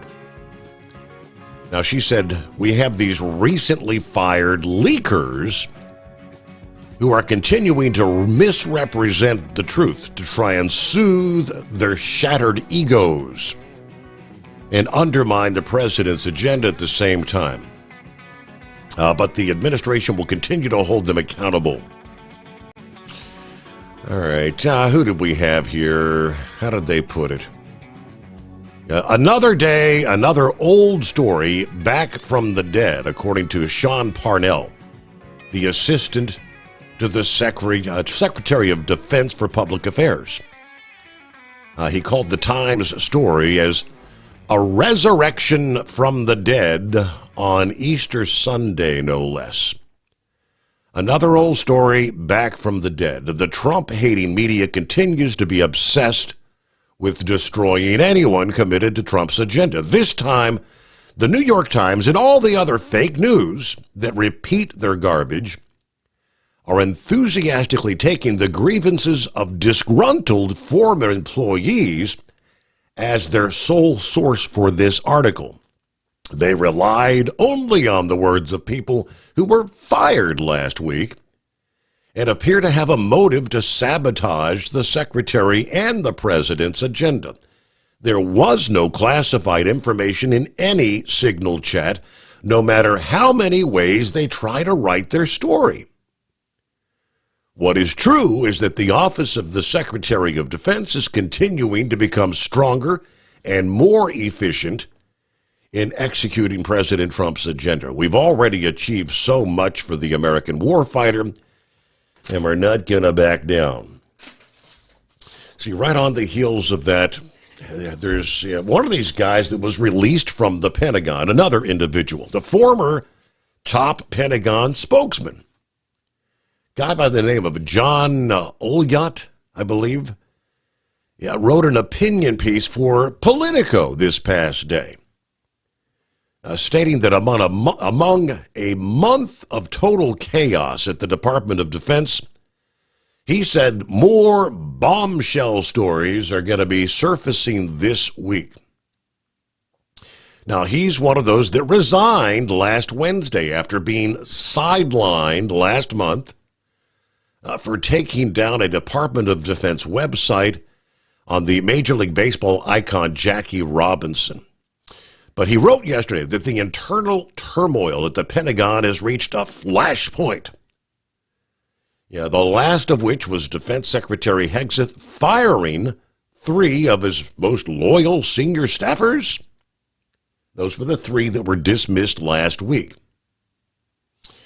All right. In the aftermath, he said, Defense Department officials working for Hegseth tried to smear the aides anonymously to reporters, claiming they were fired for leaking sensitive information as part of the investigation ordered earlier this month. But he said none of this is true. So where's it going to go? More bombshells? We'll see where the dust settles. Final hour coming up here. At Hot Shot Secret, we share the science behind common diesel problems. For example, turbocharger spool time. Turbochargers force compressed air into the combustion chamber where temperatures can reach 400 degrees. The oil surrounding the bearings will burn, leaving behind a sticky residue called stiction. Hot Shot Secret Stiction Eliminator cleans the turbo bearings, building maximum boost sooner. Available at truck stops, Tractor Supply, O'Reilly's Auto Parts, and online at hotshotsecret.com. Hot Shot Secret, powered by science. Doc's Diesel is your one-stop online shop for diesel filter maintenance. Genuine quality, third-party tested filters for Cummins, PowerStroke, Duramax, and EcoDiesel trucks. Doc's cuts out the middleman and those pesky markups you often find from OMEs, dealerships, and parts stores.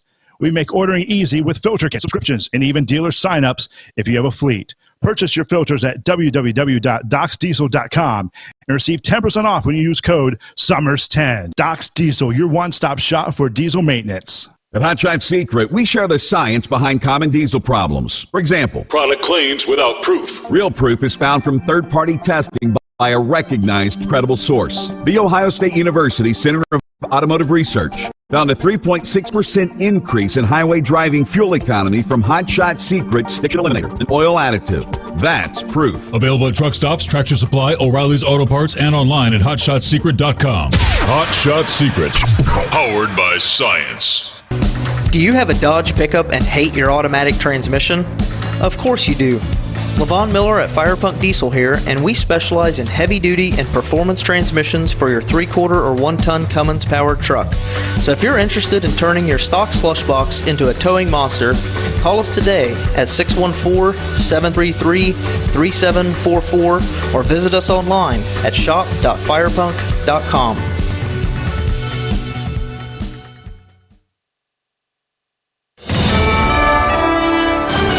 USA Radio News, I'm Anthony Lucero. Over 130 international students are allowed to stay in the U.S. for now, thanks to a federal judge in Atlanta. A temporary restraining order was issued Friday by U.S. District Court Judge Victoria Calvert against ICE and other federal agencies after the students' visas were suddenly revoked. The judge's order prevents the deportation of 133 students from at least 5 countries. I'm Scott Carr in Washington. Sean Diddy Combs' federal sex trafficking trial will go on as scheduled following an attempt by his defense to get it pushed back. A federal judge decided Friday that the disgraced hip-hop mogul's trial will start as planned on May 5th. Diddy's lawyers had argued that they should have another 60 days to prepare their defense arguments. This after the indictment against Diddy was expanded for the 3rd time to include new charges of sex trafficking and engaging in prostitution. I'm Kristen Marks. President Trump is hinting that he may fire Federal Reserve Chair Jerome Powell. Trump made the comments speaking to reporters in the Oval Office. I don't think he's doing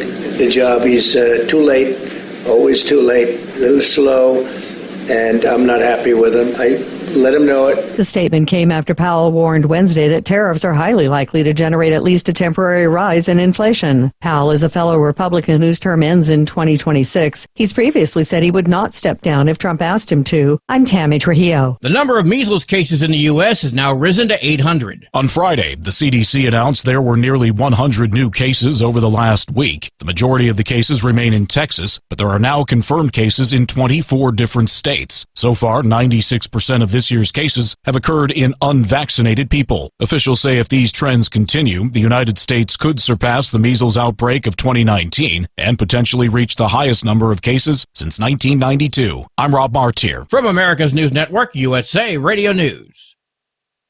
With all the recent violent protests, looting, and destruction, some areas are considering either defunding or abolishing the police. At a time when America's neighborhoods need the protection of police the most, some elected officials would rather create more chaos by playing politics. If you're sick of elected officials caving in to demands of the radical left, you're not alone. It's time we stand up and declare our support for local police. The majority of police officers are important partners in protecting our God-given rights. If you prefer freedom over chaos, then learn how you can help protect the local police that serve your community. Call today and request your free Support Your Local Police info packet.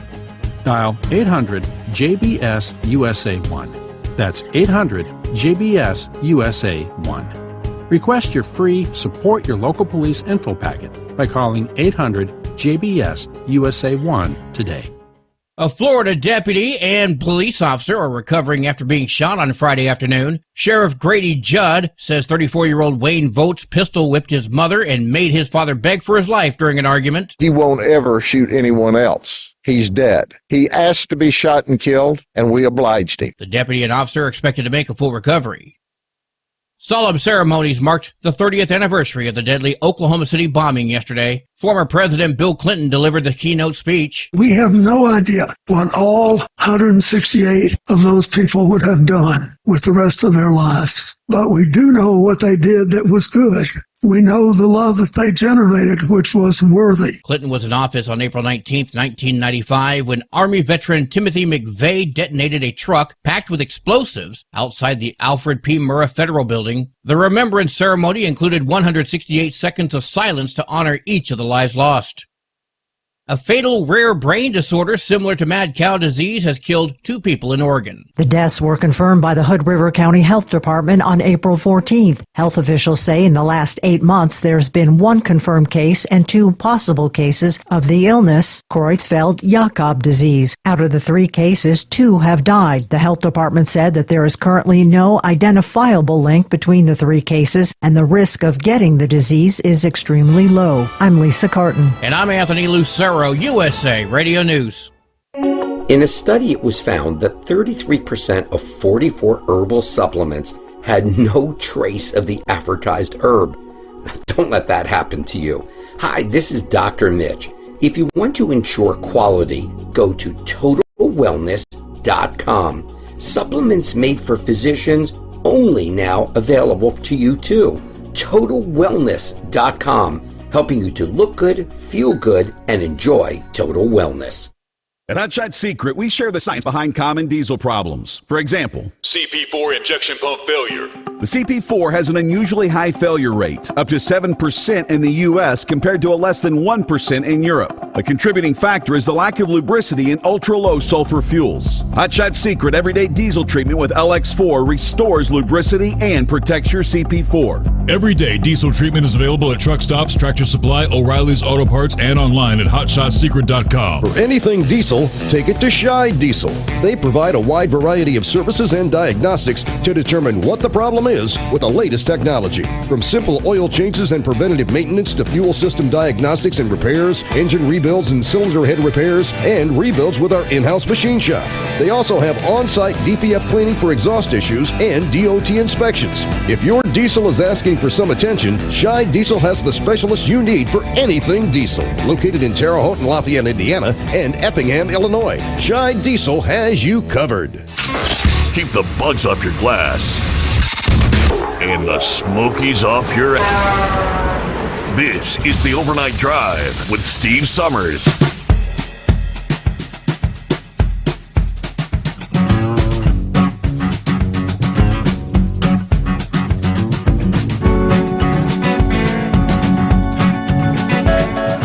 All right, get our final hour underway on a Monday. Closing out the Easter weekend. Well, hello to Gerald this morning. He's chiming in via Facebook, getting his 2 cents worth in. Rainmaker checking in from Thailand. 5 more days in Thailand. Then he'll be coming back. Maybe he'll check in from time to time when he gets back here in the lower 48. As far as Hegseth goes, Gerald says, they seem to have an obsession with Pete Hegseth, just like they did with Steve Bannon. In the first months of the first Trump administration. How about they get ignored and just don't entertain their hysteria. We're dealing with psychotics.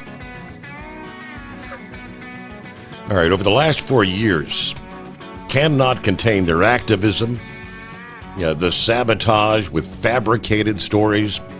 They are the textbook definition of scumbags.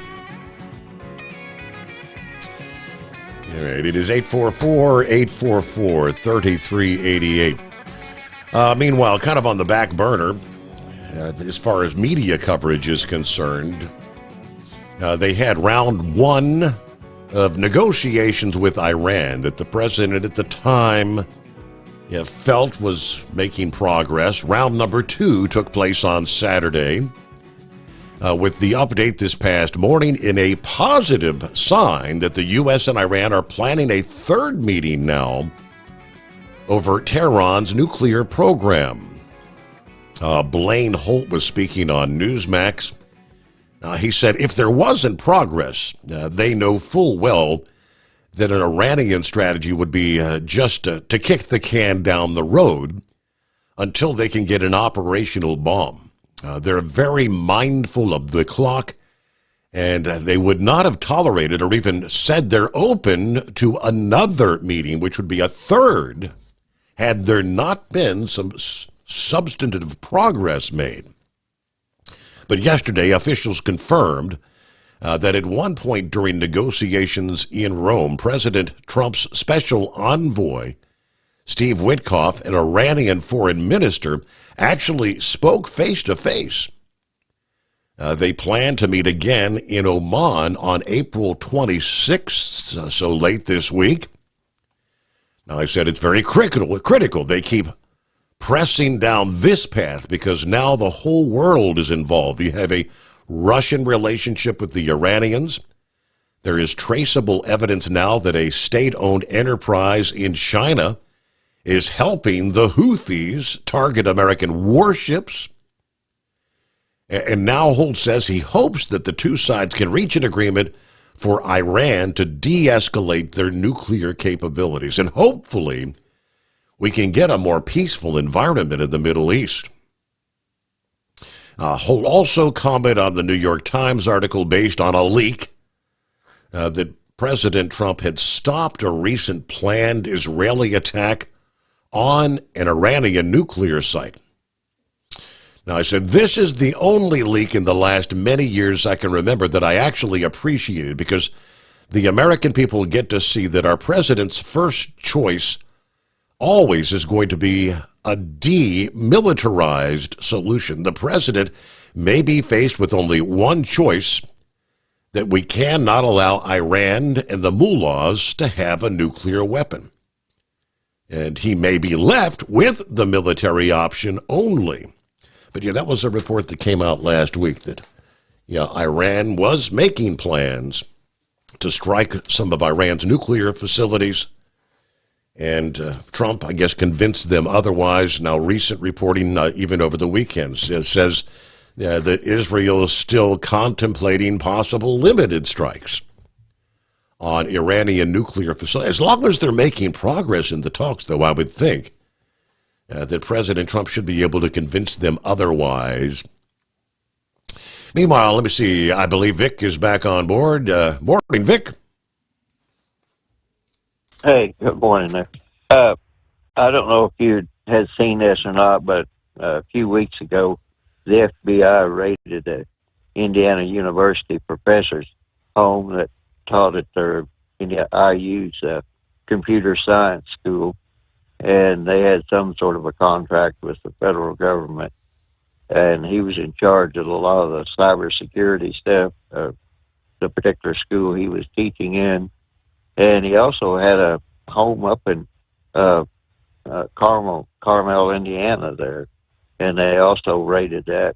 And they've been kind of closed-mouthed ever since that.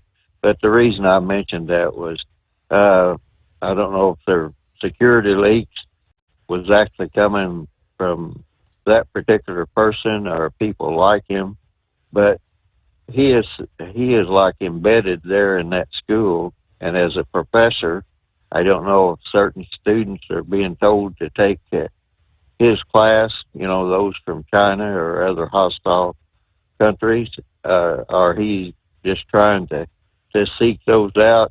But I could think of a whole lot of ways that could be used for an intelligence operation. And it's occurring right under their nose. And what tipped them off, the FBI, to investigate, they're obviously not going to say, but something did.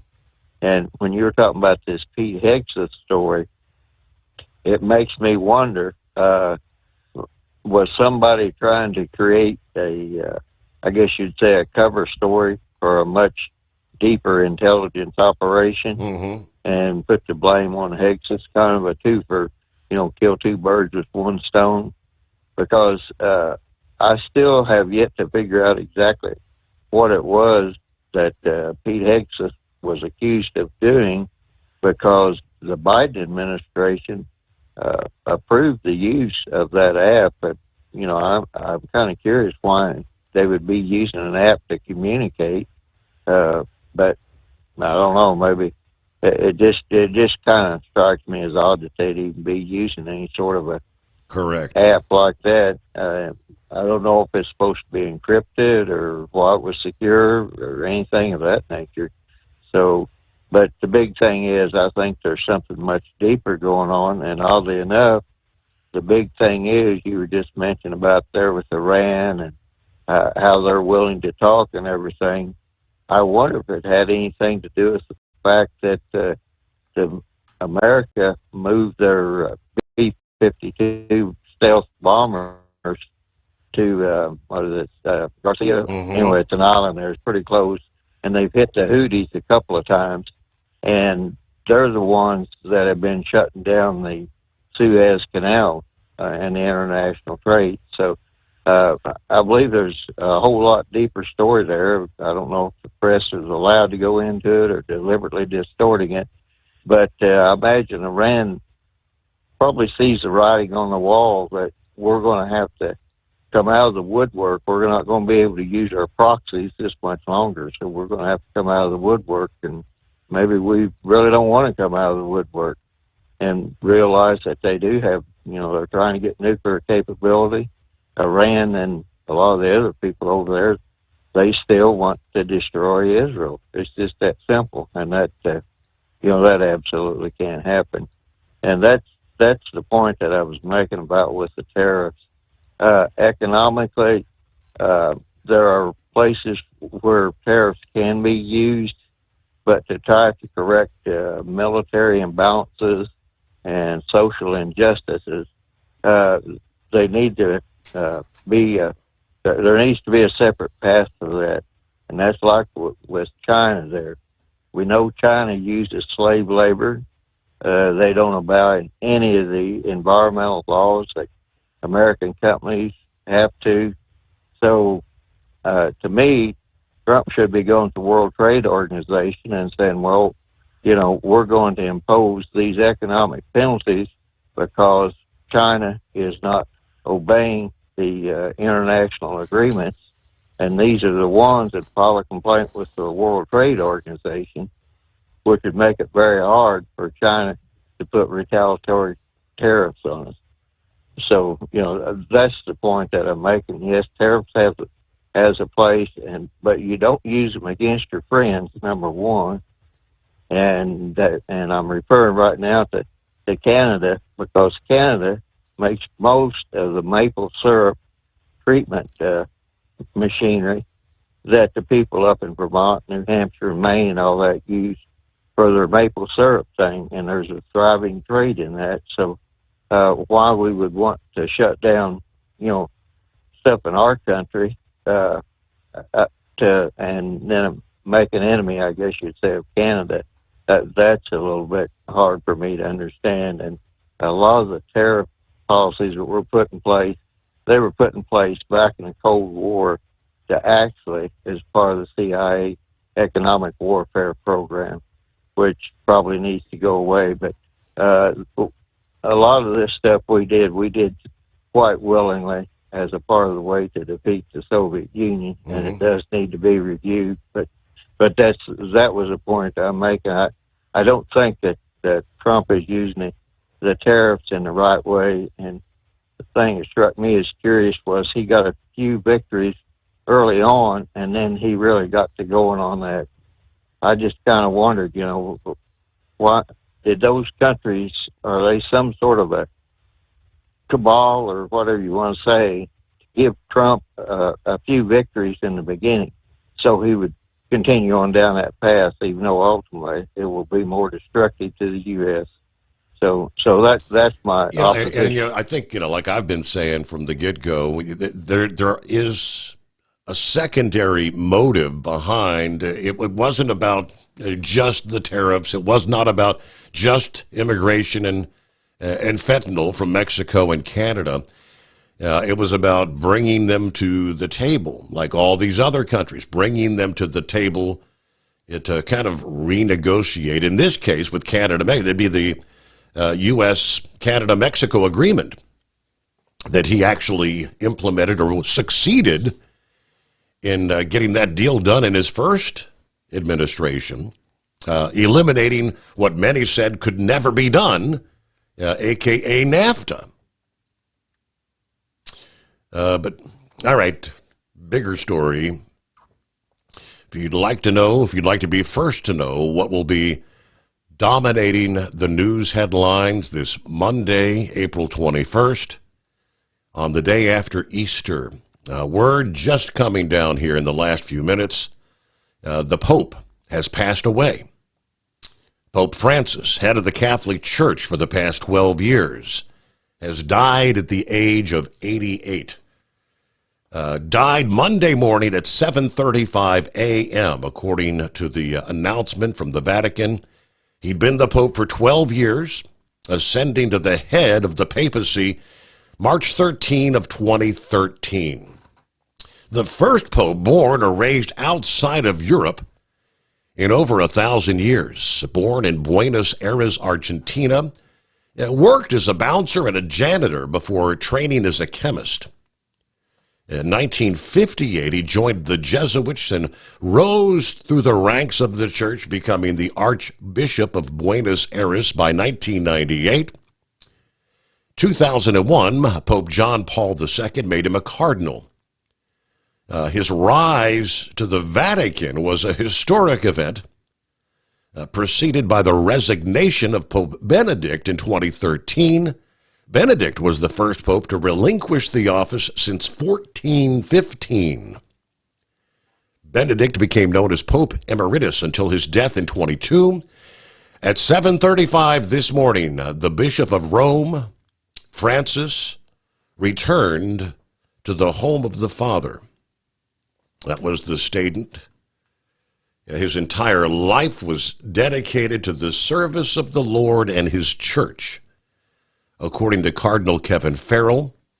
In the announcement, he taught us to live the values of the gospel with faithfulness, courage, and universal love.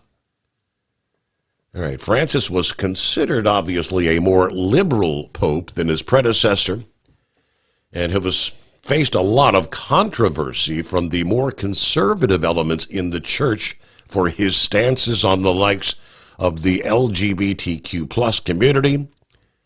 He approved a ruling that allowed priests to bless same-sex couples without blessing the relationships themselves. He named the first woman to head a major Vatican office, appointing an Italian nun to become prefect of the department responsible for all the Catholic Church's religious orders. A major step in giving women more leadership roles in governing the church. While women have been named to number 2 spots in some Vatican offices, never before had a woman been named prefect of a dicastery or congregation of the Holy See Korea. So again, that'll be the big story of the day ahead. The one day after Easter. And he did briefly appear. And matter of fact, I think J.D. Vance met with him on Sunday, I believe. Says Francis will be remembered as a pope like no other. His message was, "I am one of you," characterized the modesty of his pontificate. All right, Francis, there you go, met with U.S. President J.D. Vance on Sunday. He saw himself as an advocate for those without a voice. He visited refugee camps during the migration crisis when xenophobia reached new heights in Europe. He welcomed migrants to the Vatican and prayed for the thousands who perished in the Mediterranean. But again, a tenure not without controversy. The Pope dead at 88 years old. At Hotshot Secret, we share the science behind common diesel problems and their solutions. For example, excessive black smoke.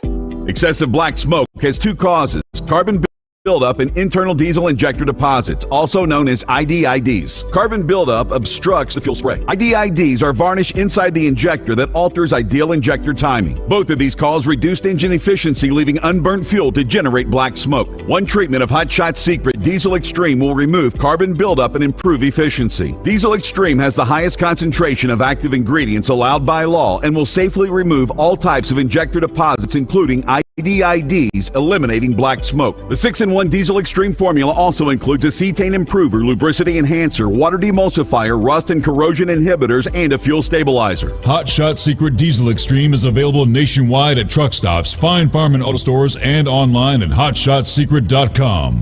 Hot Shot Secret, powered by science. Doc's Diesel is your one-stop online shop for diesel filter maintenance. Genuine quality, third-party tested filters for Cummins, PowerStroke, Duramax, and EcoDiesel trucks. Doc's cuts out the middleman and those pesky markups you often find from OMEs, dealerships, and parts stores. We make ordering easy with filter kits, subscriptions, and even dealer sign-ups if you have a fleet. Purchase your filters at www.docsdiesel.com and receive 10% off when you use code SOMMERS10. Doc's Diesel, your one-stop shop for diesel maintenance. At Hot Shot Secret, we share the science behind common diesel problems. For example, Turbocharger spool time. Turbochargers force compressed air into the combustion chamber where temperatures can reach 400 degrees. The oil surrounding the bearings will burn, leaving behind a sticky residue called stiction. Hot Shot Secret Stiction Eliminator cleans the turbo bearings, building maximum boost sooner. Available at truck stops, Tractor Supply, O'Reilly's Auto Parts, and online at hotshotsecret.com. Hot Shot Secret, powered by science. For anything diesel, take it to Shy Diesel. They provide a wide variety of services and diagnostics to determine what the problem is with the latest technology. From simple oil changes and preventative maintenance to fuel system diagnostics and repairs, engine rebuilds and cylinder head repairs, and rebuilds with our in-house machine shop. They also have on-site DPF cleaning for exhaust issues and DOT inspections. If your diesel is asking for some attention, Shy Diesel has the specialist you need for anything diesel. Located in Terre Haute and Lafayette, Indiana, and Effingham, Illinois, Shy Diesel has you covered. Do you have a Dodge pickup and hate your automatic transmission? Of course you do. Levon Miller at Firepunk Diesel here, and we specialize in heavy-duty and performance transmissions for your 3-quarter or 1-ton Cummins-powered truck.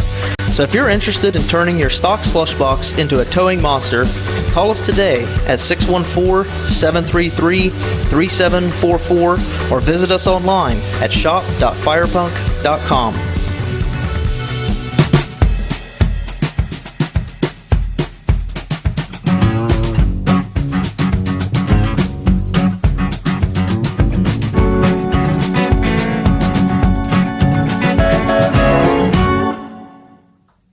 All right, rolling toward news break, bottom of the hour, just a matter of minutes away.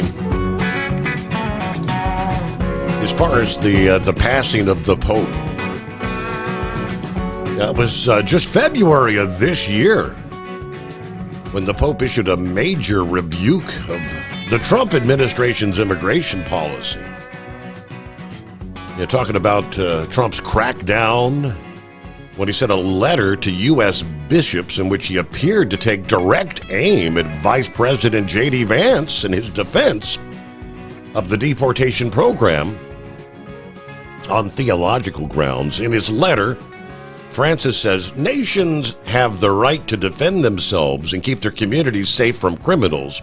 That said, the act of deporting people who in many cases have left their own land for reasons of extreme poverty, insecurity, exploitation, persecution, or serious deterioration of the environment damages the dignity of many men and women and entire families, placing them in a particular vulnerability and defenselessness. Despite his what many described as liberal stances on certain issues, the Pope had remained steadfast in his opposition to abortion, calling it absolute evil. He, in recent years, even waded into U.S. politics, advising Catholic voters ahead of the 2024 election to choose the lesser evil when casting their ballots for either Donald Trump or Kamala Harris. He said Trump's stance on migrants and immigration was a grave sin, but he compared Kamala Harris's stance on abortion to an assassination. He also weathered controversy over the Vatican's handling of the Catholic Church's sexual abuse scandals in recent years, as victims have come forward to tell their stories of being molested by Catholic priests. He established a papal commission to address the issue and made it mandatory for dioceses to report any abuses. Our number, 844-844-3388. It is the Steve Summers Overnight Drive. USA Radio News, I'm Anthony Lucero. Senator Chris Van Hollen is defending the due process rights of a Maryland man who was deported to El Salvador. While appearing on CNN's State of the Union, the Maryland Democrat said if the Trump administration can violate the rights of Kilmer Abrego Garcia, the rights of all Americans are threatened. I'm for whatever gives him his due process rights. His comments come days after he traveled to El Salvador to visit Abrego Garcia. President Trump believes progress will be made on trade deals. I think that you will see we'll make a very good deal with China. Speaking during a meeting with Italian Prime Minister Giorgia Meloni, President Trump said he has immense respect for Meloni and the U.S. is going to have little problems making deals with Europe. Meloni told reporters she believes Italy and the U.S. should be able to come to terms. Trump said the previous administration allowed other countries to rip off the U.S., and he's here to stop that. The president added that no country can compete with the U.S. I'm Mark Mayfield. From America's News Network, USA Radio News. Lisa Wolf here to tell you about our newest website for old-time radio lovers. It's 100radioshows.com. At this site, there are 5 old-time radio shows waiting for you to download free as our gift to you for listening to this radio show. And be sure to browse the additional 700 old-time radio shows available to you for 70% off by using the promo code RADIO at checkout. For nearly 40 years, Carl Amari has been licensing the rights to classic radio shows, including Suspense, Jack Benny, Gunsmoke, My Favorite Husband, Dragnet, The Lone Ranger, and many more. Today, Carl has over 100,000 classic radio shows, and because he works with the owners and estates, they provide the master recordings, which are superior sound quality. 700 old-time radio shows available to you for 70% off by using the promo code RADIO at checkout. This is a limited-time offer, so log on to 100radioshows.com. That's 100radioshows.com. Doc's Diesel is your one-stop online shop for diesel filter maintenance. Genuine quality, third-party tested filters for Cummins, PowerStroke, Duramax, and EcoDiesel trucks. Doc's cuts out the middleman and those pesky markups you often find from OMEs, dealerships, and parts stores. We make ordering easy with filter kits, subscriptions, and even dealer sign-ups if you have a fleet. Purchase your filters at www.docsdiesel.com and receive 10% off when you use code SUMMERS10. Doc's Diesel, your one-stop shop for diesel maintenance. Do you have a Dodge pickup and hate your automatic transmission? Of course you do. Levon Miller at Firepunk Diesel here, and we specialize in heavy-duty and performance transmissions for your 3-quarter or 1-ton Cummins-powered truck. So if you're interested in turning your stock slush box into a towing monster, call us today at 614-733-3744 or visit us online at shop.firepunk.com. Winter is here. When the temperature drops, so does your truck's performance. Avoid fuel gelling by using Hot Shot Secret's EDT Plus Winter Defense, a 7-in-1 fuel booster and anti-gel that improves cold weather performance. The 7-point cetane boost decreases DPF regens and increases fuel economy. Be confident that your engine is running smoothly and trouble-free, even in the coldest temperatures. Hot Shot Secret EDT Plus Winter Defense, available at Pilot Flying J, Amazon, O'Reilly Auto Parts, and HotShotSecret.com. Hot Shot Secret, powered by science. For anything diesel, take it to Shy Diesel. They provide a wide variety of services and diagnostics to determine what the problem is with the latest technology. From simple oil changes and preventative maintenance to fuel system diagnostics and repairs, engine rebuilds and cylinder head repairs, and rebuilds with our in-house machine shop. They also have on-site DPF cleaning for exhaust issues and DOT inspections. If your diesel is asking for some attention, Shy Diesel has the specialist you need for anything diesel. Located in Terre Haute and Lafayette, Indiana, and Effingham, Illinois, Shy Diesel has you covered. Increase fuel economy up to 7.9% with Hot Shot Secret Gasoline Extreme, the solution to maximize your engine's performance and fuel economy. Whether you're driving a sports car or a daily commuter, Gasoline Extreme is specially formulated with PEA to deep clean. Don't settle for an average driving experience. Upgrade to Hot Shot Secret Gasoline Extreme and go further on each tank. Order now on Amazon or HotShotSecret.com. Hot Shot Secret, powered by science. Hey truckers, this is Steve Darnell from the hit TV show Vegas Rat Rods. Check it out. Industrial injection has been a leader in the diesel heavy-duty industry since 1985. Whether you are looking to keep your truck on the road, you are a hardworking farmer feeding America, an over-the-seas mariner, a miner, or a construction craftsman, industrial injection can help keep your heavy-duty rigs and equipment running so you can keep America thriving. Get all your turbochargers, injection pumps, injectors, and engine parts at industrialinjection.com. Industrial Injection, the place to go for all your diesel parts needs. We know you'd like to be cuddled up real tight with a sweet little thing all night. But instead, you've got Steve Summers. It's the Overnight Drive.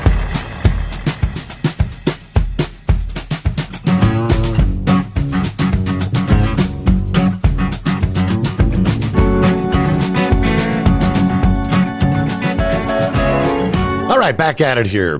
Kind of the irony of the Pope passing just hours after Easter Sunday. Like I said, that's going to be the big story in the coming days. Morning, Knuckle Buster. Morning again, Mr. Steve Summers. Let's get a big old Semper Fi shout out to Truck and Field there. Have a great, blessed day wherever you're at. Y'all buy some Seville product, buy some Hot Shot Secret product, and some Steve Summers Overnight Drive products. Call Steve at 844-844-3388. He needs somebody to talk to there. Steve, the police were at my house Saturday night there. They pulled a dead chicken out of the creek in behind my house. They suspected foul play. Oh, boy. Well, I got an article I'll email you later on. This is how to get the breastfeeding help you need for better health. I wonder if they talking about the mama or the baby. Oh, well, I thought I was an expert in all that there. Well, anyway, that's me too. Baloney's had a great show. I thought you were the expert in everything mammary. Right? So yeah, I am not a Catholic. Yeah, I'm a Christian, but I know this is going to be the topic, the coverage, the discussion. What happens now? I guess the Vatican pretty much officially locks down now with the passing of the Pope. A little breakdown here. The death is verified, first of all, by a senior Vatican official, which that announcement was made here within the last 30 minutes or an hour. They traditionally confirm it by calling the Pope's name 3 times and receiving no response. A 9-day mourning period is then observed with special masses held for the deceased Pope. The Pope's body is dressed in red robes and a white mitre, and it is placed in a coffin. The coming days, the funeral mass is held at St. Peter's Square or St. Peter's Basilica, usually between the 4th and 6th day of passing. The funeral attended by cardinals, bishops, priests, monarchs, foreign dignitaries, and the people of Rome. Popes are traditionally buried at St. Peter's Basilica. Then you've got the papal conclave. Within 15 to 20 days of the Pope's death, the dean of the College of Cardinals summons all cardinals under 80 years old to Rome for the conclave. That is held in the Sistine Chapel, where cardinals vote in secret ballot until a new pope is elected by a 2/3 majority. During the conclave, cardinals are isolated and not allowed to leave except in rare cases. At some point, the white smoke coming from the Sistine Chapel chimney signifies a successful election, while black smoke will indicate a failed vote. And I know they go through a number of secret ballots here. Yeah, once a new pope is elected, the Dean of Cardinals introduces him to the public on the balcony of St. Peter's Basilica. They do say there are some other traditions known as the Ring of the Fisherman, a signet ring that is used to seal papal documents, is symbolically broken upon the Pope's death. And at this point, I guess this is what would be occurring now. The papal apartments and offices are all sealed to prevent looting and as a symbolic end to the Pope's reign. The period between the death of the Pope and the election of a new Pope is called sede vacante. The seat is vacant.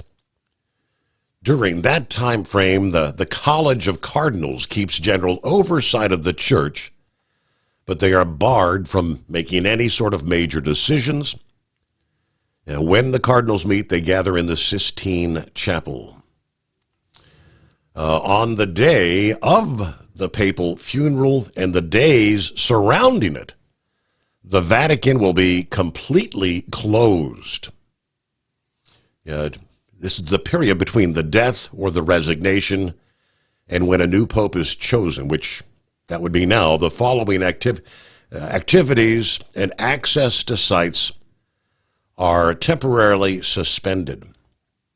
No papal audience, no papal blessings. So yes, passing of the Pope.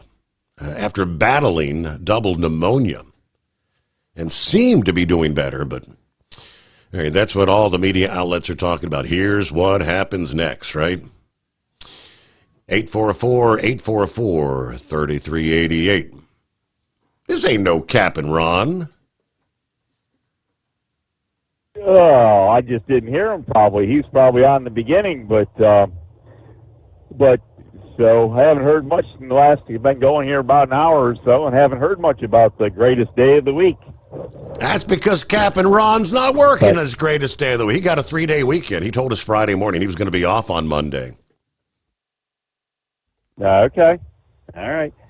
So anyways, I guess Chris Van Hollen there, the great senator, the ungreat senator from Maryland, is probably happy of hearing of the Pope's passing to have some of this media attention taken off him, that he might be able to sneak something in without anybody really noticing now. What do you think? Right. You think everybody's going to be... All the media narrative, this is where it goes. All of a sudden, this Garcia guy is going to go to the back burner and probably be forgotten in a matter of days. Yeah, be forgotten to the media, but not forgotten to their making sure they get done, their agenda. Right. Yep. But it just, I guess we know we have the left-leaning news media out there, so that that the even though the Republicans have control of the House, the Senate, President Trump's on the Republican side. It never ceases to amaze me that all the news that you see, especially you turn on the Sunday morning TV, is always 90% to the left side. So, but anyways, hey, speaking of the left, did you see that Whoopi Goldberg might be switching sides? No. Yeah, she was on the show there the other day, her show there. I guess she's The View, right? Right. And she was spouting off about how if the federal government does away with the Department of Education, that the people are going to have to step up in the states and make sure their kids get the education they deserve. Wait a minute, where have I heard that before? That was the purpose of abolishing the Department of Education. They shut her down quick. They had to go. She's like, oh, I just got word in my ear. I got to go to a commercial break. Right. They shut her down so quick because she was saying oh my. she started running off script, just letting her mouth run without following her agenda. And oh my, she just started speaking exactly what President Trump was said all along about getting rid of the Department of Education. My.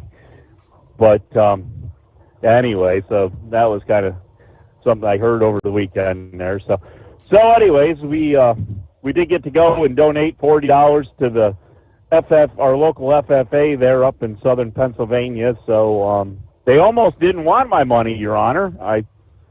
I got there and I didn't realize there wasn't anything put in writing about it. That it said in there, the whole description of the event, that the registration opened up at 8 o'clock and the polls started at 10. And well, I always pull, my tractor's heavy, I always pull at the heavy end of the classes most of the time anyways. So I roll in at about 10:30 because I had stuff I was doing Saturday morning before I could get going to get there. And they're like, yeah, registration closed at 10 o'clock.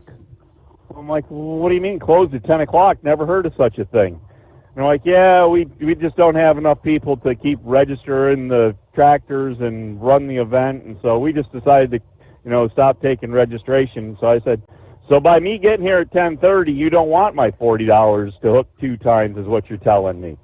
Well, you don't have to get all upset about it. I'm just trying to understand what you're trying to tell me.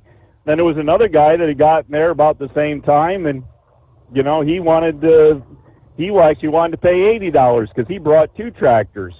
And they're like, well, I guess we'll have to make an exception there. And I don't know, but the thing is, if you're gonna have the registration stop, you should put that registration ends when the tractor pull starts or something. But I mean, but anyways, so truck ran good, tractor ran good, did pretty much as I always expected to do.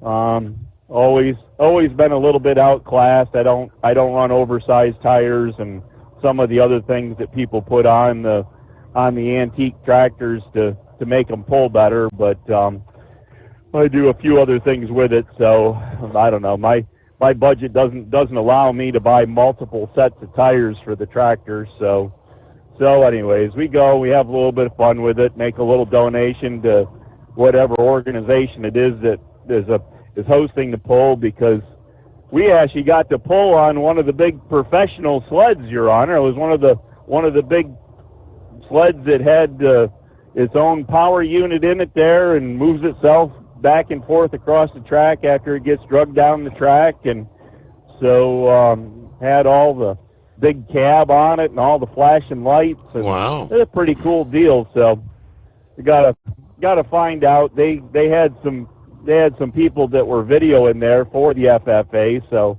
they said they were going to try to get all that put together, and maybe somebody got a clip of the old tractor pulling, so we'll have to see if we can find it, and if we do, we'll post it up there so people see what it was. But all in all, it's a pretty good day, and actually the weather actually turned out better than I was hoping it was gonna. There was supposed to be somewhere in the mid 80s there, and well, it had cloud cover all the way until mid to late afternoon, so temperature-wise never went up really high. We stayed in high 70s to maybe 80 degrees, and okay, so that worked out pretty good. And then I got home and had to run a load Saturday night, and about midnight there, following the Mason-Dixon line there through central PA and northern Maryland, there was one heck of a storm come through. It had anywhere from 60 to 80 mile an hour winds and knocked down a bunch of trees and people without power and some heavy thunder, a bunch of rain, and all lasted about 15 minutes. This cell I could barely find it on the radar after it happened, because I'd come down, I was still up north in PA when it was going on, and I was getting down, and I could see the lightning to the south, and then I got down there, and the roads were a little wet, and then you start seeing all the debris on the roads from the wind blowing out of the trees. And as I say, I went back in the radar about 15 minutes from what the current time was, and it would just barely show up as a blip on the radar there. So it was a very small, fast-moving cell, but it's caused a lot of tree damage and knocked down.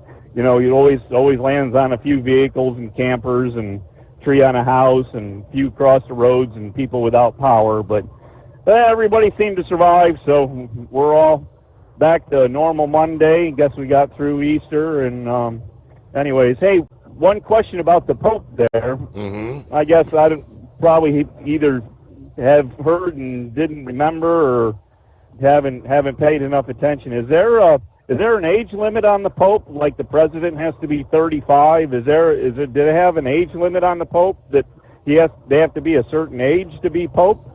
I would venture there probably is. I don't know. I'll have to do some research on that. Okay, and I guess they'll be able to invite President Trump over, because I heard you say something about the monarchs would be able to come over. So I'm sure everybody thinks that's what, you know, on the other side they think that's what Trump's running the country as right now, is this is a monarchy now, right? But anyways, with all that nonsense.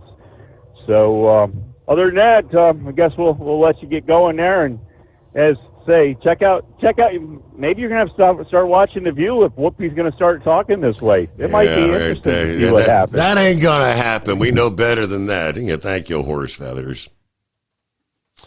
Let's see. To become a pope, a man must be baptized, a Catholic male, and capable of exercising the authority of the office. While any baptized Catholic male is technically eligible, in practice, the Pope is typically selected from the College of Cardinals. Baptized Catholic male. This is a fundamental requirement. Let's see. Use of reason and command. The individual must be of sound mind, capable of understanding the responsibility, and capable of exercising the jurisdiction associated with the papacy. In other words, if Joe Biden were to run, he would not be eligible. All right. While any male Catholic can technically be elected, the tradition is to choose from the College of Cardinals, which consists of the world's highest-ranking bishops and archbishops. Cardinals typically select a pope who's recognized for their faith, leadership, and experience in church governance, they say. But this will all take place in the conclave, where the cardinals vote in secret, and the candidate, in order to become pope, must require a 2/3 majority of the votes to be elected. So no age requirements. It is 844, unless in the cast, is there an age requirement for being baptized? It is the Steve Sommers Overnight Drive. Doc's Diesel is your one-stop online shop for diesel filter maintenance. Genuine quality, third-party tested filters for Cummins, Powerstroke, Duramax, and EcoDiesel trucks. Doc's cuts out the middleman and those pesky markups you often find from OMEs, dealerships, and parts stores. We make ordering easy with filter kits, subscriptions, and even dealer sign-ups if you have a fleet. Purchase your filters at www.docsdiesel.com and receive 10% off when you use code SOMMERS10. Doc's Diesel, your one-stop shop for diesel maintenance. Do you have a Dodge pickup and hate your automatic transmission? Of course you do. Levon Miller at Firepunk Diesel here, and we specialize in heavy-duty and performance transmissions for your 3/4 or 1-ton Cummins-powered truck. So if you're interested in turning your stock slush box into a towing monster, call us today at 614-733-3744 or visit us online at shop.firepunk.com. At Hot Shot Secret, we share the science behind common diesel problems. For example, excessive black smoke. Excessive black smoke has two causes: carbon buildup and internal diesel injector deposits, also known as IDIDs. Hot Shot Secret Diesel Extreme has the highest concentration of active ingredients allowed by law and will safely remove all types of injector deposits, including IDIDs and carbon buildup, to eliminate black smoke. Hot Shot Secret Diesel Extreme is available nationwide at truck stops, fine farm and auto stores, and online at hotshotsecret.com. For anything diesel, take it to Scheid Diesel. They provide a wide variety of services and diagnostics to determine what the problem is with the latest technology. From simple oil changes and preventative maintenance to fuel system diagnostics and repairs, engine rebuilds and cylinder head repairs, and rebuilds with our in-house machine shop. They also have on-site DPF cleaning for exhaust issues and DOT inspections. If your diesel is asking for some attention, Scheid Diesel has the specialist you need for anything diesel. Located in Terre Haute and Lafayette, Indiana, and Effingham, Illinois, Scheid Diesel has you covered.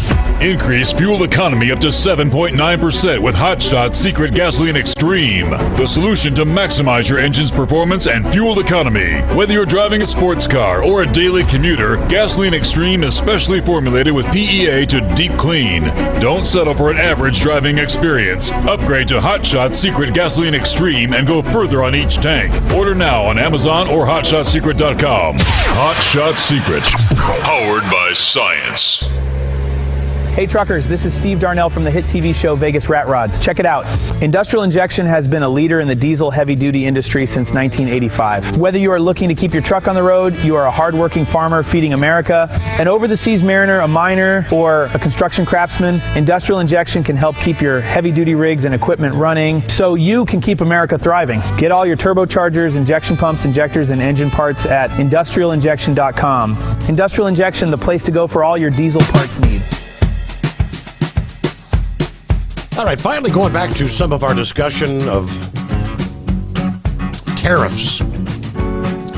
Yeah, what are the income, the impacts ultimately going to be when it comes to the trucking industry? And yeah, that was discussed late last week when Ryan Peterson, the chief executive officer of the digital freight forwarder known as Flexport, issued a stark warning predicting that thousands and potentially millions of American small businesses could face bankruptcy this year unless the U.S. reverses the aggressive tariff policies on Chinese imports.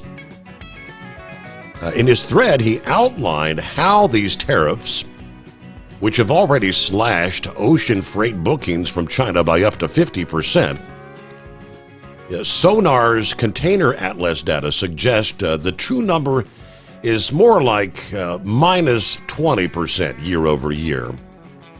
But how they're poised to devastate small businesses that rely heavily on Chinese manufacturing. For many small businesses, relocating production outside of China is not a viable option. Now, he noted that alternative manufacturing hubs like Vietnam prioritize large corporations, leaving the smaller players struggling to secure production capacity. The manufacturers in Vietnam and elsewhere can't be bothered with small batch production jobs that are typical of this small business's supply chain. This bottleneck leaves small businesses vulnerable as tariffs inflate costs and disrupt supply chains. Now, he said the economic ripple effects are already evident. He said his own ocean freight bookings from China in the week since the tariffs took effect are down 35% and guessed that the industry-wide number might be 50%. Now, that would translate to roughly $1 trillion in lost economic activity as businesses in the U.S. import approximately $600 billion in goods from China every year, generating nearly $2 trillion in retail sales after the typical markups. These companies tend to run very lean, financing inventory, reinvesting excess cash in more marketing and growth initiatives. If the goods stop, many will die, he says. All right, so have yourself a great Monday. We're out of time here, so we'll close things out there. But yeah, the talk of the day will be the passing of the Pope at 88 years of age on this 21st day of April. See you back at the midnight hour Eastern Time tonight for our next edition.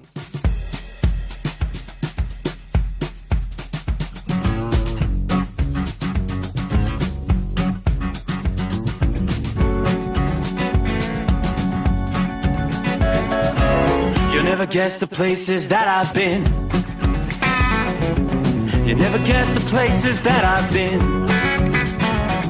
'Cause everything is like a dream, yeah, but only in that dream that I live in. I'm never gonna let the day begin. Never gonna let the day begin. 'Cause everything is like a dream, yeah, but only in that dream that I live in. Oh, don't wake me up before you go, and I'll just make this bed my home. Oh, darling, please just let me sleep. Give me my dreams.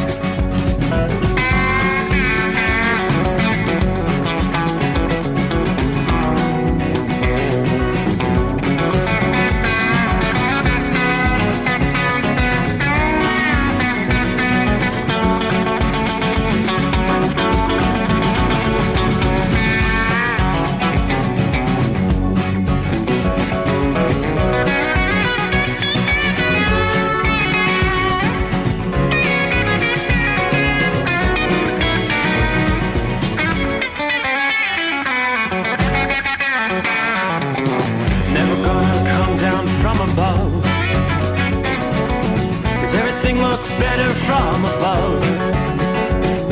Nothing's ever as it seems, yeah, except in that world that I dream of. Never gonna lose the ones I love. Never gonna lose the ones I love. 'Cause everything is like a dream, yeah, but only in that world that I dream of.